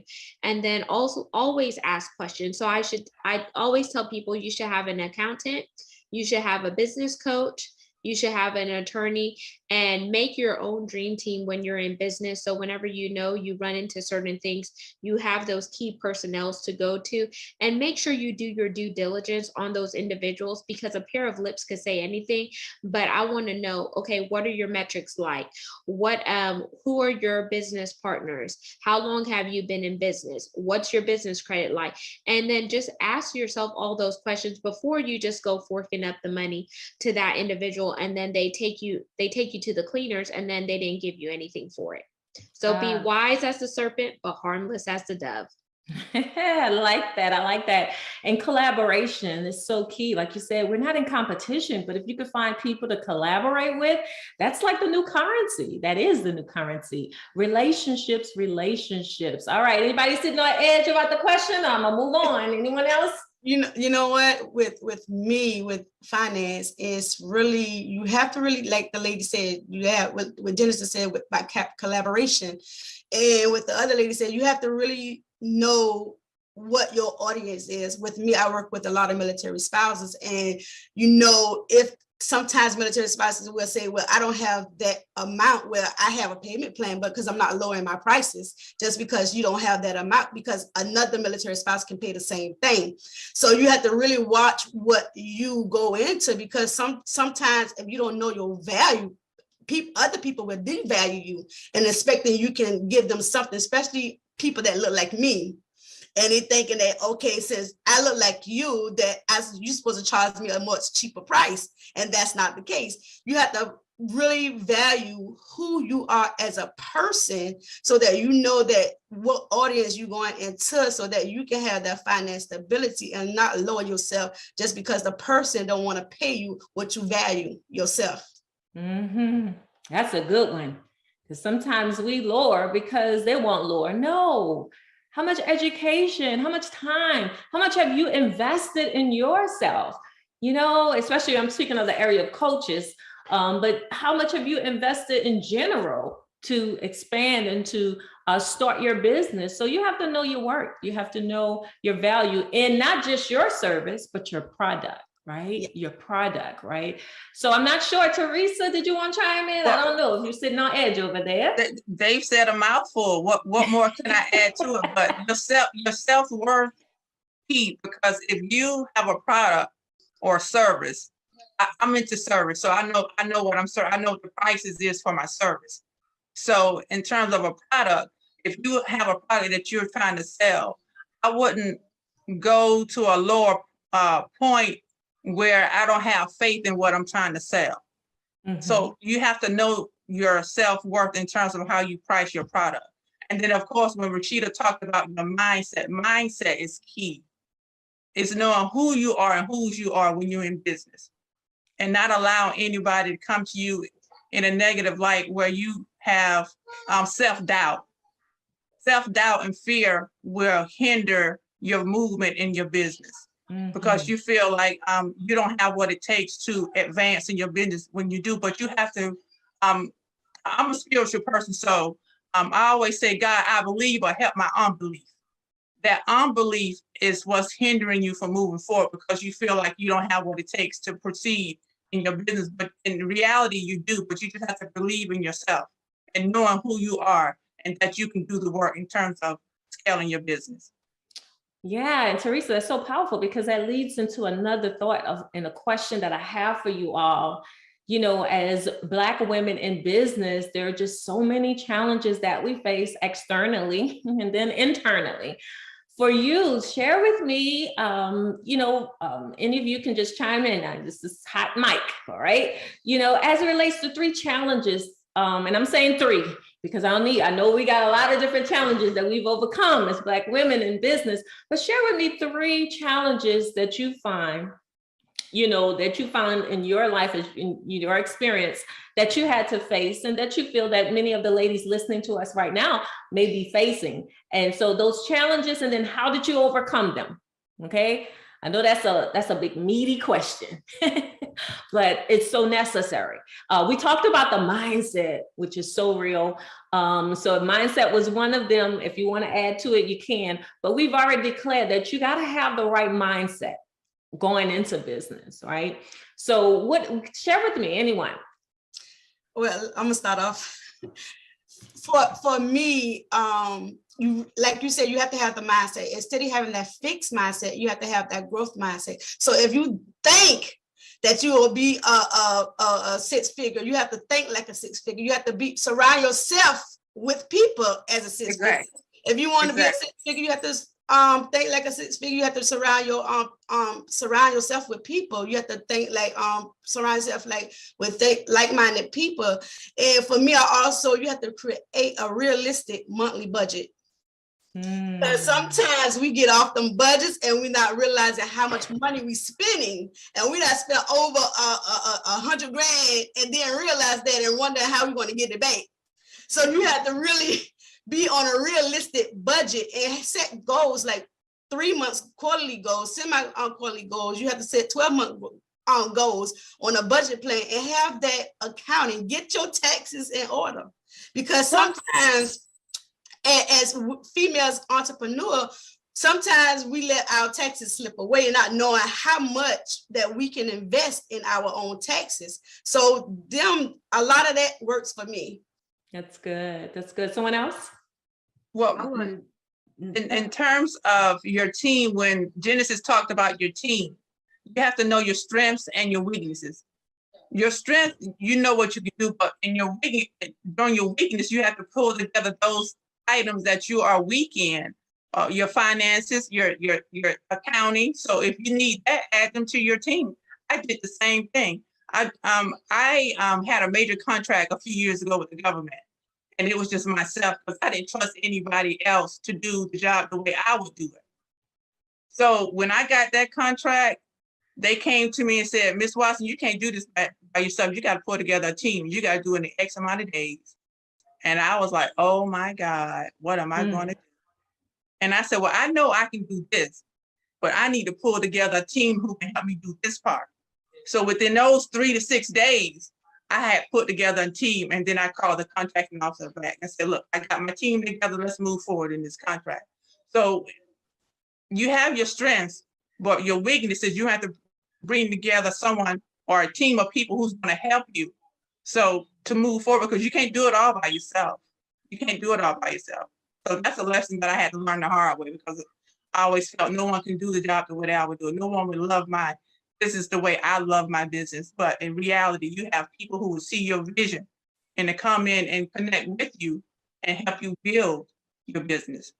Yes, that's the growth mindset that Dr. Joe was speaking of, that, in order for you to go to the next level, you got to shift your mind. You can't just think one no more, like they say, one is too small of a number to accomplish anything great. John Maxwell made that statement, and it's powerful in understanding the power of delegation. You could be in a mental institution had you kept operating the way you were operating, but you realized what you needed. And when you made that shift, it was probably the best decision you ever made, huh? Yes, it was. Awesome. Someone else want to chime in? So I was on the back door what I think that was Teresa was saying, because she was talking about a lack of confidence basically in other people. You also have to be mindful not to have that lack of confidence in yourself, because I know that's one of the things that I struggle with just trying to move forward, especially starting off. So make sure that you are confident and you move confidently, because it really will kill your business. It will kill your spirit, because entrepreneurship it can be very lonely. It can be very lonely, even if you have a bunch of people in your network, because you guys know the things that go through your mind, go through your head when, things aren't going right and you've put the work in and you're not seeing, the results actually come about. So definitely, build your confidence, but how do you do that, right? You need to put yourself around quality people. Right. And I say quality with a big Q, because, and you need to know what quality is. You need to define it, write it down, put it, because some of us, you need to pray for discernment, because some of us don't always have the discernment that we need. And so you want to pray for discernment so that you can find those quality people, because there are people out there, who you can hook up your lamp to, and it might not be the right, the right people. So just make sure that you can, build your confidence, put yourselves around quality people, because that's going to help you grow your business. And then I also think that, another challenge is us as Black women getting access to funding. Sometimes having the access to funding, but actually knowing how to get those government grants, how to label our business, knowing how to actually, and some of that is just because we don't have the financial literacy. We don't have the talking where we just are comfortable talking about money. So going into the banks and establishing a relationship with them, getting in front of them, shaking hands, bringing some warm muffins or whatever it is, can help you establish relationships and get access to business credit, because they know who you are. And so those are a few challenges that I see, even just like with myself, I always come with the personal, because that's how I relate to people. But so yeah.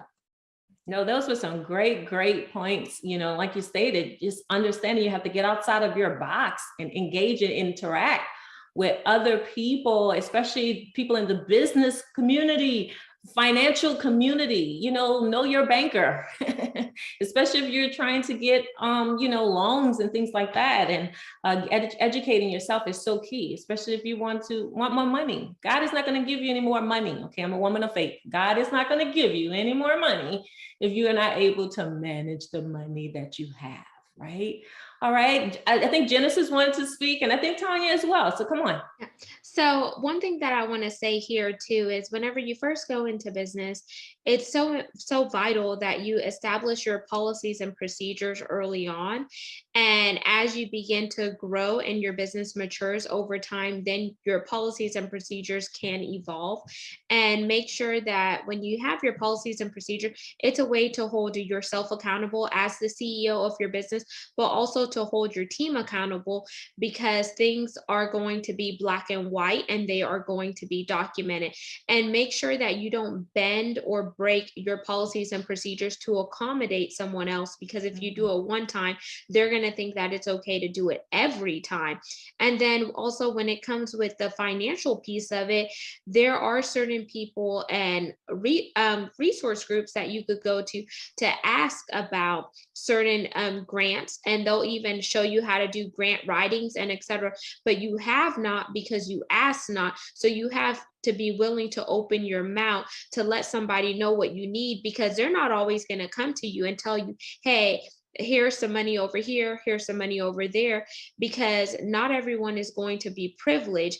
But also know where to go for that information, whether it's the SBA, the Small Business Association, whether it's the government, since they do give out minority funding for minority-owned business, or even like Teresa said, doing those government contracts. There's a lot of money to be made in government contracting, but if you don't know how to wheel and deal, and if you don't have enough business credit, enough business acumen and knowledge, then you aren't setting yourself up for success, and you're not standing out in light of your competitors.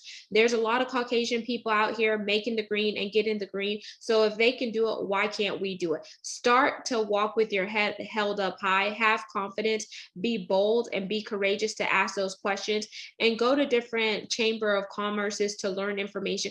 Go to places where they hang out and be the one. Who cares if you're the only one there? As long as you're getting that knowledge, then you're getting the bread and secure the bag. Yeah, that's good. I love that. And so, in essence, we've given you guys so many good nuggets, direction, clarity on so many things on how to manage money, how to get in the circle of people who have money, and to connect and to engage and collaborate. So now let's talk about the whole notion of how about multiplying the money? I don't know about you, but we all, in order for your business to be successful, you have to, seek out ways to multiply your money. Meaning, how do I allow my, position my business so that my revenue can expand? And so the truth of the matter is that we all have 24 hours a day. You know how we complain, if I had more hours, I just need more time and that kind of thing. But, as Black women, we have to make sure that we are utilizing our time wisely and being productive. Working hard will only take a woman in business only so far. Yeah, we got to work hard, but we need to learn how to work smarter and not harder, meaning there are some ways and through automation to, take your business to the next level. So I want to talk more about these terms. Okay, we hear a lot of talk about scaling your business, increasing your impact in the marketplace, finding ways to increase your income. How can a Black woman in business do this in an economy like this? And y'all know where we are in our economy right now. Prices of oil is increasing, right? I know y'all went to the pump. And I know y'all saw the pump prices.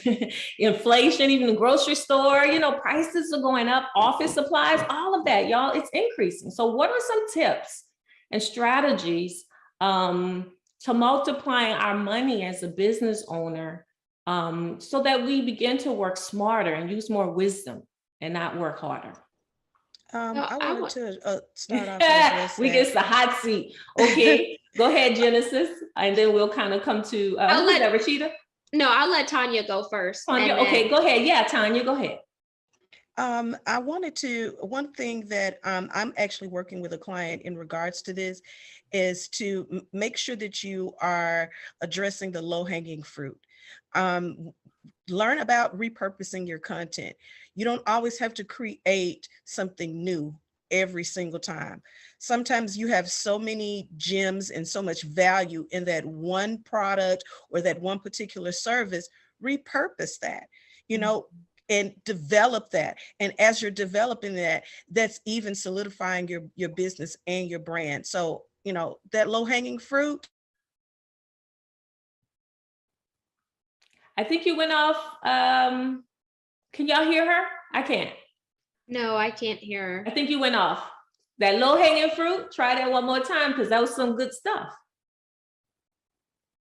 Okay, I'm not sure. But I love what Tanya, can you talk? Okay, there we go. Go ahead.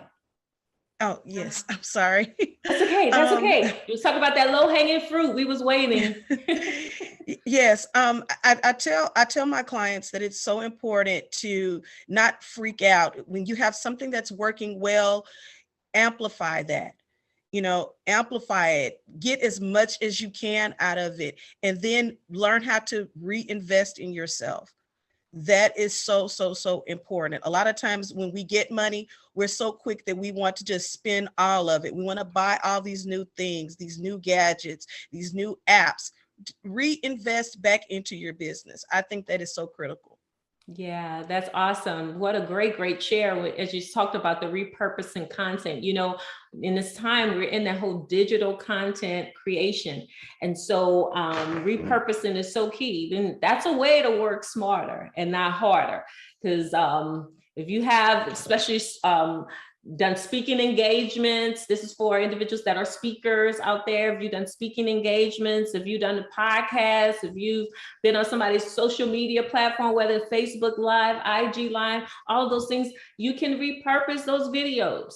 And you can pull out little nuggets. And then, anyway, I'm not a content creator, but I know the stress of pulling it together.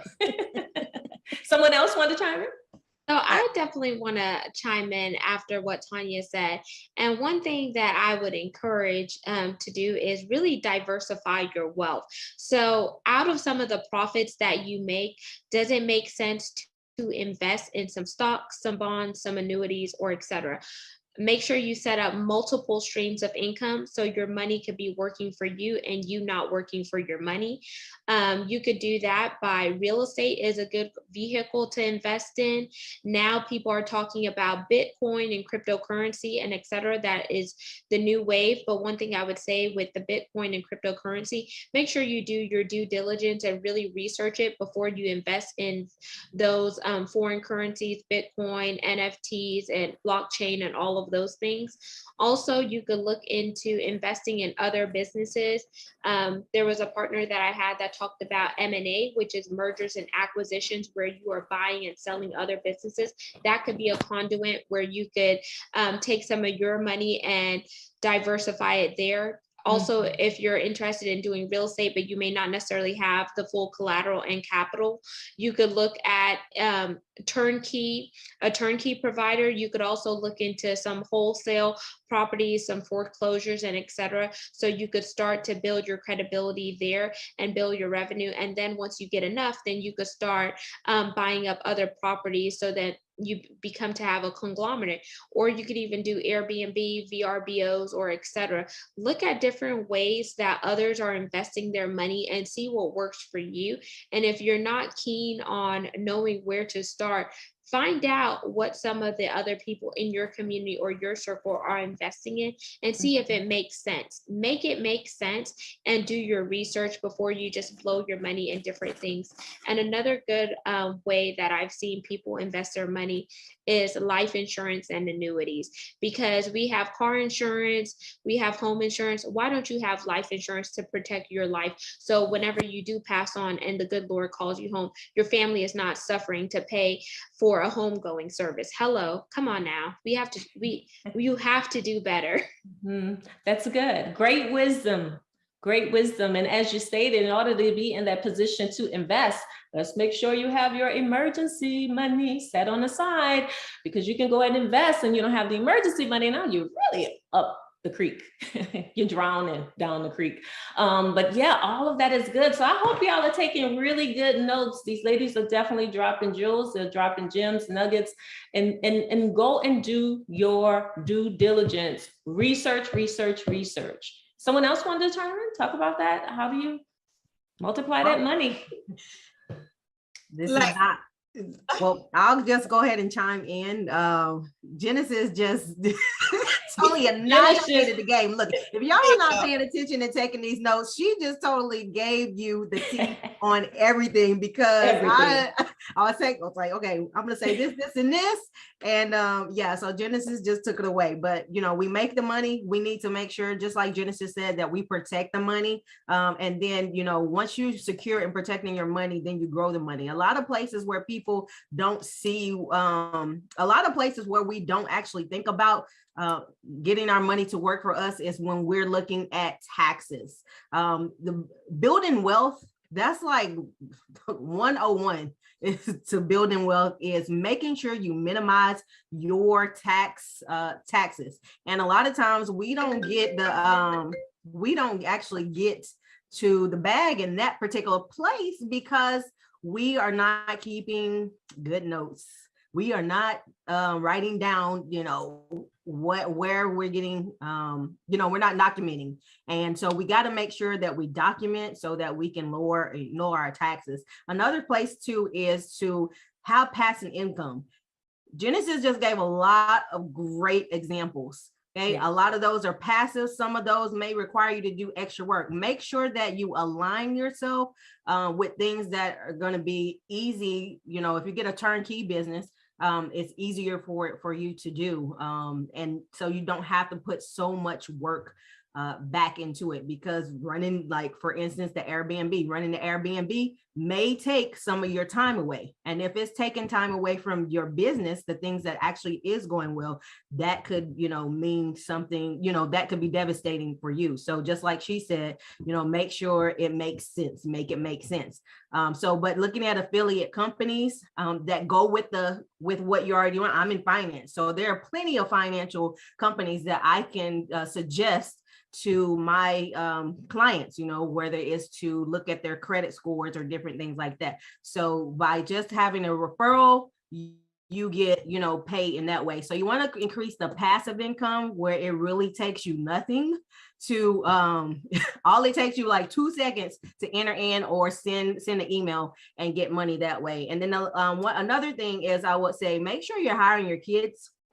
They're under 18. We don't always know the rules of the game or of the wealthy, but hiring your kids can stash away a little over $15,000 a year that is tax free for you. And guess what? You're the parent, and you still have control of that money. And so, and this is how we multiply it, because we're now creating and building wealth for our kids so that we can leave something behind. And you want to educate them as well so that they can, that this money is not just going to go to waste, within the generation after you pass, that it will continue on, and that we would continue to build the mindset. So what did I just say? I said, minimize your taxes. Get with affiliate companies, make sure you get your passive income, and hire your kids. Yeah, that's good. Anyone else want to chime in? Because this is really, y'all are really dropping some really wealthy information, meaning it's full of wealth. And if we would just do what you say, research, position ourselves, all those various things, it can happen for us. Our business will then be that mature business that is having that revenue and substantial amount of revenue so that we can do more business. Okay, someone else? We perish because we have lack of knowledge. So applied knowledge is power. They pretty much touched on every area that needs to be known outside of, applying the knowledge that you learn. So yes. Absolutely. So now that we have the knowledge, we have to put some feet to our faith. We believe in, but we have to do the work. Do the work. So these ladies are dropping jewels. Anyone else want to talk more on that aspect of multiplying the money? Yeah, well, the lady said it all. And like Rashida said, put your children to work, because my children do my website. My kids do my website. They promote me on social media because I'm an author as well as a psychotherapist. I'm in the mental health field. So as I'm also a global speaker, when I use my speaking engagement, I turn that into books. So when you turn your speaking engagement or your speeches into books, that's also reoccurring income. So I turn that into books as well as I blog. So I turn my blogging into books too, because I'm a content writer. So I don't really redo everything. I just revamp a lot of my speeches into books and my blogs. Mm-hmm. That goes to what Tanya said, that repurposing. Absolutely. And so even speak to Rhonda. Can y'all hear me? Yeah, I was going to ask you, can I say one more thing? Yeah, go ahead. Last thing, and this is something that I will be working towards, is to build a business and not a job. Because when you build a business, then you're going to get your time back. And we're all trying to get the financial freedom. But a lot of times, I mean, when you're first starting out, it's a job, right? Because you got to, be multiple positions in the company. So, but we all need to be working towards building a business. So therefore, one day we can, we don't have to be there and let the business actually run. And we can take a vacation and we can have, get through a pandemic that will, pass the test of time, right? It can stand on its own. And so just remember that, build a business and not another job. Absolutely. And I think can I jump in on that? Go ahead, Teresa, because I was just about to echo what you said about building that team. Go ahead, Teresa. what Rashida just said.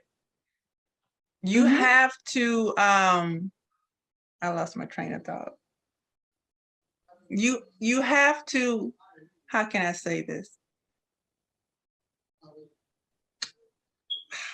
I lost it. That's okay. It's gonna come back, girl. Pray hard. It's coming. Because guess what? We need what you gotta say. I want to jump in right there too and say, to echo what Rashida said, don't trade your time for money. That's what a lot of people fail to realize, because if you're trading your time for money, it does become a job. It's just like you're punching into a time clock.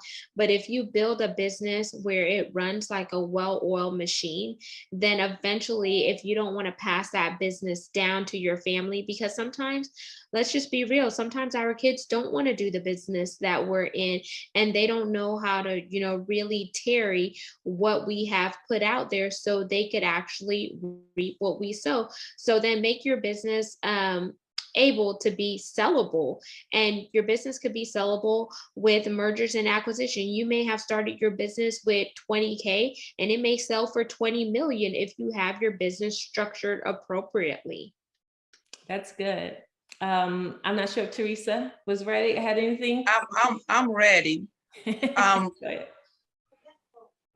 In order to build your business to the level in which you see yourself going, you have to have a passion in what you do in terms of your business. You have to be passionate.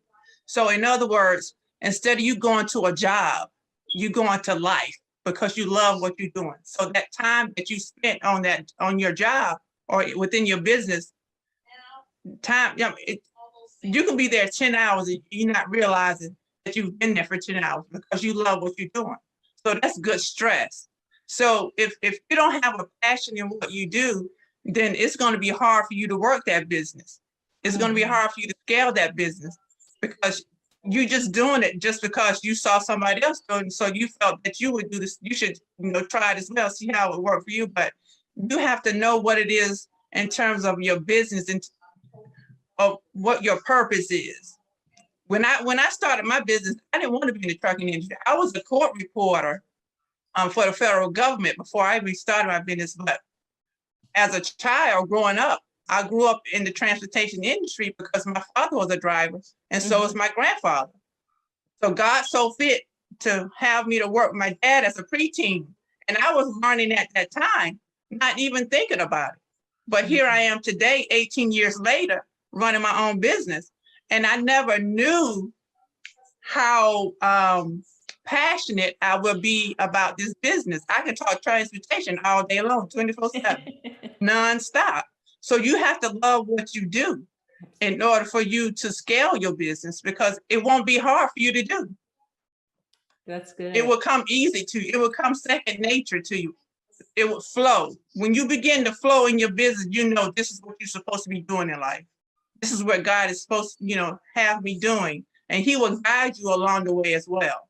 He will open doors that you have no business being in. I've been in places that I never knew I thought I'd go to.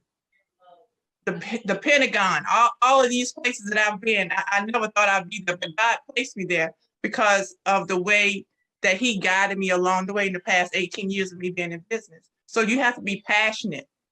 And people have to see that when you're in business. They have to see that you love, that you can speak it, and it just comes second nature to you. You just float in terms of your goals that you have set for yourself for your business. Absolutely. That was good. It has to be something, at least that you love, especially if you're going to invest your time and then invest your money in it as well. So thank you, Teresa, for sharing that, and I think for, it's so important that we understand that if we're going to, like you say, work smarter and not harder, in essence, what all of these ladies or business women are saying to us is, automation, figure out what systems you need to purchase, whatever you need, platforms you need to purchase for your business that applies to your business, and allow those systems to be put in place. McDonald's have a system, Burger King have a system. That's why they're able to hire somebody to train them a little bit and put them on them fries, right? Because there is a system. And so with our businesses, you know, when we say we have a business, we need to look for ways to scale, ways to put some automation, some systems in place so that our business continue to run, even when we're not there. Or we can allow our virtual assistants or assistants, administration, your team, what Teresa was saying to us is so very important. So we're about to kind of close out, but I want to ask you ladies this question. I want to give all of you an opportunity to kind of share. For the Black woman listening right now, okay, because y'all know our sisters are listening, who has a business idea and want to start a business, what word of advice would you give her? Someone that's just starting out, you know, have an idea, but just need some direction. What would you say to her? Be resilient. Trust your gut instinct, walk in your own truths, and really ask yourself, do I want to live or do I want to exist? Because if you don't know where you're heading direction-wise and you don't have that focus and that clarity, you're easily going to be subjective of what external factors are trying to depict on you or what the world is trying to say about you. But whenever you do it from internally, knowing who and whose you are and materialize that externally, then you will really have that synergy and that overall place for you to remain grounded and steadfast. And the last thing I want to say is this profound question is, how much are they paying you to sleep on your dreams? Because sometimes people could dangle that money in front of you and you could be complacent because you think that money is golden, but that money may be causing you to remain stagnant and remain in a holding pattern of complacency because you got too comfortable. Whereas it's time for you to step outside of your comfort zone and really ignite your purpose while here on earth, because you don't want your dreams to end up in the graveyard. So sweet. Okay, someone else? I would say, for me, you have to really put God in everything you do. You have to ask God for direction, ask God for guidance. You have to even ask God for a discernment spirit, because some people will take advantage of you. So you have to make sure that you know the spirit of discernment. And you have to realize one thing my grandma used to say, she used to always tell me the 3 people will come in your life, one for a season, one for a reason, and one for a lifetime. And it's up to you to know the difference between all 3. So she would tell me that you have to ask God for that discernment, because people will come and take advantage of you. Right. That's good wisdom. Good wisdom. Okay, anyone else? I would say faith over fear. But you have to realize if this is something that God has told you to do in terms of a vision, or is this something that you choose to do on your own? Because there is a difference. Because if God has his hand on it or within it, you're going to flourish. You're going to scale. You will build a business and you will do something that you never thought. You could be the first one in your family who's God has given that entrepreneurial spirit to. You could be the chosen one in your family, such as I am. So always, like Dr. Joe said, keep God first in all that you do. Ask him any question, okay, God, where am I to go today? Who am I to speak to today? In your meetings, okay, God, remove me from self, and you, oh God, step in me and be my mouthpiece. You have to do all that within your business in order for you to build your business in a manner in which you see yourself growing your business. Absolutely. Having a relationship with God. And then, we may have individuals that are not people of faith or what have you. And they might, they're higher power or what have you. So therefore, all we know is that you cannot do this work alone. And if you try to do it alone, you're going to definitely suffer some deep consequences, mentally, emotionally, and physically, because owning a business and starting a business, scaling a business, it takes time and it will take a toll on you. So you do have to make sure that you have the right mindset for this. All right, Tanya, did you want to share? Yes. One of the things that I tell people all the time is to trust your passion. People build businesses on everything every day. There's always someone out there that needs what you love to do. And stick with the process, because just like you just said, it's a process. It's not something that's going to happen overnight. A lot of times we're looking at the shiny growth on top, but not understanding the process of the growth of where it needs. There's weeds, the root, that needs to be nurtured, that needs to be fed, that needs to be watered. So trust the process. Don't be so quick to give up. If this is something that you love to do, trust it. Trust that passion and move forward in it. Don't let anyone tell you that you can't do it. I had that experience when I first got into virtual assisting, and I'm one of those type of people that I like to think outside the box. I like to be different. And I had an idea of something that I wanted to do, and a business coach told me, "Oh, that's impossible. No one has ever done that before. You'll never be able to be successful in doing that." And I'm grateful that I trusted my own passion and that I was able to say, you know what, I'm going to show you that I can do it. So, and so 5 years later down the line, I am doing it. So trust the passion and trust the process. Keep moving forward. Stay focused on whatever it is that you're trying to do. That's good. Trust the process. Rashida, did you want to chime in on that? Well, I say one, go for it. Okay. Go ahead and get out there. Look, the famous quote is, done better than perfect. Okay. So just go ahead and get out there, get it done. And, we can put on the layers first, but you got to just get over yourself and walk into your purpose and make sure that you do it. But 2 is know your purpose. Take your time. A lot of times I just see what the world is always like. Let's do it fast. Let's do it this. But you and him is the only time that you need to worry about. Okay. Do your research, get a mentor, use score.org. You can find a mentor who will help you, get the business set up straight.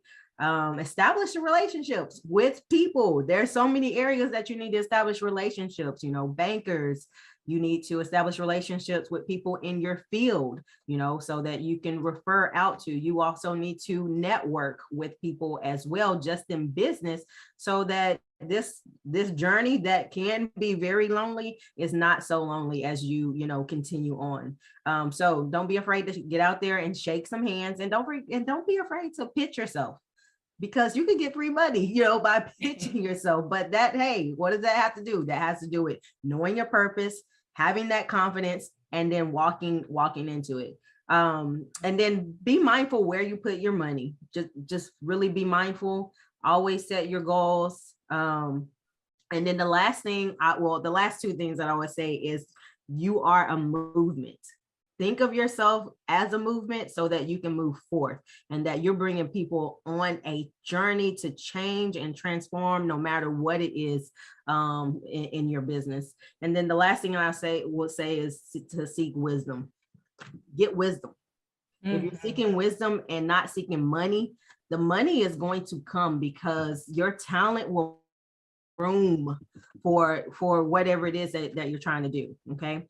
And so get wisdom. I'm spiritual too, but it says seek wisdom with all you have. Do that over money, and the wealth will come. It will come. Absolutely. So that's good. I mean, everything you all said, it can even apply to the woman who's in business and may feel a bit stuck or stagnated. But I want you to share with me one thing. I don't want no 2 and 3 and 4. One thing that you would say to a woman, a Black woman who's in business now, and she may feel a bit stuck or stagnant. What word of advice would you give to her? One thing that you could share with her. One thing that I would share is examine the challenges. Don't be afraid to look at the missteps. Like, where did I fall? Where did I mess up? And and say, you know what? It's time to create a plan. Maybe I have to scrap what I did before, but examine. Awesome. Someone else? I would say consult. So, because if you're spinning your wheels with your own ideas, don't be afraid to consult with others in your field who can help you get out of the bind that you're in. You know, sometimes we're addicted to our own work and our hard labor. So let's make sure that we break up with that notion in 2022, and that we make sure that we get with other people and who can help us get out of that that mindset or just the funk that we might be in. Okay, great. Next, Genesis.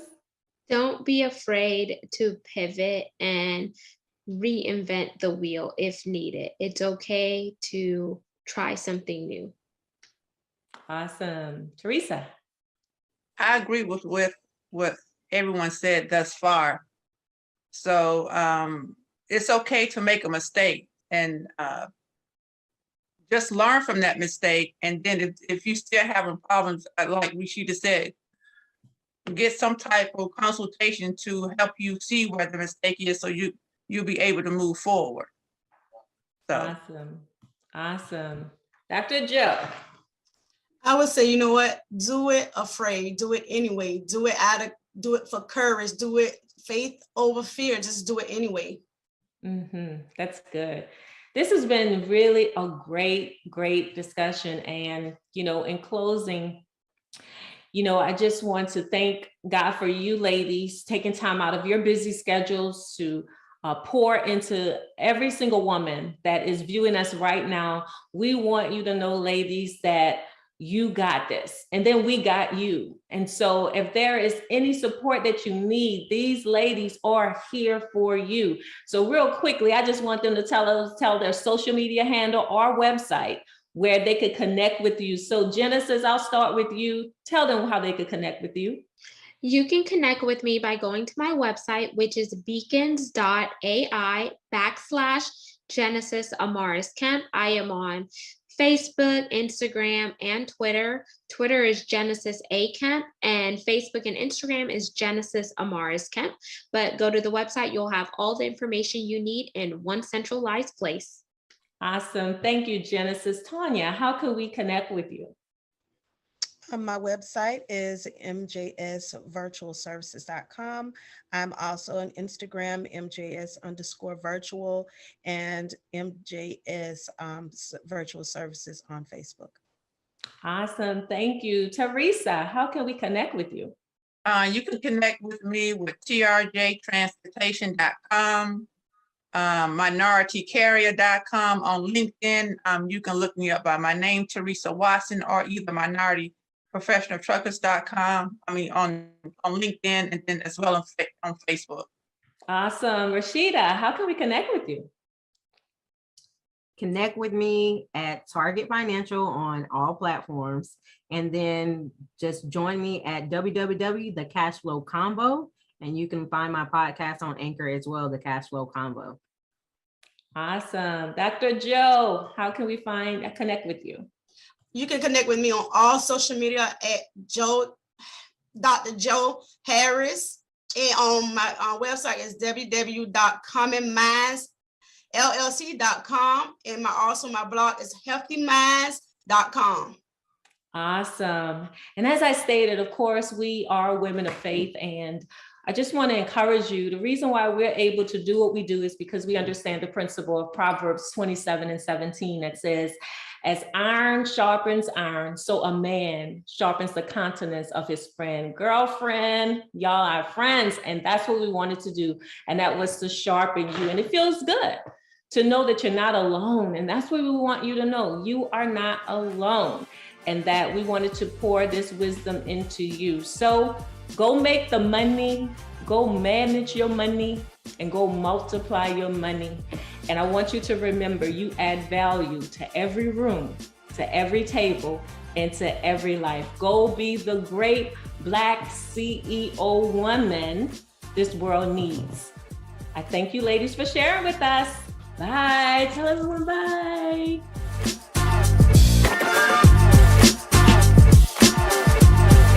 I ended up living in a place that I didn't want to be, and on a sofa I didn't want to be.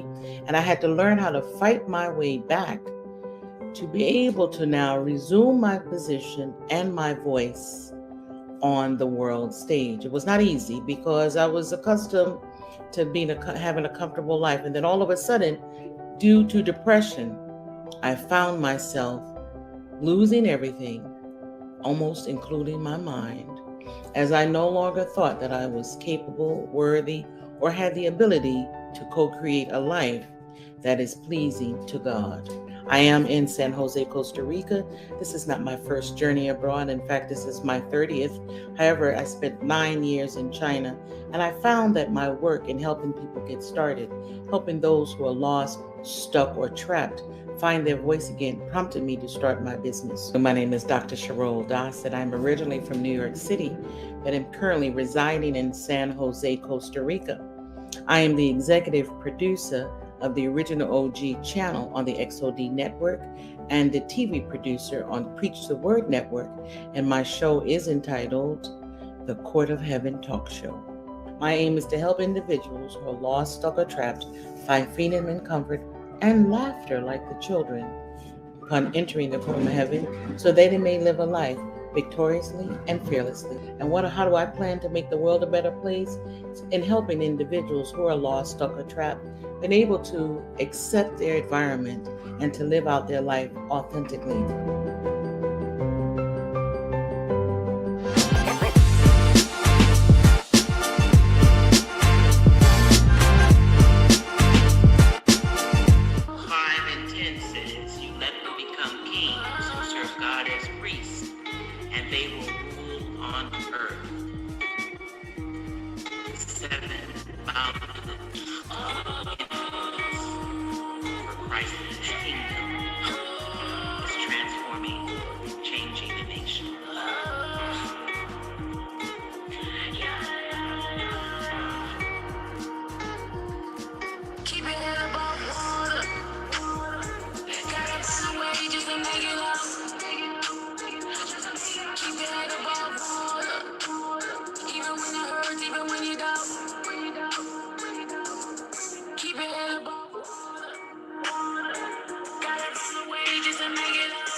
Keep your head above water. Greetings, my name is Dr. Sherol Dossett. This is a song that I recently produced because it culminates my journey in overcoming depression. You see, contrary to what you might see in front of me, I have not always been this open about my journey, because I often wondered, where did this come from? And I realized that there's due to a generational bloodline issue. Some call it a stronghold. Some people in the religious faith call it a curse. I knew that every time as I tried to excel in my career, I would always fall back down. And so the backdrop for this presentation is the result of me learning how to keep my head above water as I enter the courtroom of heaven. So you might wonder, what is the courtroom of heaven? And why is it important now? You see, many of us who are accustomed to traditional religious principles, we feel that we operate at a certain level. And if you have issues, you may want to bind, you may want to loose, you may want to plead, you may want to plead the blood, you may want to fast, but nothing is working. I was one myself who suffered from that dilemma. And so today, the aim is to help the listener and the viewers find comfort and freedom to engage the courtroom of heaven. Now, who is in the courtroom of heaven? Well, who we meet in the courtroom of heaven is called the accuser, or Satan, whose aim is to aggressively attack and devour your destiny. And so today I want to review 3 areas of importance. Number 1, I would like the listener to learn how to engage the courtroom of heaven with confidence. 2, understand what is the difference between a curse and a covenant. And 3, how you may obtain legal authority to get back all that was taken from you. And with that being said, let's start off with a little understanding of what is a curse. We've heard curses all our lives, but we may not understand it. The Bible refers to the curse and uses an analogy of a bird. And as a bird flies over, when a bird is about to drop its dew, it's looking for where to drop its dew. But oftentimes you're walking around, you're not aware. And until you might reach a destination, you may notice that, oh, I have something upon me. I've been hit. Oh my God. And so part of this aim today is to help you understand that curses are generational and they look to see where they can hit. In my case, it hit me in my emotions. It hit me in my mental faculties, where at one point I forgot exactly what I was doing. I forgot my accomplishments, my achievements. I have walked around in a cloud.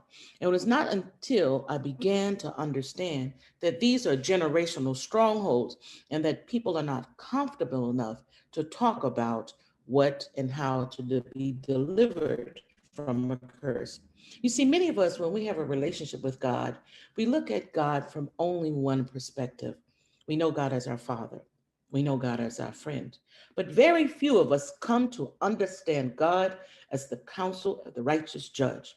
When you understand that, you also understand as above, so below. So within this vein, if there is a legal course of action to receive legal remedies, why wouldn't there be a spiritual course of action to receive spiritual remedies? Let me explain something to you to make it really easy. Think of a door. When you walk aside of the door, as I look at my door now, I'm sitting in Costa Rica. On the inner side of the door is the heavenly realm. But once I open that door, I step into the spiritual realm. So I mean the earthly realm is on the back of the door. In front of the door is the heavenly realm. And that's where we find comfort, because now are we no longer operating in the earthly realm. We have stepped into the heavenly realm. We have stepped into a kingdom, whereas kingdom citizens, we have our rights, we have responsibilities, and we also have an opportunity to regain our legal authority to retake and overcome our life. So with that being said, I want to clear up some explanations. And first of all, a curse is not a curse unless it has a legal recourse. It has a legal cause. And so you look at the issue of mental health, you look at the issue of depression, you wonder why some of the family members, that all the women in the family may have depression. It is not because it is simply a bad day. A bad day is completely different. And the reason why I know that, because I suffered with a bad day, and I also suffered with clinical depression. It was undiagnosed, but how did I know that it was true? Because it was aggressive, it was constant, and it was a pattern. And isn't that the way the accuser tries to attack you? In fact, I equate the accuser, meaning Satan, as the assassin which takes your destiny. And so with that being said, let's learn how we can embark upon our renewal. Let's learn how we can embark upon taking our life back for your freedom, so you can have a life of happiness, have a life of wholeness, being able to enjoy a relationship. And so remember this, that the enemy has three goals. He seeks to destroy you, he seeks to devour you, and he seeks to kill you in the spiritual realm. And therefore, it takes spiritual or divine intervention, legal precepts and understanding to step outside your earthly battle and step into the heavenly realm, because warfare is what it is. Sun Tzu, the ancient military strategist, Chinese military strategist, said, if you know heaven and you know earth, your victory is complete. I love Sun Tzu. I lived in China 9 years. And so a lot of the work that I do, a lot of the presentations uses ancient Chinese wisdom combined with ancient Hebrew wisdom in order for me to get an awareness of my destiny and the importance of my destiny. As we go forward, I want to give you some steps that will qualify you to go into the courtroom of heaven, and some equal steps that will disqualify you. Number one, the first thing to do is not to be arrogant, not to feel that you're owed something, that you're entitled to something because you have education or money. No. In order to embark upon the court of heaven, to receive your breakthrough, you must enter with humility. You must be in a position to repent. You must also enter with faith, because faith is the title deed for your victory. Now, once you enter into the courtroom heaven, please understand that this is not a physical place in the domain in which you can see with the natural eye. Oh, no, no, no, I beg to differ. This is a domain in which you're only able to enter through prayer and repentance.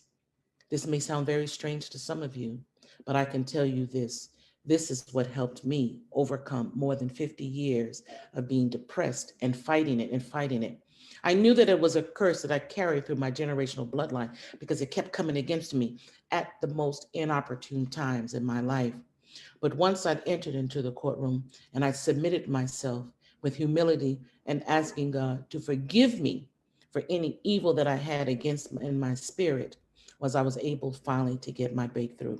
But that being said, today, I want you to feel encouraged. I want you to feel inspired that whatever you're up against, whatever you are in terms of the trajectory of your life, that is not over. And that most importantly, you must always remember to keep your head above water. Once again, this is Dr. Dossett. I thank you for listening. I thank you that you're here today, that we have an opportunity to share and to discuss.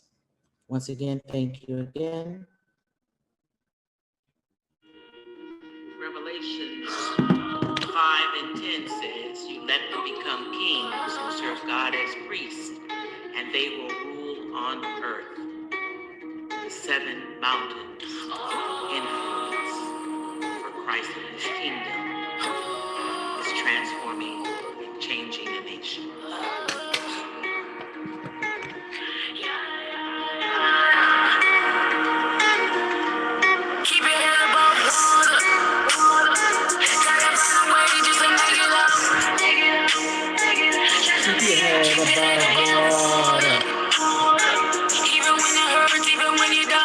No doubt, I'm the courtroom of heaven.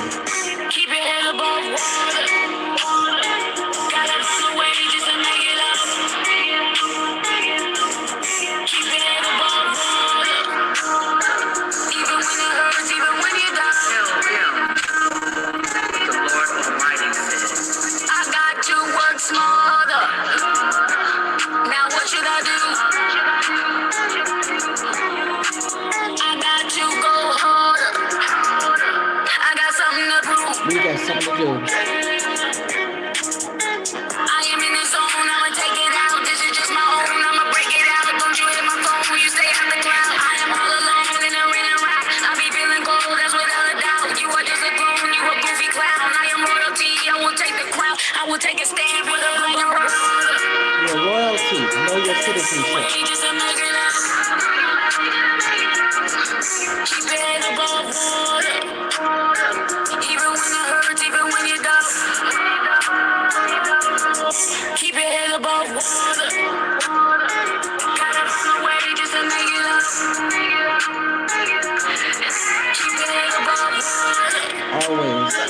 Even when it hurts, even when you're down.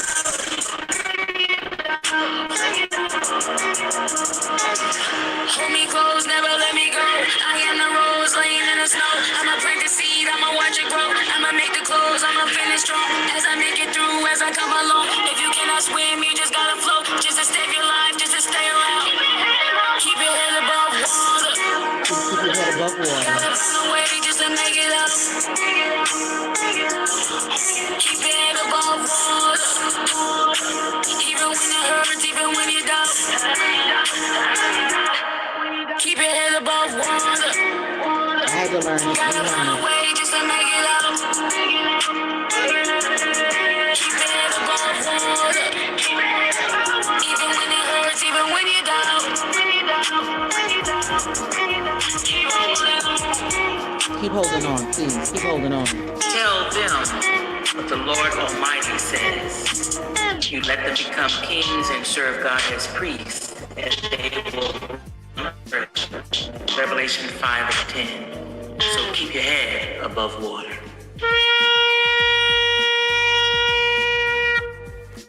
Thank you for listening. This is Dr. Dossett.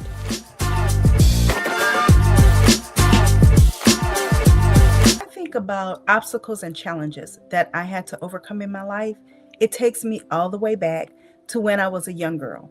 I was born and raised in a very small town in South Louisiana, and I was raised in the 70s. And during that time, skin tone, especially in South Louisiana, was a big thing. And as you can see, for me, I was a dark skinned girl. I spoke well, I was very educated, but I would always get the, oh, you're so smart for a dark skinned girl, or oh, you're so pretty, which was a really big thing for a dark skinned girl. And that message that it sent to me was that there's something wrong with you because you are a dark skinned girl. Why Kaleidoscope Outreach? In my practice, I'm a faith-based therapist as well. And in my practice, I've worked with many women who have gone through so many painful things in life. And a lot of it could have been avoided. They could have made better decisions had they had the right foundation. So my heart went out to young women, teen girls, early young adults. And at Kaleidoscope Outreach, we work with them to help them to develop a firm, solid foundation that's built on biblical principles. It enables them to be able to go out, to embrace who they are, to be able to fully appreciate the young woman that God has designed them to be.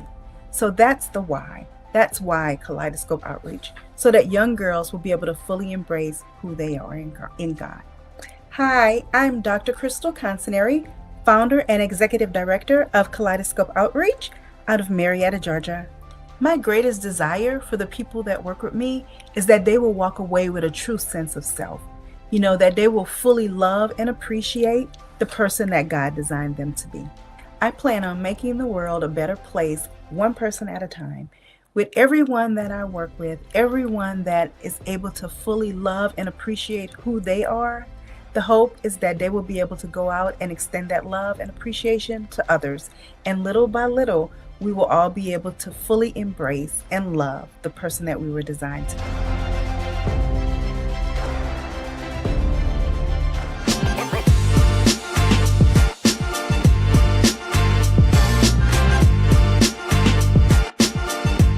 Hi guys, I am Dr. Crystal Consinary out of Marietta, Georgia, a suburb of Metro Atlanta. I am a certified faith-based clinical counselor, as well as a life and business coach. And this afternoon, I don't know when you guys are actually listening to me, but I wanted to just take some time to talk with you guys about the topic of not being true to yourself. And to start off, I just want to share with you a little bit about what got me here today, and what got me to this topic, right? So I am a woman of a certain age. I am 52 years old, right? 52 years young. But I've been on this journey for about 10 years now. I used to work with a business coach. She was amazing, but she had some family issues that came up, so she had to step away from her practice. Now, I work with women, but I'm always wanting to do more. I'm always wanting to, better myself, better my practice. So for the last 10 years, I've been on this journey looking for someone who could help me, who could guide me, and who could help me to grow and expand my business so that I could have a greater reach to help more individuals. And I've aligned myself, I've spent thousands and thousands upon dollars aligning myself with women who professed to be a Christian coach. And what I found is that as I would get in there and I would start working with them, something just wouldn't add up, right? Either their business practices were not truly in line with God's word, their lifestyles were not truly in line. And I'm not here to say, if you're going to be successful in business, you have to be this all-out devout Christian. But what I am saying is, for me, that's what I was looking for. So about a month ago, I was just very, very frustrated, super frustrated. I was praying. I was like, God, I just cannot find anyone that adheres to the standards that they put out there. And as clear as day, I heard God say, that's because you are the standard. And I was like, no, that's a prideful thought. No, that is not me. That is not God. So I kept praying, and it came again. You are the standard. So I stepped away, went back, prayed some more. And what I came to realize is that it's not you are the standard in a prideful way. It's that you are the standard because God is saying he had instilled in me the things that he wants to be put out there to help others who are in business that are looking for someone to help them, to guide them, but that at the same time can be a success while adhering to his principles. So I was like, okay, all right, I can wrap my head around this. And then a friend of mine called maybe about 15, 20 minutes after that. And she was like, hey girl, what are you doing? How are you?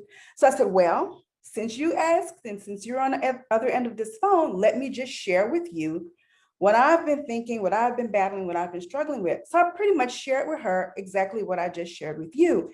And her response to me was, and you are, and it's not prideful to think that. God has gifted each and every one of us with certain abilities, and we have to embrace that. And she said, you teach that to women all the time. That's what you do. So why can't you just accept that at this moment in life, that is what God has prepared you for? That's why you can't find anyone. And again, I'm not saying this, guys, to my own horn and to say I'm amazing, although I will say, my clients, they do seem to have a great appreciation for me. But I know you're wondering, well, why is she sharing this, right?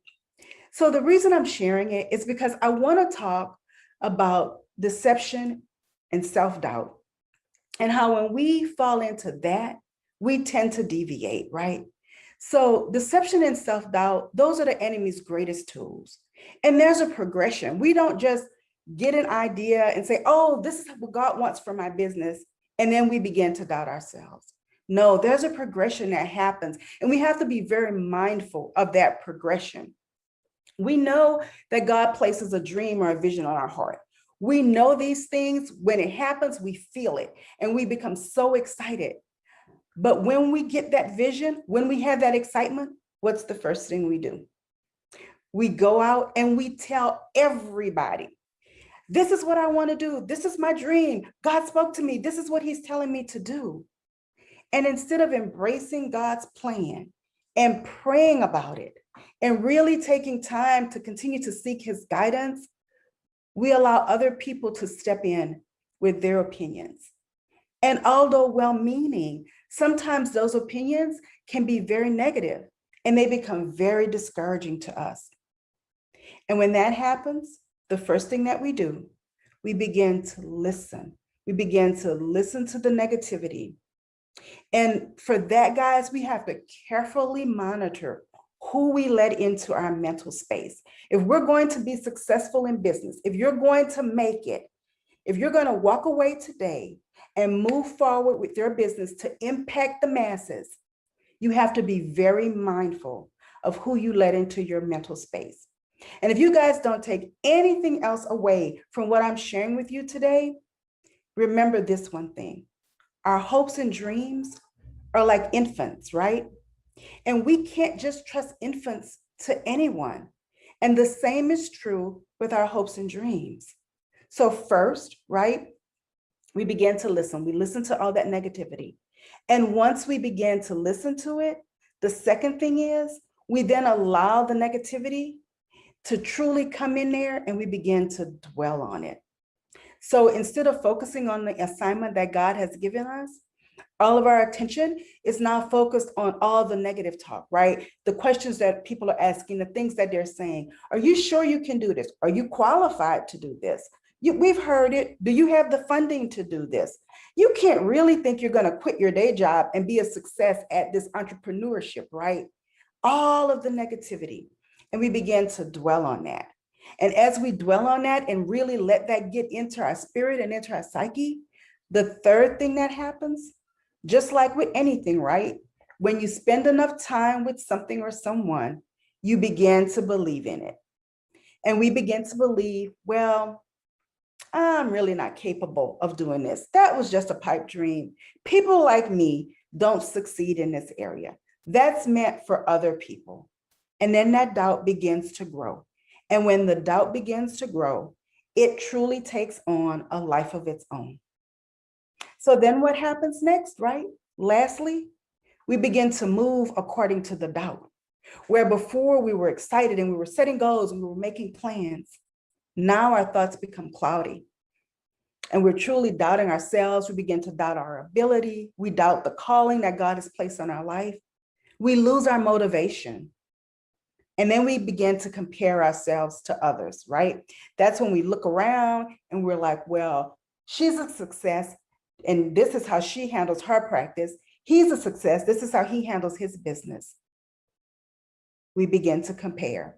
And this is the part, guys, where when we begin to compare ourselves to others, that's what I call deviating for the dollar, right?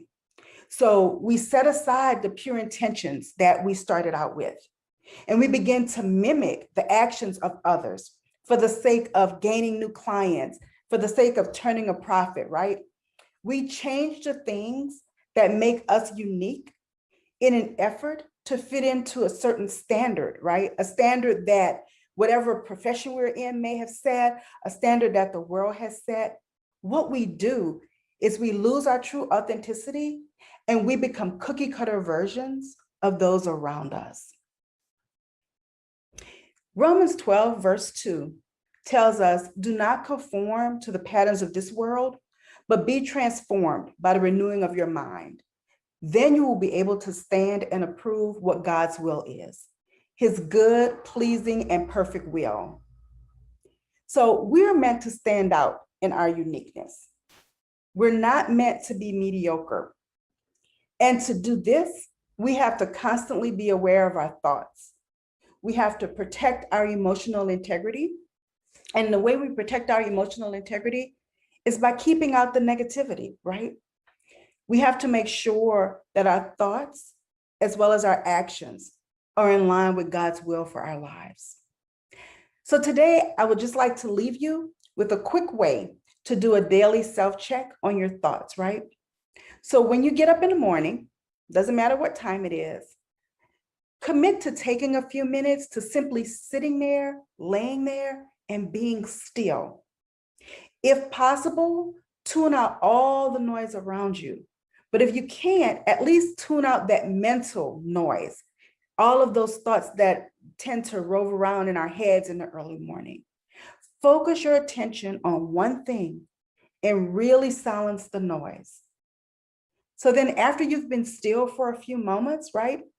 The next thing you want to do is to begin to survey yourself. Survey where you are, how you're doing. Ask yourself these questions. 1, how do I feel today? Am I happy? Am I sad? Am I angry? Am I anxious? And then ask yourself, why do I feel this way? What is going on in my life that's causing me to be anxious? What is going on in my life that's causing me to be sad or angry? And then here's where you have to now commit to doing the work, the self-work. Then ask yourself, do I need to make any personal changes to improve how I feel today? And then lastly, once you've figured out how you're feeling, once you've identified if there are any changes that you need to make to improve your mental, your mental thoughts for that day, ask yourself, how will I show up for myself today? And make that promise, make that commitment to yourself. It can be something as small as I will sit for a moment and have a cup of tea in silence. It can be I will go to the gym, I will work on this project. But how will you show up for yourself today, right? So guys, like I said, I'm Dr. Crystal. I am in Marietta, Georgia, right outside of the Metro Atlanta area. You can find me at Dr. Crystal on Facebook, Instagram. But let's commit today, guys. Let's commit to ourselves to not be swayed and to not be guided by fear and doubt. Have an amazing day.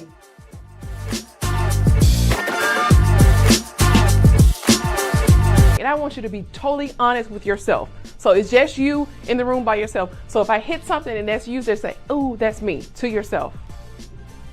Do you feel like you're stuck in a rut?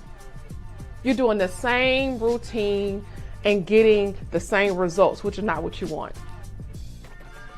You feel like you're just in a situation that's not producing. Like you know it should be more, but it's not. And you're there.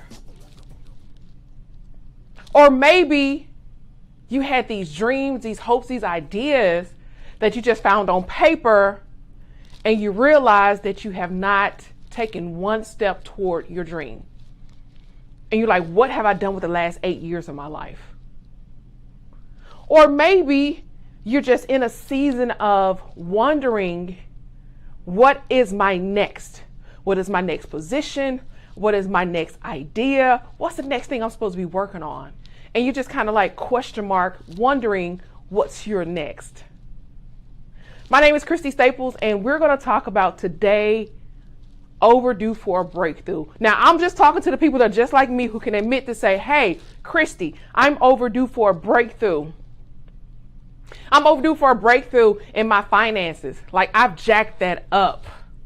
The pandemic came along and it got jacked up even more. So now I realize how bad off I really am. Hey, Christy, like me, I'm overdue for a breakthrough in my weight loss. I've been stuck at this same weight for too long. And I have too many resources. I have too many tools. I have too much potential to be walking around here fat. That's me.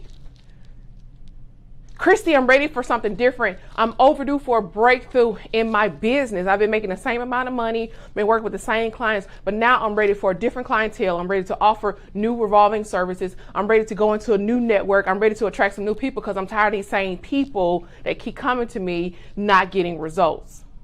So I can't move forward. Christy, I'm overdue for a breakthrough. My relationship is on the brink.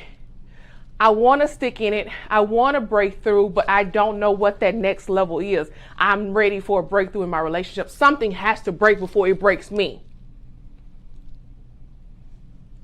If you're honest with yourself and you fall into any of those categories of needing a breakthrough, you're ready to go through that invisible ceiling that you've placed on yourself and go to that next level. You're ready to go higher. That's where I am. I'm ready to go higher in my life. I want some different things.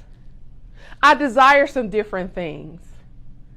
But I had to realize that I was overdue for a breakthrough because I let fear, procrastination, laziness, unclear goals, I let other people's opinions, I let lack of confidence, I let all these things overwhelmingly consume me and paralyze me with fear. And so I stayed stuck, I stayed stagnant, I stayed where I shouldn't have been. And I stayed there for too long. I set up camp, I put an address there. I started getting mail in a position, in a season that I was no longer a part of, that I should not have been attached to. I'm overdue for a breakthrough. I'm overdue for a breakthrough. I've stayed in this body physically for too long. You're getting older, you don't process up the same way you did. It doesn't come off as quickly. So now you need more helping, more coaching, more guidance, more support to discipline yourself in the area to put that cake, chicken, and them cookies down. I'm overdue for a breakthrough in my weight. I'm 6'4" and 350 pounds. I've been this way for too long. I cannot go onto stages and be out of breath because of my weight. Now, I can't do nothing about my legs.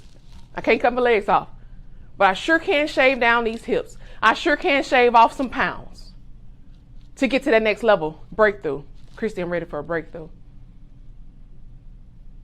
In order to experience breakthrough, you have to realize where you are. Let's define breakthrough. This is my definition of breakthrough. Breakthrough is a realization point. And you realize that you are living below the level at which you're supposed to be living. You realize you've been there for too long. You realize that you placed that cap on yourself. And you realize that you have not achieved these goals. Being overdue for a breakthrough is a point of realization. You realize, I'm stuck, I'm stagnant, I need to move past this. I'm ready for more. And it's all my fault. Not anybody else's fault, it's all my fault. I realize that. So when you are ready to take your life to the next level, you have to acknowledge and know that fear, procrastination, other people's opinions, all these things that got you there is because you allowed it to get you there. So first of all, what do you have to do? Christy, I'm overdue for a breakthrough. Christy, I'm ready to break through. Everything that you're talking about is me. And some other stuff that you didn't talk about. Now, because I didn't talk about everything. But how do I break through, Christy? I don't know. I'm stuck. That's why I'm here. I'm stagnant. I don't know how to get to the next point. So you've taken the first step by acknowledging and saying verbally, I'm ready. I'm ready. I'm ready. I'm ready. I'm ready. I'm ready. So first thing is recognize where you are. Recognize where you are. Be honest with yourself and say, hey, I'm living here. I'm doing this. I'm at this job. I'm doing this. I'm in this relationship. Recognize where you are. Just take an assessment of your life. I'm driving this kind of car. I'm doing this. I'm paying this. My credit score is this. I'm in a relationship with this. I'm doing this.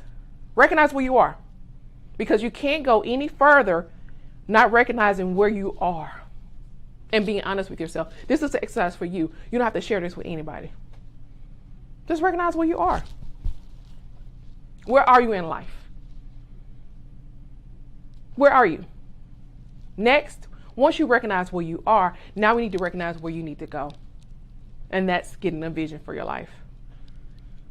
When you get a vision for your life, there's a clarity and a confidence that comes along that is unmatched, is unparalleled.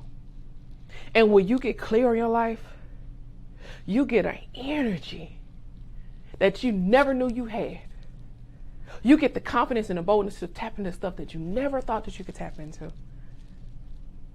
That's what getting a vision for your life is all about. It's gaining the clarity of where you're going. So now that you know where you're going, now you need to detox your life. What am I serving or doing, or what's in my life that's hindering me from getting to that point? Take an inventory. Okay, Chris, you want to lose weight? I got to stop going to Kroger getting that fried chicken plate because it's $5. I got to stop that. Okay, I need to go into the refrigerator, detox the cabinets, the refrigerator, everything in my kitchen. Okay, I need to get some meal prep containers. Okay, I need to start going to the grocery store on this day, buying this type of food, cooking these type of meals. Okay, I need to deal with the brain. I need to deal with the emotions behind why I emotionally eat. I need to deal with the reasoning behind my comfort food. I need to deal with the mental anguish and the separation anxiety that's going to come from not having that coffee, not having that chicken. What's a substitute? What's a healthier alternative to those things? Okay. So I need to take inventory of everything that I'm doing to get to that vision, to get to that goal, to get to that dream that I desire. So once I take inventory and I have that vision, I have the steps that I need, now I need to get into motion. I need to get into motion. I'm not waiting on anybody to come rescue me. I'm not waiting on anybody to hand me a magic pill. I'm not waiting on anybody to hand me $10,000. I need to go out and put it into motion. Hey, you looking for a speaker? I'm here to speak. Hey, you need a logo? Hey, I'm here. Hey, you looking for a workout buddy? Hey, I'm here. Hey, I'm looking for a therapist. You got somebody on speed dial? Who you trust? Hey, I'm looking for somebody to help me with my wardrobe. You got a stylist? Put into motion what you desire. That means start to take action. If I don't have a gym membership, the first thing I can do is just walk out the door, walk down the street, walk the neighborhood, get your app on your phone. It doesn't have to cost money. It's just going to cost you your comfort zone. That's what it's going to cost you. And the last thing is become confident in the new you. Become comfortable with your new lifestyle. Become comfortable with these new levels of conversation. Become comfortable with a new level of employees. Become comfortable with a new level of grouping. Become comfortable within this new network. Become comfortable in this new body. Become comfortable with your new thoughts. You have to become comfortable not being the old you.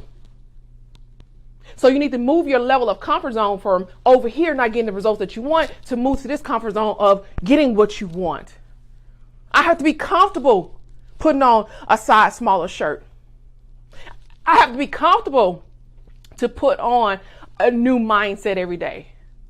I have to be comfortable saying what my new price is. I have to be comfortable going to that car dealership and saying, this is what I want and desire. I have to become comfortable being the new me. But I only can do that if I'm ready, truly ready for a breakthrough. And I can answer these questions. What am I tired of? What am I ready for? And what am I willing to do to give this thing a try? That's when you really can break through in that invisible ceiling that you placed on yourself. Remember, a breakthrough is a point of realization when you realize that you've been living below your dreams, your aspirations, and your desires for too long.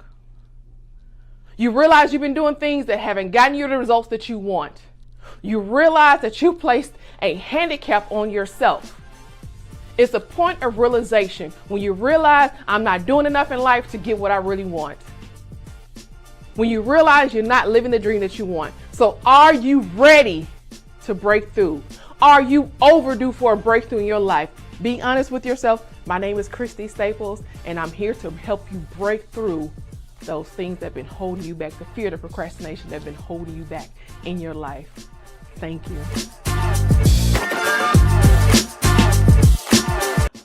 Welcome to the How to Get Your Act Together Connecting versus Communicating workshop. This is for the Black CEO Conference. I'm your presenter, Angela Hooper Minifield. So first, I just want to welcome you all. And again, thank you for coming. Hopefully you came from after hearing our keynote presentation on getting your act together. Please put your information in the chat. Tell us where you're from. What's your name? And again, thank you so much for coming. So let me just tell you a little bit about myself. Again, my name is Angela Hooper Minifield. I am a success coach for executives, entrepreneurs, senior managers, and public officials. I'm also one of your Black CEO coaches, so I'm happy to announce that as well. I am a motivational and keynote speaker. I serve as an executive director through the Maxwell Leadership Certified Team, a DISC Level 2 certified human behavioral consultant. I have over 28 years of experience as a senior manager within the federal government, 2 HR certifications, and I'm an instructor at St. Joseph's College and with the John Maxwell Leadership Certified Team. And I've been an entrepreneur for 7 years. And so it is really an honor and privilege to have an opportunity to create a workshop for you. So just so we can catch up just a little bit, hopefully you were able to see my keynote presentation where I talked about how to get your act together. And I mentioned that getting your act together was a composition or a collaboration of 3 key components: attitude, communication, and thought. And so this workshop today will focus on C, the communication. I actually picked communication for the workshop because, again, I really look forward to giving people something that they can take and apply immediately. Attitude and thoughts, while there are some core steps that we can take to get some immediate results, which I mentioned in my keynote, I do see those as more coaching activities to get that consistency and true transformation. And so one of the things I'd love to have you guys do for me is put some information in the chat. For instance, what is one thing you want to accomplish or ensure that's covered today? Now, why do I ask that? I ask that for a couple of reasons, because I think it's always important as students that we set our expectations whenever we start in a training session. So what are your expectations? Because we get what we come for. And so again, expectations are key to our results. Also, what do you want from today's training? And what is one takeaway when it comes to communicating or connecting versus only communicating would you like to make sure that you can leverage? So now let me tell you what my objectives are, because again, I come to every training with objectives to Well, one, I just need you to know that I am really excited to be here. And one of my core objectives is to add value. You could do anything you choose with your time. So the fact that you've said yes to this workshop means a lot to me. So I promise you two things. One, that you're going to learn the difference between just communicating and how to connect with others, but also how you can then take this foundation and add on to it as you grow and develop more. Because again, growth is an ongoing process. So we don't want you just to learn something today. We want you to learn continually. And so let me start with a question for you. Have you ever been in a conversation with another person and it was obvious that they weren't listening to you?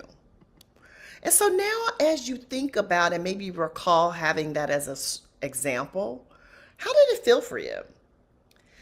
And what about going into a place of business and feeling as if you were not wanted there, or the services or that gives you service in the sense that it suggests you're their lowest priority?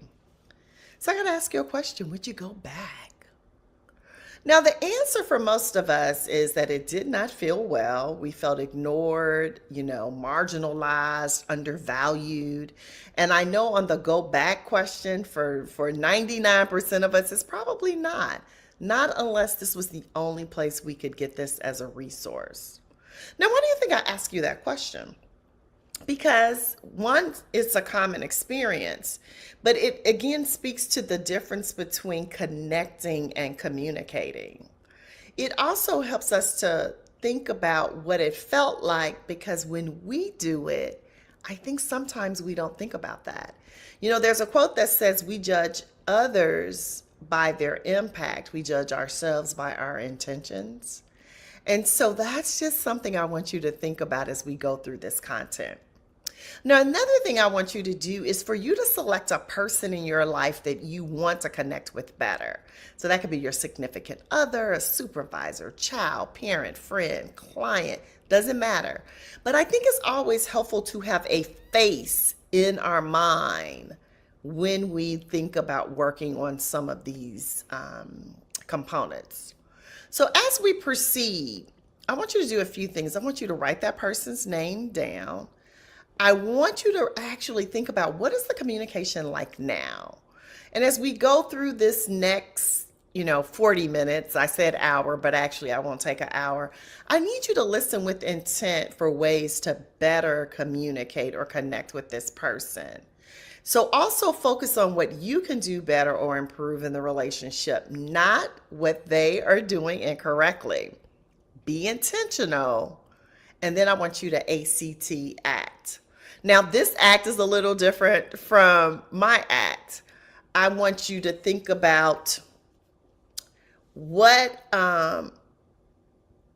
it is you want to be accountable for, what you want to change, or what accountable or what action you want to take. What do you want to change, and what can you teach to others? And again, our act is attitude, connection, and thoughts. And so today, again, it's all about connection. So when we talk about communication, what is it? Communication is something that we always talk about. And so the second question is, when do we know we have communicated effectively? Because we communicate all the time, as I mentioned in the keynote. So communication is effective when some of these things happen. Each person feels heard, people are understood, there is active listening, facial expressions appropriately display listening. The sender and receiver typically walk away from the conversation with the same message. Clarifying questions were asked. The relationships are stronger, and a connection, which is our goal, is built. We hear each other's perspective and point of view. It also makes the team better, and people feel valued. So let's talk a little bit about value. What does it feel like when others demonstrate they value you? Also, how do you respond in return? Now, I hope you put some of these answers in the chat. Then on the opposite again, what was it like when you did not feel valued? And how did you respond there? So here's some things. If we know that people respond to us better when we treat them with value, one must ask themselves, what's the real issue? As in, why don't we consistently do these things? Well, one, there are actually barriers to communication. And some of the reasons why we have barriers or ways, I would love for you to start brainstorming those, because if we can begin to think about those, one, it lowers our anticipation or expectation of other people, because sometimes, again, we hold them to a higher standard than we hold ourselves. So I would love for you to put some of those things in the chat. And then what are some of the obstacles that you've personally dealt with or experienced? Because I think that's really important to recognize. And then also, what can we do differently to alleviate or eliminate these barriers? And then last but not least, if we eliminate these barriers, what would be some of those benefits? Because that will incentivize us to work harder at doing that. So again, let's talk about some of the barriers. Well, there are organizational barriers. There could be a negative organizational climate, absence of a communication policy, excessive authority layers, and filtering. Then there are the individual barriers, differences in personalities, and I really want to dig into this one. Perceptual differences, fears, stereotyping, the halo effect, inattention. And then other barriers could be information overload, faulty expression, status or power difference. So these are just some of the things that come up professionally and personally that create barriers. Now, I'm a certified human behavioral consultant with DISC, so I'm a big promoter of how DISC can really help us with communication. And it demonstrates just one of the many ways we can understand not only ourselves, but others. So failure to understand our strengths and blind spots can actually lead to communication barriers. This knowledge can help us flex to one another's preferred communication style. You see, awareness leads to a better awareness of self. Now, DISC is not intended to put you or anyone in a box. DISC basically describes behaviors and predicts future behavior. And so what is DISC? DISC is an acronym or a term that was introduced by American psychologist Dr. William Marston in the late 1920s. He developed a personality model based on the ideas of four main behavioral traits that he referred to as dominance, influence, steadiness, and compliance. That behavioral model gained attraction for practical industrial use in the workplace. DISC has since been used by a number of companies who have since leveraged the concept for use in many areas. Now, real briefly, DISC divides our personality into four styles. We're either outgoing or reserved, and then we take that and we designate either task-oriented or people-oriented to determine our dominant style. Now, all of us are a great mixture of all four of these styles, but this is a great resource. Now, for those of you who've never done a DISC assessment, I actually have a quick 2-question survey that you can take if you go to mydiscreport.com, and you can answer whether you're outgoing, reserved, task, or people-oriented. From there, it will at least help you figure out what's your first or most dominant style and give you a one-pager about some of the characteristics there. So that's just a great tool and resource I want to give to you. Of course, if you want more information about DISC and a full 31-page report, we can help you with that as well. So now when we talk about some of the barriers in overcoming barriers of effective communication in an organization, again, there are perceptual barriers. So that could be the difference of opinion or varied perceptions between people. Emotional barriers, the fear or mistrust stops us from communicating effectively. Then there's language barriers, language that describes what we would want to express, communicate to others, serve as barriers to them. Cultural barriers. A cultural barrier arises when two individuals in an organization belong to different religions, states, or countries. Physical barriers, that could be the hierarchy organization that forbids team members from effective interaction with one another. And then, how do we overcome those? Language and physical barriers can be overcome by training employees on the language and also training managers, supervisors, and heads of departments on dealing effectively with their subordinates.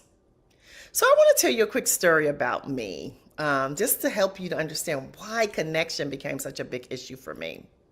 So probably when I was in my early 30s, so about 20 years ago, I had a boss, and this is when I worked in California. Let me just say, he did not like me. He resented the fact that I came there. He had some preconceived notions about women in leadership as well as minorities. And basically, he threw a lot of temper tantrums and always talked about, all I could do was answer the phone. He thought he knew everything, knew very little. In this scenario, I found myself showing up for work every day exactly on time. As in, if my shift started at 8 o'clock, I pulled up at 7:58, walked in the door at 7:59. I wasn't going to be late, but I definitely wasn't going to be early. We got off at 4:30. Let's just say at 4:25, I was packing it up. I did not like him either. He did not care for me. It was a very dysfunctional relationship. Again, I was respectful, but I knew I wasn't valued there. Fortunately for me, every summer that I worked for this guy, his name was Jerry, I had an opportunity to go to South Texas on detail. And I would actually stay even longer than they would ask if they, because they knew I had a young child, I was a single parent. But I worked for this guy named Ted. Ted was the best.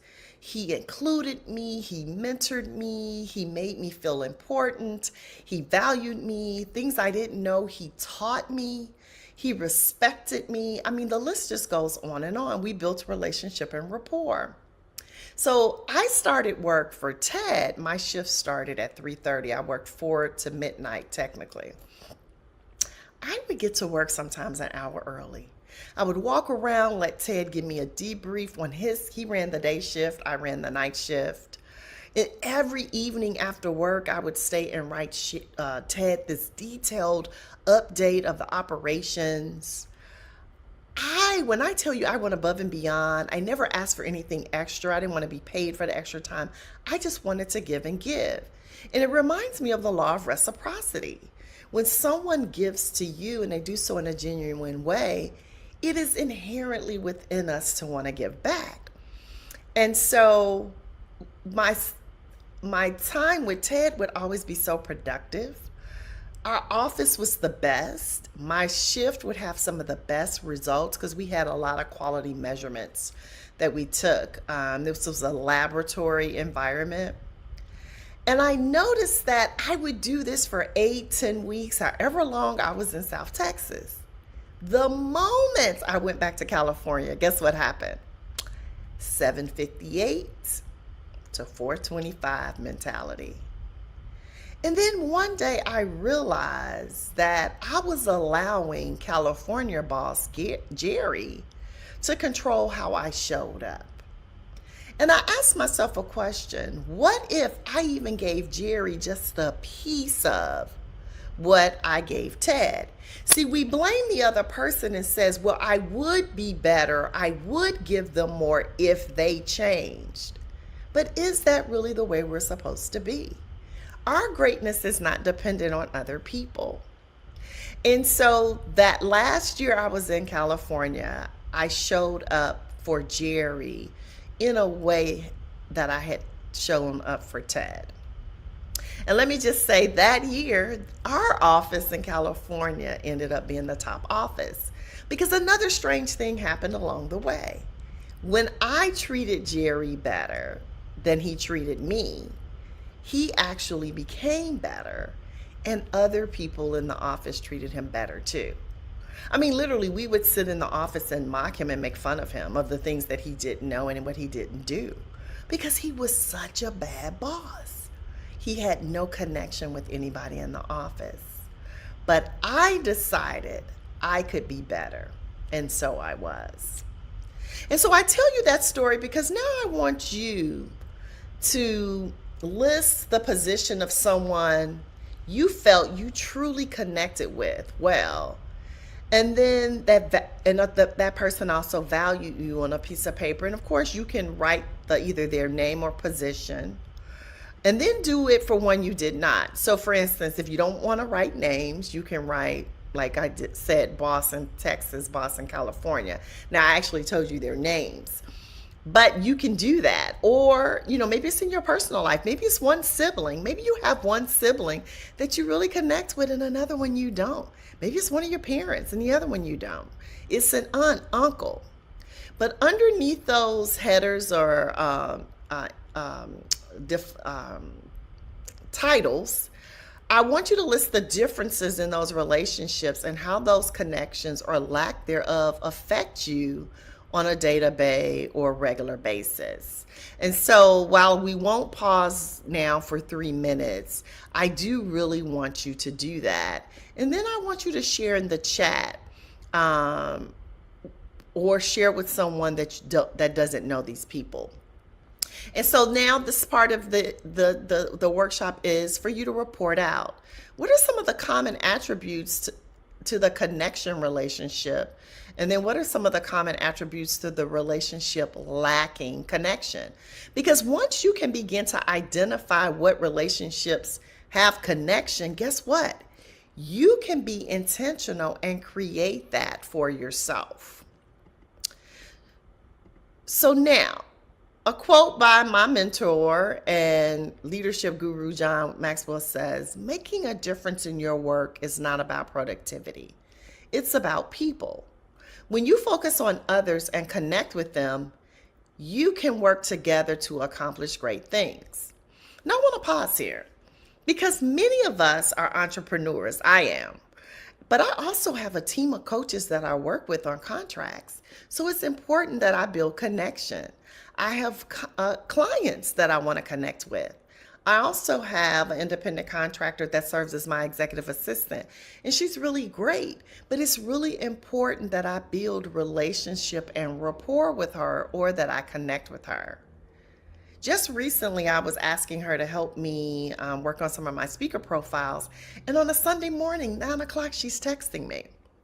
That tells me we have a connection because, again, when it's only communication, people don't work on the weekends, not when they don't have to. So this is for us as entrepreneurs, as well as those of us who still work outside jobs. Now, another quote by John that I really love, where he says that people don't care how much you know until they know how much you care. So you could be the smartest person in the room. And many of us are trying to grow ourselves as speakers and instructors, but guess what? Until the people on the other side of our words know we care about them and there's a connection, they don't care anything about our degrees, our certifications, how many stages we've been on. People want to know we care. And so connection requires us to be a few things. One is democratic, meaning that connection is all about it benefits everyone. When the discipline has completed its administration, even the one receiving it, while the person may not agree, everybody can agree that it was democratic as it was fair. When we talk about participative, we're talking about the fact that it's not a discussion only where you are talking, but everyone else has an opportunity to share. It's got to be respectful. Now, this may be self-explanatory, but it definitely needs to be addressed. When we talk about being respectful to people, we're talking about, not letting our disappointment or our frustration come through. But we hold them with the highest regard, so we don't finger point, we don't yell, name call, be condescending, or berate. Then there's showing empathy or being empathetic. Now, this one can be difficult as well. Because when we have empathy, we have to have the ability to understand the feelings of the other people. And it means we have to sometimes step outside of ourselves, see the situation from their lens and their perspective, and then return to our position with the knowledge that we now have. We also don't want to use I statements. And so we have to validate people. Again, let them know that their perspective matters. Validation doesn't mean we agree. It means we've heard you and your position is valid. It is important. We also have to be patient, because patient is something that sometimes people can feel our irritation. Then it also has to be focusing on others. So it's not about us, it's them. And when we talk about focusing on other, it's something that is in harmony with the fact that we're not talking to people because we have something important to say. We're communicating and talking to them because they're important. So now let's talk about what it isn't. Autocratic, dictatorial, disrespectful, deminimizing and devaluing, argumentative, egotistical, interrupting, and focused on us. So again, we let everybody talk. We don't have an argument. It's not just about us. It's not our way or the highway. And again, we're not disrespectful. And so in the 21 Irrefutable Laws of Leadership, the law of connection is actually law 10. And John says that true leaders, again, touch a heart before they touch a hand, ask for a hand. So we touch a person and show we care before we ask them to do something for us. It's the same thing with the people you're trying to lure to your business. People need to know you care about them and their pain and that you can solve it before they'll buy from you. And so the stronger the relationship and connection between two individuals, the more likely the follower will want to help the leader. And so the six keys to connection are personal authenticity, be yourself, relationship, approachability. You know, some of us are not approachable. The way we look, how we hold ourselves, our reaction, right? That's not approachable. We also must display, again, mutual respect. We have to believe in people. Sometimes people are living off our borrowed belief, as in they don't even believe in themselves yet, but they get momentum because we believe in them. As coaches, sometimes we have to lend our borrowed belief. I know I have, and I've also thrived off of the borrowed belief of my coach. And then the relationship must have meaning and depth. So let's just dig a little bit more into validation. What exactly does that mean? Again, it means that we recognize or affirm the validity or worth of a person or their feelings or opinions, cause them to feel value and worthwhile. Now, again, it does not mean we agree with them. Say it again. It does not mean we agree with them. You see, this is not being right, or as Dr. Phil used to say, a right fighter. It's about hearing, listening, and understanding them. And so as a result of that, excuse me, I lost my mouse. Here we go. Validation says, I care about you and what you think and feel. Not I agree with you. I care about you. So again, whether that's your employee, that's a client, that's a customer, that's someone you're trying to work with, they need to know you care. Maya Angelou was known for the quote, people will forget what you said, people will forget what you did, but people will never forget how you made them feel. That's why connection matters. How are you making other people feel? Now, Zig Ziglar is known for saying, if people like you, they will listen to you. But if they trust you, they will do business with you. So again, connection takes you further than like. And again, we're entrepreneurs. We want people to do business with us. And so I also love the quote that people are not loyal to products. People are loyal to people.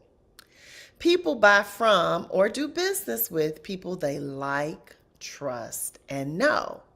This happens when we build a connection. And so, again, it matters.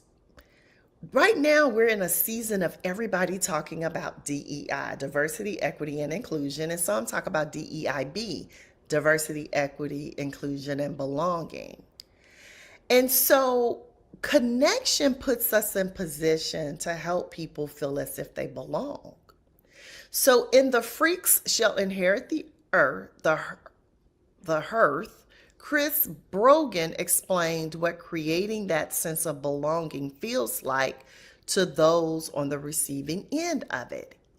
He said, belonging is about finding that place where you finally let out a deep breath and feeling with great certainty that the people around you understand you.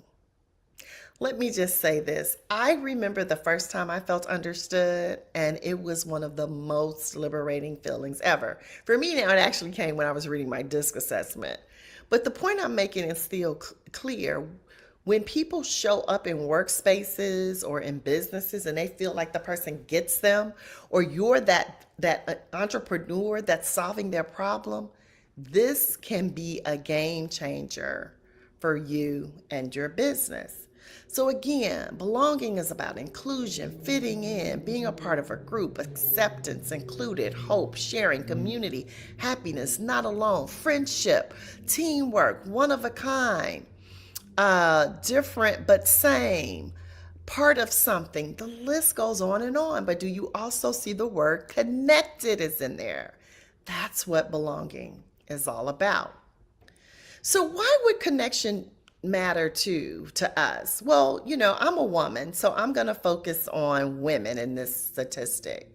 So data in late September of 2021, so about 6 months ago, from the Achievers Workforce Institute indicated that employers are doing a better job of engaging with male employees, with women unfortunately being 41% less likely to feel a strong sense of belonging in the workplace. They said it's a troubling stat that may explain why female participation in the labor force currently is at its lowest point since 1988.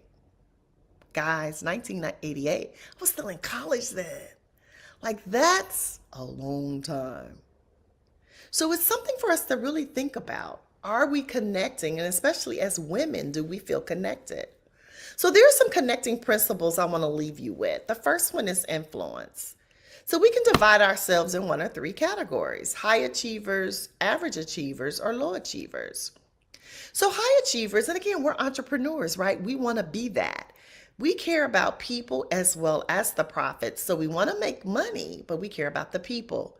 We view those who work for us optimistically. We seek advice from those under us, and we actively listen. Now, the average achievers concentrate on production, so let's get it done, focus more on their own status. They're reluctant to seek advice from those under them and listen only to their superiors.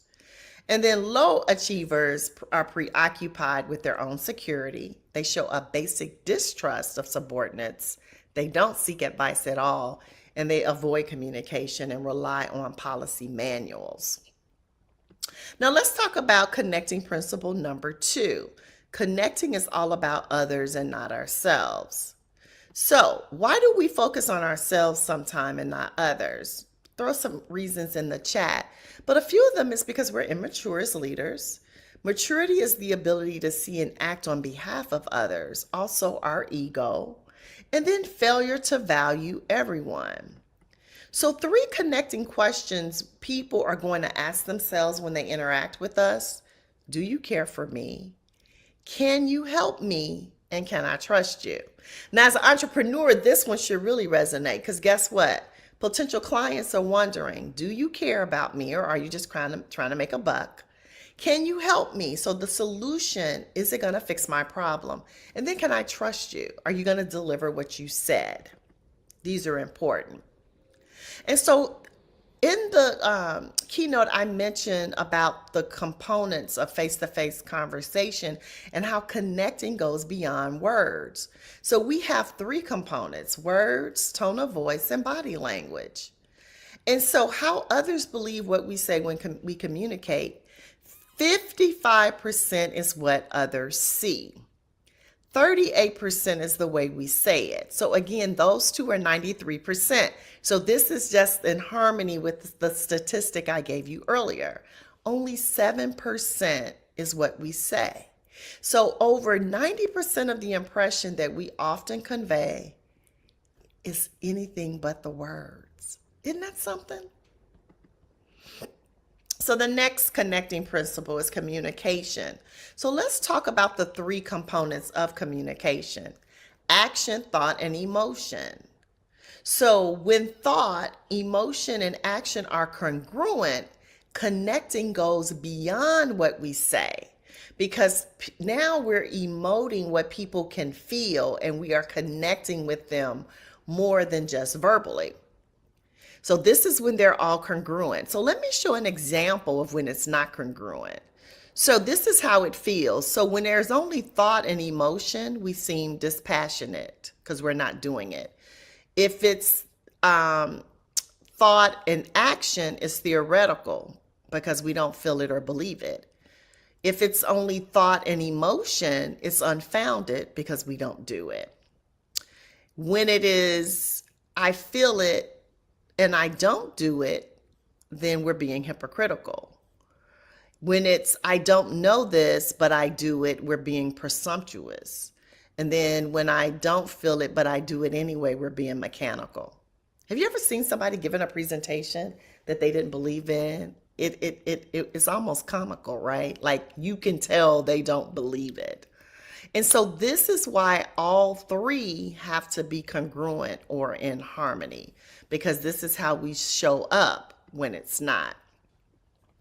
And so again, when we talk about communication, action is something we do. Connecting visually is also what people see. Thought is something we know. So we're connecting intellectually, and that's what people understand. And then emotion is something we feel. So when we connect emotionally, it's what people feel. So action, we expand our range of expression, we move with a sense of purpose, and then we maintain open posture. Thought, when we connect with people intellectually, knowledge must be experiential. Experience is not only a good teacher, it is a great persuader. And then emotion. People may hear our words, but like I said previously, they feel our attitude. And so again, we need three of the four of these things require a lot of energy and effort. Now, these are the four unpardonable sins of a communicator: being unprepared, being uncommitted, uninterested, and uncomfortable. So connecting requires initiative. So we have to go first. Again, we don't wait for somebody else. Then we have to be clear. So we have to have clarity. We prepare. Patience means we slow down, take our time, and build the relationship. Selflessness means we give of ourselves. And then stamina, we have to recharge. Because guess what? It's not going to be perfect. And we have to be willing to keep going for it. And so the four components to connect through communication include humor, heart, hope, and help. So we got to be simple. So there are 3 S's. Of course, we've all heard keep it simple. But John also says say it slowly and then have a smile. So talk to people, not above them. Get to the point. Say it over and over and over again. Say it clearly and then say less. So when we try to inspire people, we have to think about the inspiration equation. What people know plus what people see and what they feel together equals inspiration. So what do people need to know? They need to know that you understand them and are focused on them, and that you have high expectations of them. What do they see? Well, they see our conviction and our example. And then what do they feel? They feel our confidence in ourselves and them. And they also see our gratitude in them. So in summary, I want to leave you with a few things. So again, connecting is true to the title. John says everyone communicates, but few connect. Connecting and valuing others takes energy and effort. It is intentionality. It's something that I need you to know that everybody can do it, even the introverts like me. We connect and talk to others not because we think we have something of value or important to say, but because we value the other person. Connecting is the basis or the foundation to every single relationship. Last but not least, you will not get better unless you work at it. Now, the website is on the bottom of the slide, getyouracttogether.coach, if you would like to talk about how we can help you, not only with connection, but with attitude and thought.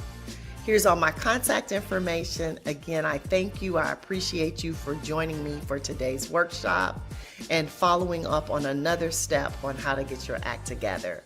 Take care. Have a great rest of the conference, and I look forward to working with you in the future. Bye.